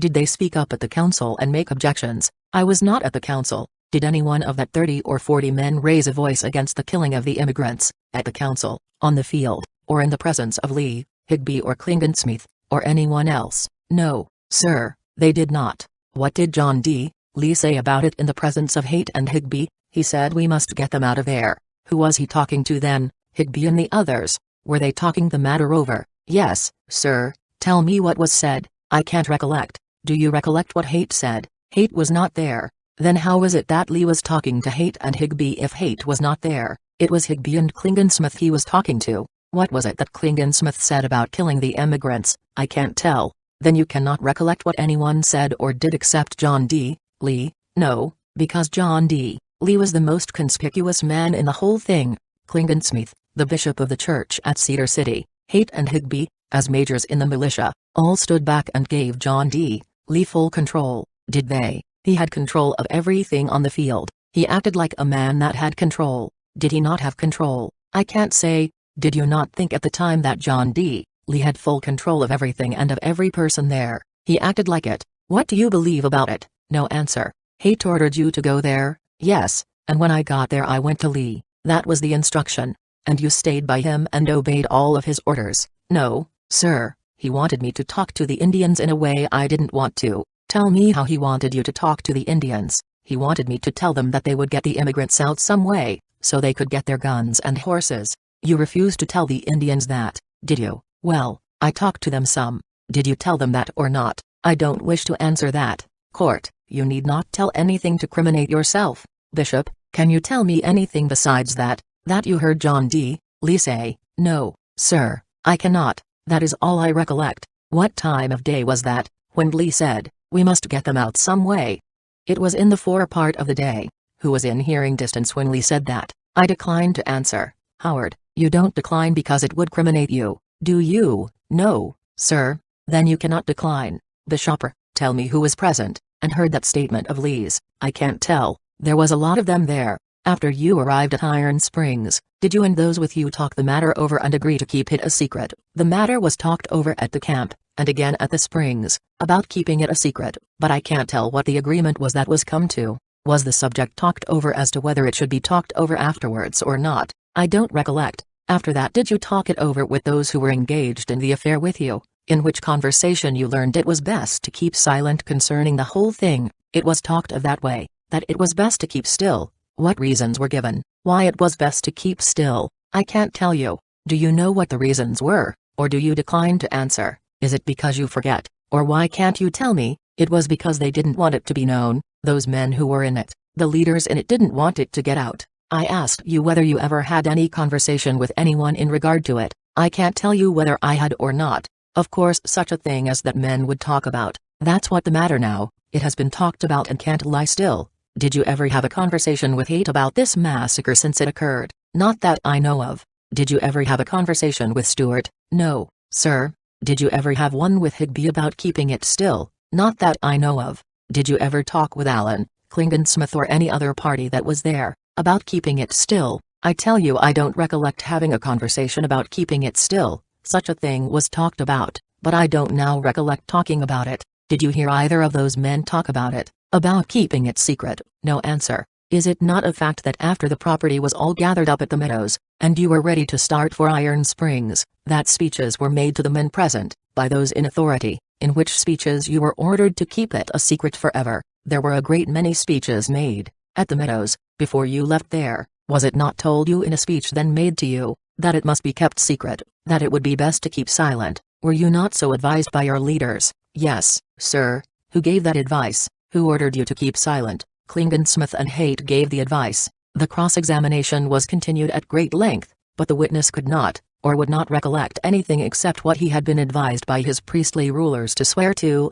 Nephi Johnson is a fair sample of the willing tools who commit crimes for Christ's sake, and swear falsely for their own sake. I have given sufficient of his evidence to prove to the reader, that Nephi Johnson has not told the whole truth. He has only told what the church leaders thought sufficient to convict Lee, and kept back everything that would lead to the conviction of the other murdering wretches, who still adhere to the Mormon faith, and skulk in their hiding places, far from the haunts of law-abiding citizens. Chapter 23, Trial of Lee continued. Jacob Hamblin, sworn for the prosecution. Howard, where did you live in August and September, 1857? My home was supposed to be at Clara, but I occupied the Mountain Meadows in the summer with my stock. What county was Mountain Meadows in at that time? It was considered in Iron County. It was before Washington County was organized. It is in Washington County now. Yes, I believe it is. Do you remember the time of this massacre? I was not at home. I left before it happened, and I got back 7 or 8 days after. How long before it happened was it that you left home? I don't know. I met the company at Corn Creek, and camped with them there. You were going north, to the city. Yes. When you returned, had the massacre taken place? Yes, sir. It was done before I got home. I heard of it before I got home. When you got home, what did you find there on the ground? Well, there were the bodies of the company lying about there. Were they dead or alive? I didn't see any alive ones lying there. How many dead ones did you see? I suppose over 100. Did you count the skulls there? The next spring, I took my man and we buried over 120 skulls, skeletons. I don't remember exactly. Something like 120. Two of us gathered up the bones. Did you count the skulls? Yes, sir, we counted them. Can you now remember how many there were? I think it was 120 odd. I am satisfied it was over that, but I don't just remember the number. After the massacre, did you have any conversation with John D. Lee about it? I don't know, as I did after I got home. Did you see him before you got home on that trip? I did. I met him at Fillmore. Was that after the massacre? Yes, sir, it was this side of Fillmore. I told him I heard a rumor of it among the Indians, and he told me about it. State whether he had any boasts to make about it, or communications concerning it. If so, what and how? I asked how it came up, or something of that kind. He said that the immigrants passed through and threatened to make their outfit out of those outlying settlements, and that he could not keep the Indians back, and he had to go and lead the next attack, and he got a bullet hole through his hat and shirt, and then afterwards got more Indians and had to decoy them out. Tell me the whole conversation. I will if you will let me. That was the conversation. I talked about it with him, and he justified himself in this way, that the Indians made him go out and lead the next attack. Afterwards they called on the Clara Indians, and that he decoyed them out, and they massacred them. Did he say where he decoyed them out? Decoyed them out of the emigrant camp. Did he say why the massacre took place? Yes, I believe he gave reasons for it. What were they? Well, that the attack had been made by the Indians, and that they could not keep them back, and it was supposed expedient, that there was an army right on our border, that they would lead to giving the people much bother and trouble, and that they would testify against them, and so on, and it was thought best to use them up. All that could tell tales. That is as near as I can remember. Who did he say concluded that? I don't think he mentioned any names. Did he tell you whether any other white men were with him or not at the time he led the attack? He said that there was no one with him. Did he tell you how it happened that he got down there and was there alone? Yes, I told you. He went out to watch them and keep them from making their outfit from the outlying settlements, and the Indians could not be restrained. How long did he say that attack was made before the massacre? It ran along 3 or 4 days. He told me, cross-examined, in the conversation that you had with Lee, did he not state to you that after the attack had been made by the Indians upon the immigrants, that word had been sent to Cedar City for assistance to save the immigrants from the Indians? Yes, sir, said they sent word there. Who did he tell you sent word to Cedar City? He did. He sent word. What did he tell you that word was that he sent to Cedar City? He sent word that the immigrants had been attacked, that the Indians were very mad, and he didn't know how to keep them down. Give, as near as you can, the conversation that you had with Mr. Lee at the time you refer to. I believe I have. Didn't he tell you that Haight or Higby sent back word that the immigrants must be destroyed, because of the fact that Stuart had killed Aiden at the Springs? Didn't he mention something of that kind to you in that same conversation? I don't remember as he did. He spoke of some man being shot at Little Pinto in the course of the evening. It was after the Indians had attacked, if I remember right, that some men left the camp and undertook to go to Cedar City, and were killed on the way. 1 or 2 I think, and 1 or 2 came back. Go on and tell all that he told you about it, about the killing of that man at Pinto, how it was done, and all about it. I don't know that I can. I remember that he said that there was 1 killed there that went out to see if they could get help from Cedar City, 2 or 3 went, and 1 was killed and 1 or 2 came back in the night. I don't know but that they got back to camp. Did he tell you what word was sent back to him from Cedar City after that time? Yes, he told me something about the message that came there. Tell me what was said about it. 1 message came to not disturb the immigrants, and after the message went that they had been attacked, I think he said that there was 1 that they be all killed or used up. Go on and tell what he said was in that last message. He was explaining it to you. I am satisfied the message was, it commenced that they should be used up, or something like that. Did he tell you who that message was from? I don't think he did. Did he tell you where it was from, whether from Cedar City or elsewhere? No, he used the language that he got word, redirect. Do you believe what he said, that he got a message to use up those immigrants, from any authority? I don't know that I do. Don't you know that he lied about it? No answer. Don't you think he did? No answer. He was telling you this in justification after the massacre? Yes, he told me that. I asked what called for such an act, and he told what the reason was. He gave you that reply in his justification. He said he got word to use them up, that this army was on the borders. He got word that being commenced, that on account of the army being on the borders, that he had better finish it. Yes. Did you understand that that came from Higby or hate, that word? I don't think he said. Do you know the relations existing between Higby, Hate and Lee, so as to know from whom it came? I would expect it would come from Isaac C. Hate, if any word was sent from Cedar City. If it was north, it would be from Parowan, but I don't think he told me where it was from. Klingensmith was in a position, I suppose, to send such word. If any was sent, Klingensmith was presiding bishop. If it was orders in a military capacity, it would be somebody else. If it was in a military capacity, who would it have been from? The way I understand it, it would be Dame. If he told the truth, and authority came to him from a superior military officer, and if it came from an ecclesiastical, who would it have been from? It would have been from Klingensmith. Jacob Hamblin recalled. Howard, I am not in the habit, Your Honor, of recalling a witness this way, but I was not fully posted in regard to all the facts that Mr. Hamblin would testify to. I have found he knows some additional facts, and I will ask leave to examine him further. How far above this place, Beaver, was it that you had a conversation with John D. Lee? It was about some springs, this side of Fillmore, probably 7 or 8 miles. How far is Fillmore from here? About 60 miles. How far is Cedar City from here? Supposed to be 55 miles, 53 to 55 miles. Is there any other place called Cedar City, except Cedar City? No, sir, I don't know any. It is called Cedar or Cedar City. How far is it from Cedar City to Parowan?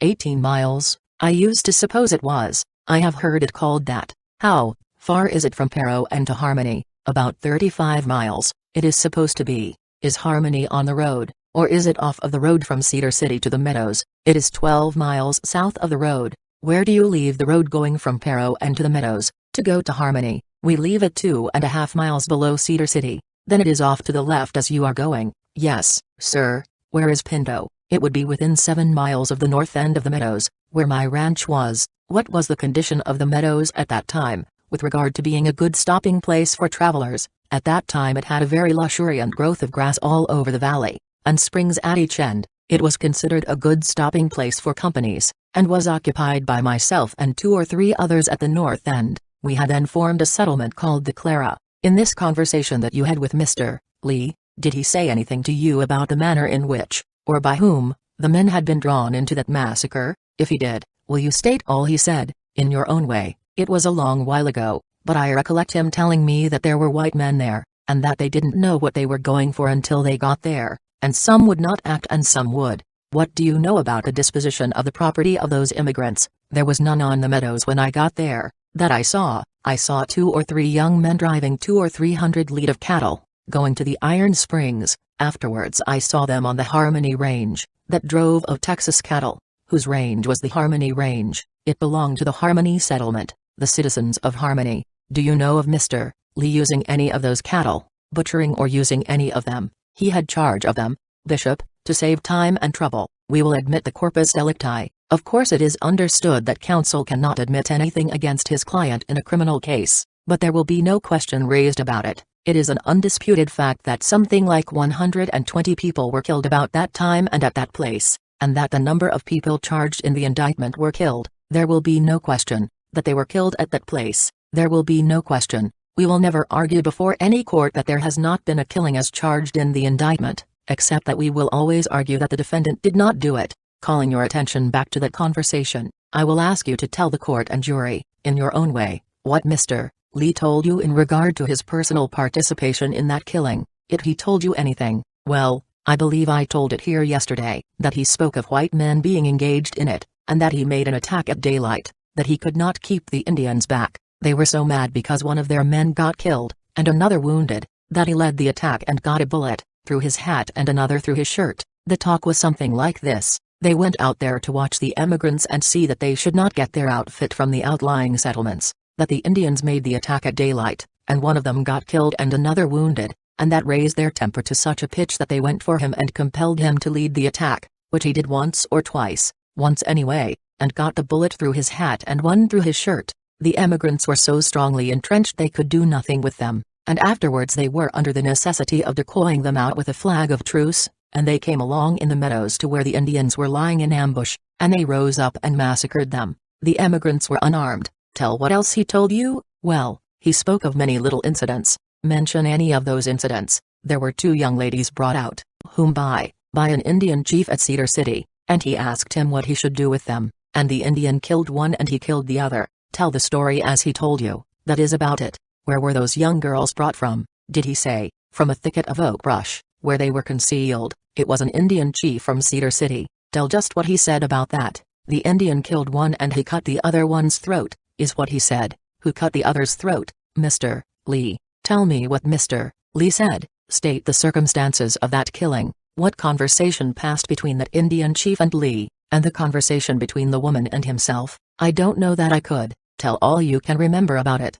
You say the chief brought him the girls. I think I have told it about all. Go over it again. Tell us all the details of the conversation of the killing. Well, he said they were all killed, all, as he supposed that the chief of Cedar City then brought out the young ladies. What did he say the chief said to him? Asked what he should do with them. What else did the chief say? He said they didn't ought to be killed. Did the chief say to Lee why they should not be killed? Well, he said they were pretty and he wanted to save them. What did he tell you that he said to the chief? According to the orders that he had, that they were too old and too big to let live. Then what did he say took place? What did he say he told the chief to do? The chief shot one of them. Did he say he told the chief to shoot her? He said he told him to. What did he say the girl did when he told the chief to shoot her? I don't know. Did she cover her face? No, he didn't say she covered her face. Did he say she pulled her bonnet down over her face? He didn't tell me so. Who did he say were by when that shooting took place? Indians standing round, a good many. After the chief shot that one, did he tell you what the other one said or did to him? Lee? I don't think Mr. Lee did tell me.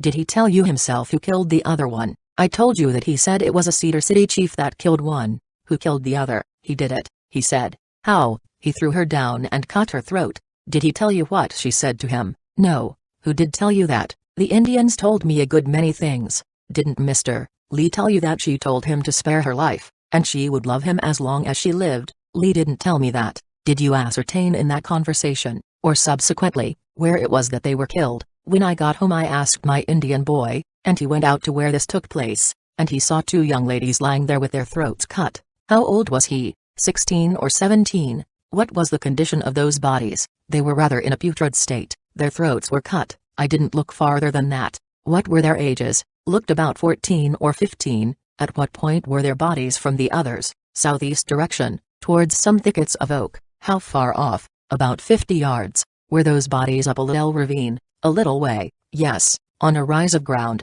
What were their ages? About 13 to 15, I would suppose. Did you learn from the children, or from any other source, their names? Well, I suppose I did. What name? There was a little girl at my house, I found with my family that was in that company. She said their names were Dunlap. She claimed to be their sister. How old was she? 8 years old, she said. Did you go up there and find those bodies yourself? With the assistance of the Indian boy, I walked over the ground, looked at it all pretty much and saw these 2 bodies. He told you where those 2 bodies were to be found, did he? Yes, sir. The others had been buried slightly, but those 2 hadn't been. There was quite a number scattering around there. What became of the children of those immigrants? How many children were brought there? 2 to my house, and several in Cedar City. I was acting sub-agent for Forney. I gathered the children up for him, 17 in number, all I could learn of. Whom did you deliver them to? Forney, Superintendent of Indian Affairs for Utah.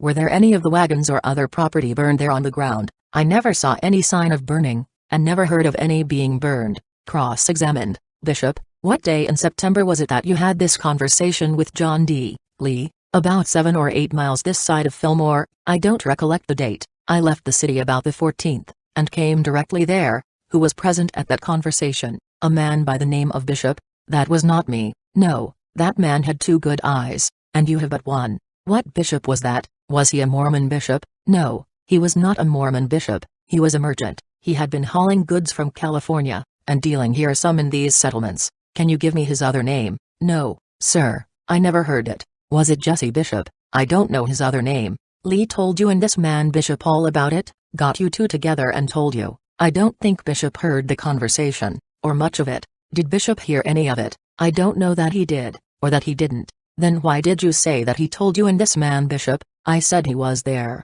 You heard the conversation. Yes, I heard it, but I don't know as any other man heard it. There was a man present by the name of Bishop, he was in the same camp. Where were you at the time this conversation took place? I was 5 or 6 miles this side of Fillmore, at the Springs. What time of day was it? It was afternoon sometime. Which way was John D. Lee traveling at the time you saw him? Going north, to the city. You were going south? Yes, sir. Tell me what he said about the orders that he had. You have said that he told the chief to kill the little girl, and that he killed the other, because his orders were that they were all to be used up. He said he had orders to use up all that company that could tell tales. Where did he get these orders from? Did he tell you that? I told you no, that I don't remember that he did. Do you recollect that he didn't? If he did, I don't recollect it. I want to get as full a statement of facts as possible. I want you to tell me everything that you think he said, or that he did say. When did he tell you that he got those orders from Cedar City? It was my impression that he got them from Cedar City,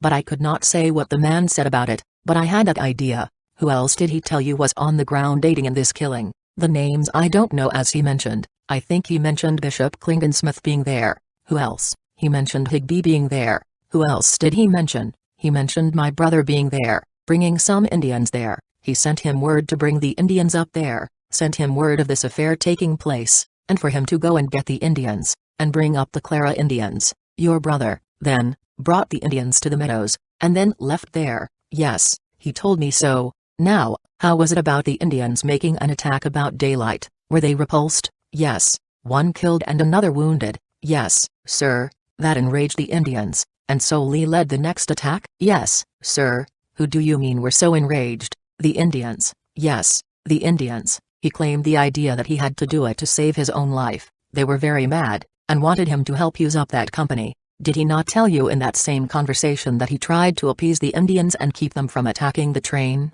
I don't remember just the words, but he said he could not keep them from attacking them just at daylight. Didn't he tell you that he tried to keep them off? I don't think so. I think he said he could not keep them off. Did he say anything about the Indians calling him any names because he would not go? He went off towards the Clara and cried, and they called him Crier. Yagots. Why did they call him this? Because he cried. That was before he led the attack. I don't know. Are you positive that he told you that he cut that woman's throat? Yes, I am positive of that, or I would not have told it. How long is it since you have told anybody that John D. Lee had told you that? It has been about 3 seconds. Where have you lived since the Mountain Meadows massacre? My family has been at the Clara the most of the time. The last 6 years have been at Kanab. You have lived in Utah all that time. My home has been in Utah. That has been your home. My home has been in Utah. Didn't Lee tell you more than you have told? Didn't he tell you about a council that was held on the field before the massacre? He told me. We had a good deal of conversation about it. Tell me if he did not inform you that a council was held on the field, on Mountain Meadows, by the people from Cedar City, before the massacre, and that he opposed the killing of the emigrants until he found that he could do no good. After we had talked some time, I asked the necessity of such a thing, or why it was, and he told me that he had orders to do so. Did he not tell you that there was a council held there at the Meadows, and that it was then decided that they should be killed? No, I never heard that there was a council held there to make any decision, or to decide anything but the subject or counseling how to decoy them out.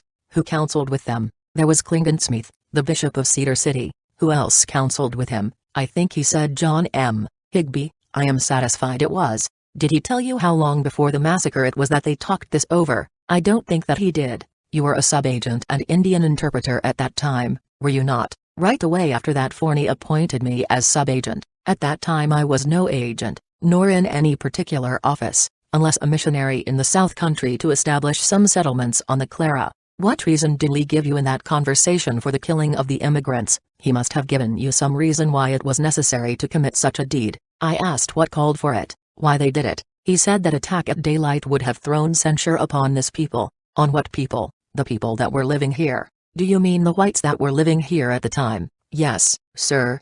Go on and tell all he said. I want you to make it as head as you can. Tell all that you said, all that he said. I would not undertake that. Tell all that you can recollect. I have, the substance of it. There must have been a good deal said about the reasons for doing this thing. The cause that he always gave to me was that which I told you, that after they came through there and behaved very rough, and said that they helped kill old Joe Smith, and were going to be ready there at the Meadows when their teams got recruited, and when Johnston commenced on the north end, they would on the south end, and he was asked by authority hate or dame, to go and watch those emigrants and see that they didn't molest those weak settlements. When I asked him what it was for, that in doing so, when they got there the Indians made this attack at daylight. The Indians then made the first attack. He said they made it voluntarily. They made the first attack. You spoke of General Johnston's army marching towards Utah. Where was it? At Fort Bridger then.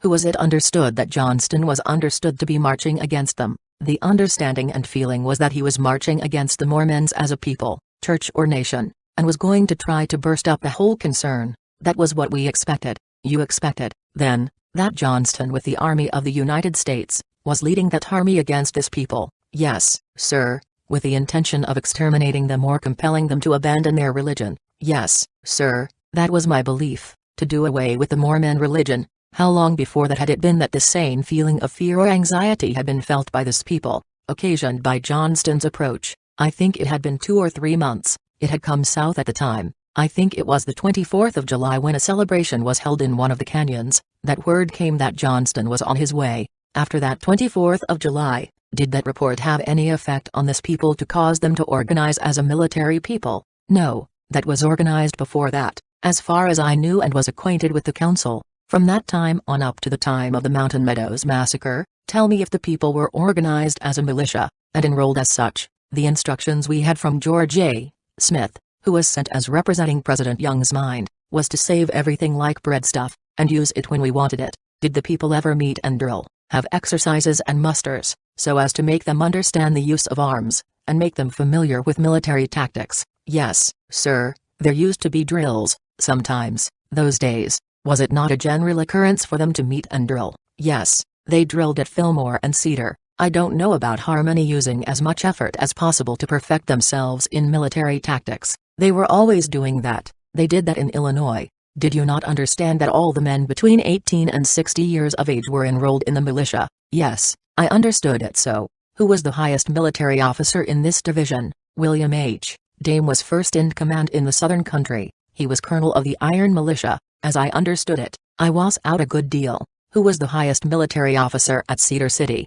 Well, that I could not testify to, but I think it was Isaac C. Haight, but I would not testify to it, because I don't know. State if you know whether John M. Higby belonged to the militia or not. Well, he belonged to the militia, but whether as private or officer, I don't know. How many men did John D. Lee tell you had gone from Cedar City to the Mountain Meadows, and that were present at the time of the massacre? Well, if he told me I have forgotten. Did you ever have a conversation with him, or with any other person, as to how many or about how many were there? No, I don't know that I had. I heard there was something like 50 in all from Cedar City and from below there, but that is nothing but an idea not founded on fact. As reports, you spoke about Lee telling you that there was a necessity for killing those young girls, because they were older than those that his orders permitted him to save. State now if he did not tell you in that conversation some reason for the killing of the grown people. The reason was what I told you. Did he not say that if they were permitted to go they would tell the tale in California, about what had been done there by the Mormons? His talk was and his excuses were that it would be a bad thing for the people here in Utah, if it was known, and got out in such a troublous time. It would bring much trouble on the Mormons as a people. Was not that trouble to come from their notifying the people of California of what had been done? Well, yes. When I interrogated him about that he said, I think he said, it would have a tendency to bring trouble from California. Did he not tell you that that was the understanding of the people, that if they were permitted to go, that it would call an army from the south, and that was the reason these instructions were sent as they were? He didn't say anything about the people. Did he not tell you why the instructions came to him as they did? He did not tell who it came from. He said he did it by authority. Did he not tell you that he did it by authority, and the reason that authority gave was that these parties, if permitted to go, would raise a war cloud in California? I don't know as he did. He said it would lead to bringing an army down upon us. That is what he told me. Did he tell you anything further? I think I have told you all that was important that John D. Lee said. Did not John D. Lee tell you in that same conversation, that after the Indians made the attack the first time, that one or more men started from the emigrant camp for Cedar City, and met some men going to the emigrant camp from Cedar City, that they met at the Springs, and that then young Aiden was killed by Willem C. Stewart? He gave me an account of it. Tell me what he said about it. I can't do that. Then give the substance of it. It would be from memory, and there might be an error in it. He told me, he spoke of 3 men starting back to go to Cedar City to get assistance and to give information of what was going on after the first Indian attack. During that time there were 3 men went out in the night, and one was killed at Little Pinto, 4 miles this side of the meadows. I don't know who he said killed them. I don't know, as he said that he knew. I think one was killed there, and the other got back to their camp. They wounded one in the night, and the thought was this would lead to trouble if they were permitted to go, on account of this man being wounded and telling how it was done, and what had happened in the past, was about his language. What had happened would lead to bringing trouble, perhaps an army on the southern people, and especially that action at the springs, in the killing that man.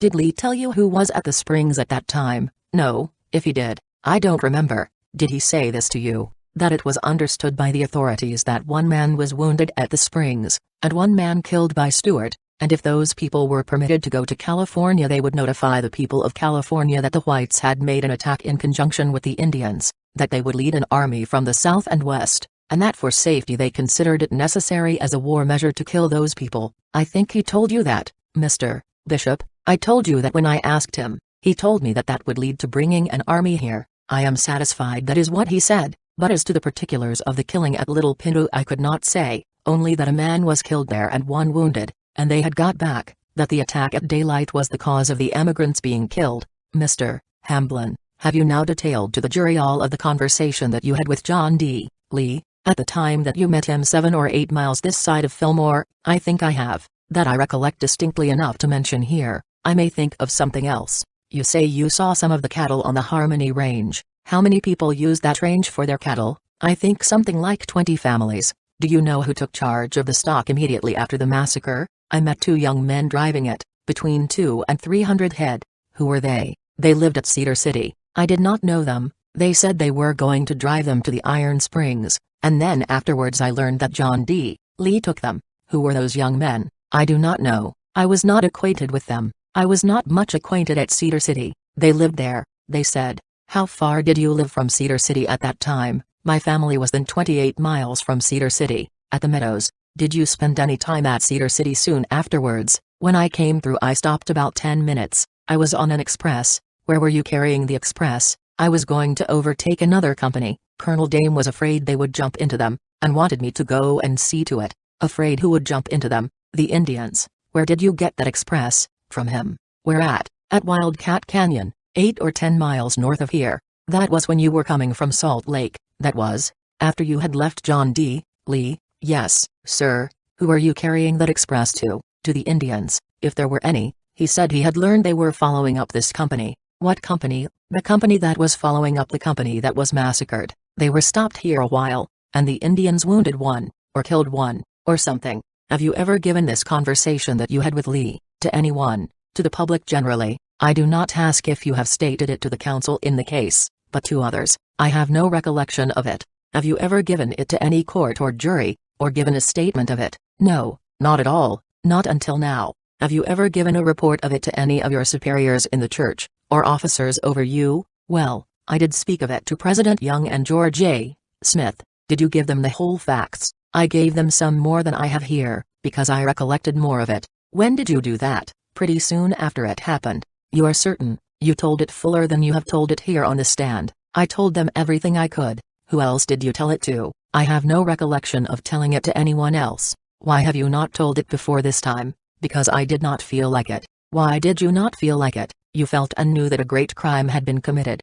did you not? I felt that a great crime had been committed, but Brigham Young told me that as soon as we can get a court of justice, we will ferret this thing out, but till then don't say anything about it. There have been courts of justice in this territory ever since that time. I have never seen the effects of it yet. I have seen it tried. Then this is the first time you have ever felt at liberty to tell it. It is the first time I ever felt that any good would come of it. I kept it to myself until it was called for in the proper place. You feel now that the proper time has come. I do indeed. I presume you have talked it over with friends, and they advised you that this would be a good time and place to tell it. I had an idea that if I came here that it would be a pretty good place to tell it, and in pursuance of that idea you are going on to tell it. Yes, sir. Are you certain that you have told all that you know about it? I am certain that I know all I tell. Answer the other part. I think I have. All that is important.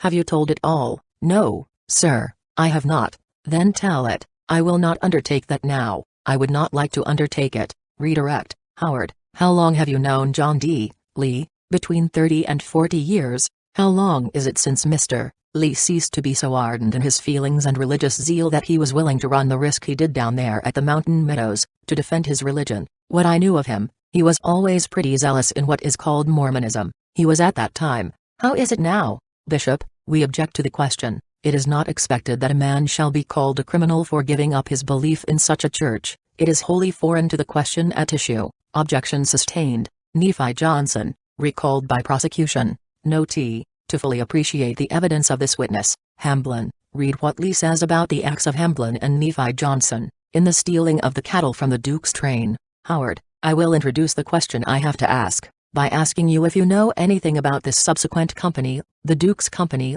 Yes, sir. What do you know about that? Objected to upon the ground that it relates to a matter subsequent to the crime as charged in the indictment. Question withdrawn. What conversation did you have with Mr. Lee, after the massacre? When I arrived at Harmony, John D. Lee was there. How long was this after the massacre at the Meadows? Only a few days. Where did you go from? I started from this city to Cedar City at my father's ranch. Where were you going? Going with the company to see them safe through the country. When you got to Harmony, did you see John D. Lee? Yes, sir. Did you have any conversation with him? Yes, sir. What conversation? He asked me to take the company into the mountains in the Santa Clara, and that he would follow with the Indians and kill them. Did he tell you that he had authority to do that? No, sir. I said I would not do it. I said that I was sent to see the company safely through the country, and that I would do it or die, that there had been enough blood spilt at Mountain Meadows. He called me a great many names, and passed on.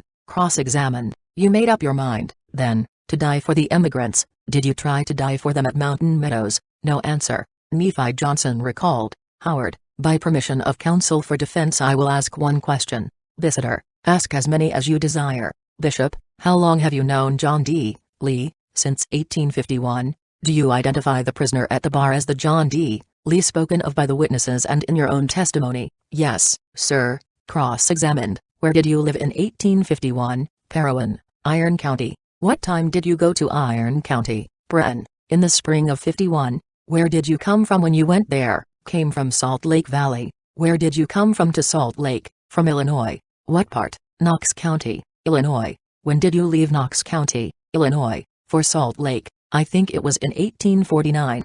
Then you have lived in Utah all the time since? Yes, sir. The defendant introduced no witnesses, but rested his case upon the evidence that had been introduced by the prosecution. The case was then argued for the prosecution by Howard and Denny, and for the defendant by Foster and Bishop. The court instructed the jury at length. The jury, after a few hours' deliberation, returned a verdict of guilty of murder in the first degree. A motion was afterwards made and argued for a new trial. The court overruled the motion, denied the application for a new trial, and sentenced Lee to be shot. The case was appealed to the Supreme Court of Utah Territory, and argued in that court by Honor, Frankfurt and Sumner Howard for the people, and by William W. Bishop for Lee. The Supreme Court sustained the judgment and sentence of the District Court, and ordered the District Court to fix a day for carrying the judgment into effect. The District Court again sentenced John D. Lee to be shot to death, and fixed the day for execution on March 23, 1877. Chapter 24. Names of assassins claimed by Lee to have been participants in the Mountain Meadows massacre, or privy thereto. Names of those who were on the ground, and aiding in or consenting to the killing of over 120 men, women and children, at the Mountain Meadows. 1. George Adair, Jr. 2. Benjamin Arthur. 3. Ira Allen, dead, member of High Council of Church and City. 4. William Bateman, dead, carrier of flag of truce. 5. John W. Clark, dead, lived at Washington, Utah. 6. Thomas Cartwright, dead, lived at Cedar City, member City Council. 7. E. Curtis, captain of 10, Cedar City. 8. Joseph Clues, then of Cedar, now at Los Angeles, California. 9. Jabez Durfee, Cedar City. 10. Edwards, Cedar City. 11. Columbus Freeman, then of Cedar, now at Corn Creek, Utah. 12. John M. Higbee, first counselor to Isaac C. Haight, and major of Iron Militia, in command at Massacre. 13. Oscar Hamblin, dead. 14. Charles Hopkins, dead. 15. William Hawley, now residing in Fillmore, Utah Territory. 16. John Hawley, died in Indian Nation. 17. Richard Harrison, of Pinto, Member of High Council of the Church. 18. George Hunter, of Cedar City. 19. John Humphreys, of Cedar City. 20. Samuel Jukes, of Cedar City. 21. Nephi Johnson, of Cedar City, Indian interpreter. 22. Swen Jacobs, of Cedar City. 23. John Jacobs, of Cedar City. 24. Philip Klingensmith, Bishop of Church at Cedar City. 25. Samuel Knight, of Cedar City. 26. Knight. 27. Dudley Levitt, of Cedar City. 28. A. Loveridge, of Cedar City. 29. Daniel McFarland, of Cedar City, son-in-law of Isaac C. Haight, and acting adjutant at time of massacre. 30. John McFarland, attorney-at-law, St. George, Utah. 31. James Matthews, dead. 32. John Mingham, of Cedar City. 33. Samuel McCurdy, of Cedar City, first counselor to Bishop Klingensmith, assisted in killing wounded. 34. James Pierce, of Washington, Utah. 35. Harrison Pierce, of Washington, Utah. 36. Samuel Pollock, of Cedar City. 37. Dan C. Schertz, of Harmony, now of Potato Valley, Utah, son-in-law of John D. Lee, and Indian interpreter. 38. William Slade, Sr., dead, of Cedar City. 59. William Slade, Jr., of Cedar City. 40. William C. Stewart, of Cedar City. 41. Joseph Smith, of Cedar City. 42. Arthur Stratton, of Virgin City. 43. Tate, of Cedar City, has since been a captain of militia. 44. John Uver, of Cedar City. 45. Joel White, of Cedar City. 46. Elliot Wilden, of Cedar City. 47. Robert Wiley, of Cedar City. 48. Samuel White, of Cedar City. 49. Alexander Wilden, of Cedar City. 50. John Weston, dead, of Cedar City. 51. William Young, dead, of Washington, Utah. 52. John D. Lee, executed March 23, 1877. Accessories before the fact: William H. Dame, Bishop of the Church at Parowan, Colonel of the Iron Military District, and first man in authority in southern Utah. He gave orders to Isaac C. Haight to have the emigrants exterminated, and did not deny the same when accused of it by Haight on the field after the massacre. While examining the dead bodies, Isaac C. Haight, president of that stake of Zion at Cedar City, Utah Territory, lieutenant colonel of the Iron Military District, the man who directed Lee to see that the emigrants were exterminated, George A. Smith, one of the 12 apostles of the Church of Jesus Christ of Latter-day Saints, who preached a crusade against all who were opposed to the Mormon Church, through the settlements in southern Utah, immediately before the Mountain Meadows Massacre, now dead, or so reported. Accessories after the fact: Brigham Young, to whom John D. Lee made a full report of the massacre, giving names of persons engaged in the crime, and every fact within his knowledge, in less than a month after the same was committed. The man who said God had shown him that the massacre was right, the man who ordered John D. Lee to keep the whole thing secret, the man who pretended to aid Judge Cradlebaugh to discover the guilty parties, and while pretending to do so was preaching at Cedar City and elsewhere that damnation would be the fate of all who presumed to give evidence against the brethren who had committed the crime, the man who gave offices and concubines to John D. Lee and Isaac C. Haight, as a reward for their acts at the massacre, the man who controls the every act of the Mormon people and makes slaves of his followers, the man who teaches the doctrine of blood atonement as a religious duty to be performed by the faithful Latter-day Saints, the man who assumes that he does nothing except by direct authority from heaven, the greatest criminal of the 19th century, Daniel H. Wells, the man who has done everything that he could possibly do to carry out the will of Brigham Young and defeat the United States officers in their attempts to enforce the laws of the United States, the man who directed the witnesses that it was the will of God, as made known through Brigham Young, the prophet, priest and revelator under the new dispensation, that John D. Lee must be convicted, but that no evidence should be given that would implicate any others of the brethren who aided in the butchery at Mountain Meadows. Next, every Mormon who has tried to screen the guilty perpetrators from punishment, among whom may be named George Q. Cannon, who disgraces the government of the United States by holding a seat as delegate to Congress from the territory of Utah, and who wrote many articles for publication, in the vain effort to prove that the massacre was an Indian massacre, without help or advice from the Church. Lastly, all who pretend that John D. Lee, and those who assisted him in the massacre, acted contrary to the orders of the Mormon priesthood.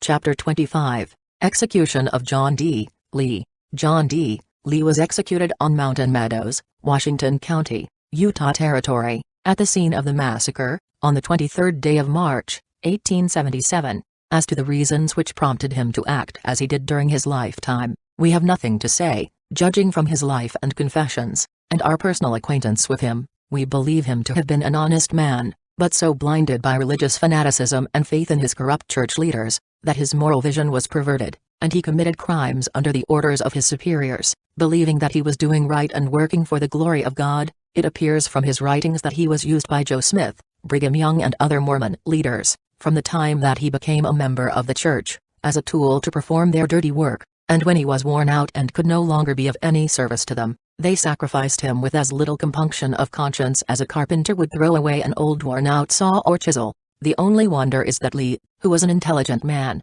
would allow himself to be so often and so grossly deceived, and still repose confidence in his leaders. The answer to this is, that he had the utmost faith, a fanatical faith, in the truth of the Mormon religion, and believed that no other doctrine would enable him to attain immortality and future happiness. In addition to this, he had married a number of wives, who had borne him children, for all of whom he seems to have entertained a warm, fatherly affection, and if he had left the Mormon church the law would have compelled him to give up all his wives except the first one, and his children would have been branded as bastards. His life, too, would have been in danger from his former associates, as he says himself, and they would either have blood atoned him or reported his crimes to the civil authorities and secured his conviction. All these reasons kept him in the church, and while there he felt that it was his duty, to himself, his family, and his God, to obey his rulers and those who were in authority over him.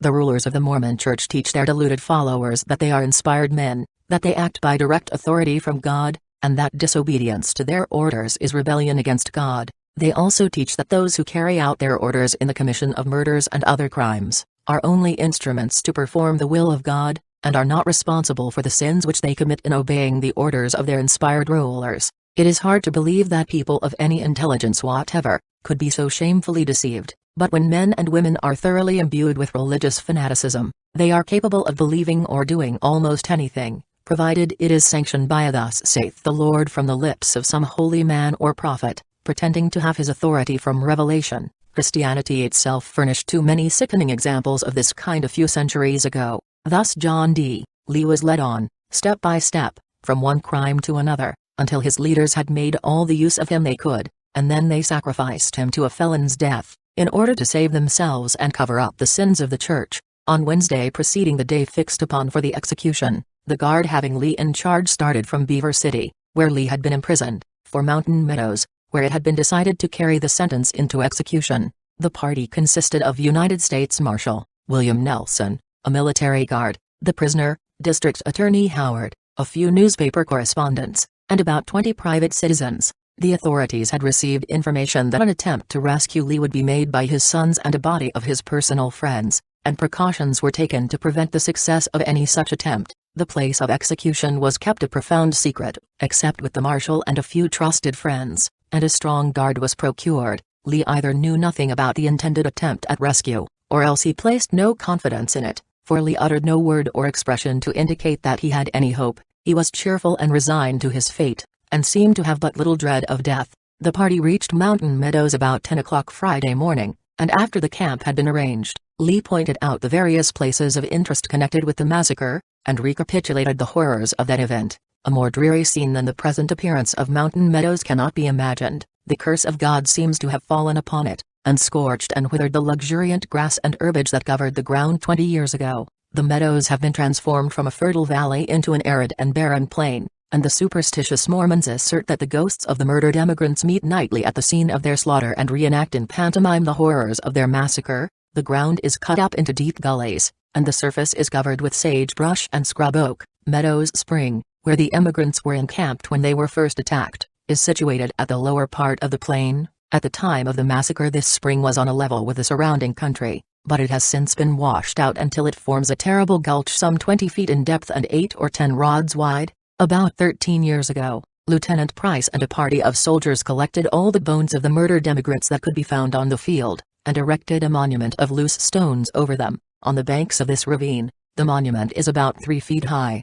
oblong in shape, and some 20 feet in length. Many of the stones of which it was composed have fallen into the ravine, and the monument is in keeping with its surroundings, dreary, desolate and decaying. The curse rests upon the whole landscape. The marshal's party removed some of the loose stones down to the level of the earth, but no trace of bones or human remains could be found. Decay and desolation mark everything. The accompanying illustration, engraved from a photograph taken a few minutes before Lee's execution, gives a correct view of the present appearance of the meadows. To this dreary spot, the scene of one of the most revolting crimes that ever disgraced humanity, John D. Lee had been conveyed to bid farewell to life and be suddenly hurled into the unknown realities of eternity. His sentence, doubtless, was just, but if so, what ought to be the fate of the men who counseled and commanded him to do what he did? Among the number Brigham Young stands head and foremost, by reason of his position, and if the curse which rests upon the scene of the butchery does not follow him with the horrors of the damned fate is unjust. He proved himself a traitor to his faithful friend and slave,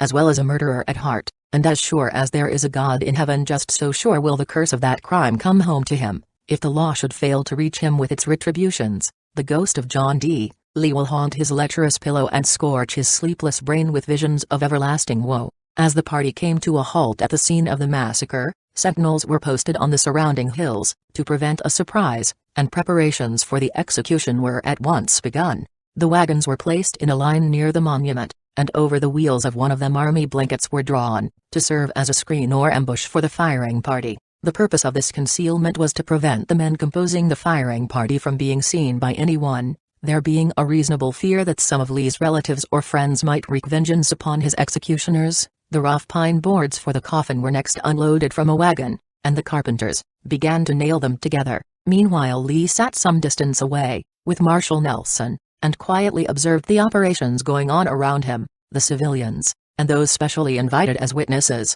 were allowed to come within the military enclosure, but all others were required to station themselves at a considerable distance to the east of the ravine. At 10:35, all the arrangements having been completed, Marshal Nelson began to read the order of the court, and at its conclusion he turned to Lee and said, "Mr. Lee, if you have anything to say before the order of the court is carried into effect, you can now do so." Lee replied, "I wish to speak to that man," pointing to the photographer, James Fenimore, who was adjusting his camera nearby, preparatory to taking the group of which Lee was the central figure. "Come over here," said Lee, beckoning with his hand. "In a second, Mr. Lee," replied Mr. Fenimore, but it was more than a minute before he could comply with the request. Lee, observing that the artist was occupied with his camera, said, "I want to ask a favor of you. I want you to furnish my 3 wives each a copy," meaning the photograph about to be taken. "Send them to Rachel A., Sarah C., and Emma B." Honorable Sumner Howard, who was standing by the side of the instrument, responded for the artist, whose head at the moment was covered by the hood as he was adjusting the camera. "He says he will do it, Mr. Lee." Lee then repeated the names of his 3 wives carefully, saying to the artist, who had just approached him, "Please forward them." "You will do this?" Mr. Fenimore responded affirmatively, at the same time shaking Lee by the hand. Lee then seemed to pose himself involuntary, and the picture was taken. He then arose from his coffin, where he had been seated, and, looking calmly around at the soldiers and spectators, said, in an even and unexcited tone of voice, "Last words of John D. Lee. I have but little to say this morning. Of course I feel that I am upon the brink of eternity, and the solemnities of eternity should rest upon my mind at the present. I have made out, or have endeavored to do so, a manuscript, abridging the history of my life. This is to be published, and I have given my views and feelings with regard to all these things. I feel resigned to my fate. I feel as calm as a summer morn, and I have done nothing intentionally wrong. My conscience is clear before God and man. I am ready to meet my Redeemer and those that have gone before me. Behind the veil, I am not an infidel. I have not denied God and his mercies. I am a strong believer in these things. Most high regret is parting with my family. Many of them are unprotected and will be left fatherless." Here he rested 2 or 3 seconds. "When I speak of these things they touch a tender chord within me." Here his voice faltered perceptibly. "I declare my innocence of ever doing anything designedly wrong in all this affair. I used my utmost endeavors to save these people. I would have given worlds, were they at my command, if I could have averted that calamity, but I could not do it." It went on. "It seems I have to be made a victim. A victim must be had, and I am the victim. I am sacrificed to satisfy the feelings, the vindictive feelings, or in other words, am used to gratify parties. I am ready to die. I trust in God. I have no fear. Death has no terror. Not a particle of mercy have I asked of the court, the world, or officials to spare my life. I do not fear death. I shall never go to a worse place than I am now in. I have said it to my family, and I will say it today, that the government of the United States sacrifices their best friend. That is saying a great deal, but it is true. It is so. I am a true believer in the gospel of Jesus Christ. I do not believe everything that is now being taught and practiced by Brigham Young. I do not care who hears it. It is my last word. It is so. I believe he is leading the people astray, downward to destruction. But I believe in the gospel that was taught in its purity by Joseph Smith, in former days. I have my reasons for it. I studied to make this man's, Brigham Young's will my pleasure for 30 years. See, now, what I have come to this day. I have been sacrificed in a cowardly, dastardly manner. Lee enunciated the sentence with marked emphasis. I cannot help it. It is my last word. It is so. Evidence has been brought against me which is as false as the hinges of hell, and this evidence was wanted to sacrifice me, sacrifice a man that has waited upon them, that has wandered and endured with them in the days of adversity, true from the beginning of the church, and I am now singled out and am sacrificed in this manner. What confidence can I have in such a man? I have none, and I don't think my Father in heaven has any. Still, there are thousands of people in this church that are honorable and good-hearted friends, and some of whom are near to my heart. There is a kind of living, magnetic influence which has come over the people, and I cannot compare it to anything else than the reptile that enamors his prey, till it captivates it, paralyzes it, and it rushes into the jaws of death. Cannot compare it to anything else. It is so. I know it. I am satisfied of it. I regret leaving my family. They are near and dear to me. These are things which touch my sympathy, even when I think of those poor orphan children. I declare, I did nothing designedly wrong in this unfortunate affair. I did everything in my power to save the people, but I am the one that must suffer. Having said this, I feel resigned. I ask the Lord, my God, if my labors are done, to receive my spirit. Lee ceased speaking at 10:50 a.m. He was then informed that his hour had come and he must prepare for execution. He quietly and coolly looked at the small group of spectators. He was still very calm and resigned. Reverend George Stokes, a Methodist minister who had accompanied Lee as his spiritual advisor, then knelt on the ground and delivered a short prayer. The minister was deeply affected by the solemnity of the occasion, and was very earnest in his supplications. The prisoner listened attentively. At the conclusion of the prayer, Lee exchanged a few words with Mr. Howard and Marshal Nelson, saying to the latter, I ask one favor of the guards, spare my limbs and center my heart. He then shook hands with those around him, removed his overcoat and comforter, presenting the latter to Mr. Howard, and giving his hat to Marshal Nelson. The marshal then bound a handkerchief over the prisoner's eyes, but at his request his hands were allowed to remain free. The doomed man then straightened himself up facing the firing party, as he sat on his coffin, clasped his hands over his head, and exclaimed, Let them shoot the balls through my heart. Don't let them mangle my body. The marshal assured him that the aim would be true, and then stepped back. As he did so, he gave the orders to the guards, ready, aim, fire. The 5 men selected as executioners promptly obeyed. They raised their rifles to their shoulders, took deliberate aim at the blindfolded man sitting upright on his coffin, about 20 feet in front of them, and as the fatal word fire rang out, clear and strong on the morning air, a sharp report was heard, and Lee fell back on his coffin, dead and motionless. There was not a cry, nor a moan, nor a tremor of the body. There was a convulsive twitching of the fingers of the left hand, which had fallen down by the side of the coffin, and the spirit of John D. Lee had crossed over the dark river and was standing before the judge of the quick and the dead. His soul had solved the awful mystery, and the curse that hovers over Mountain Meadows had marked one upon its list of retribution. The end.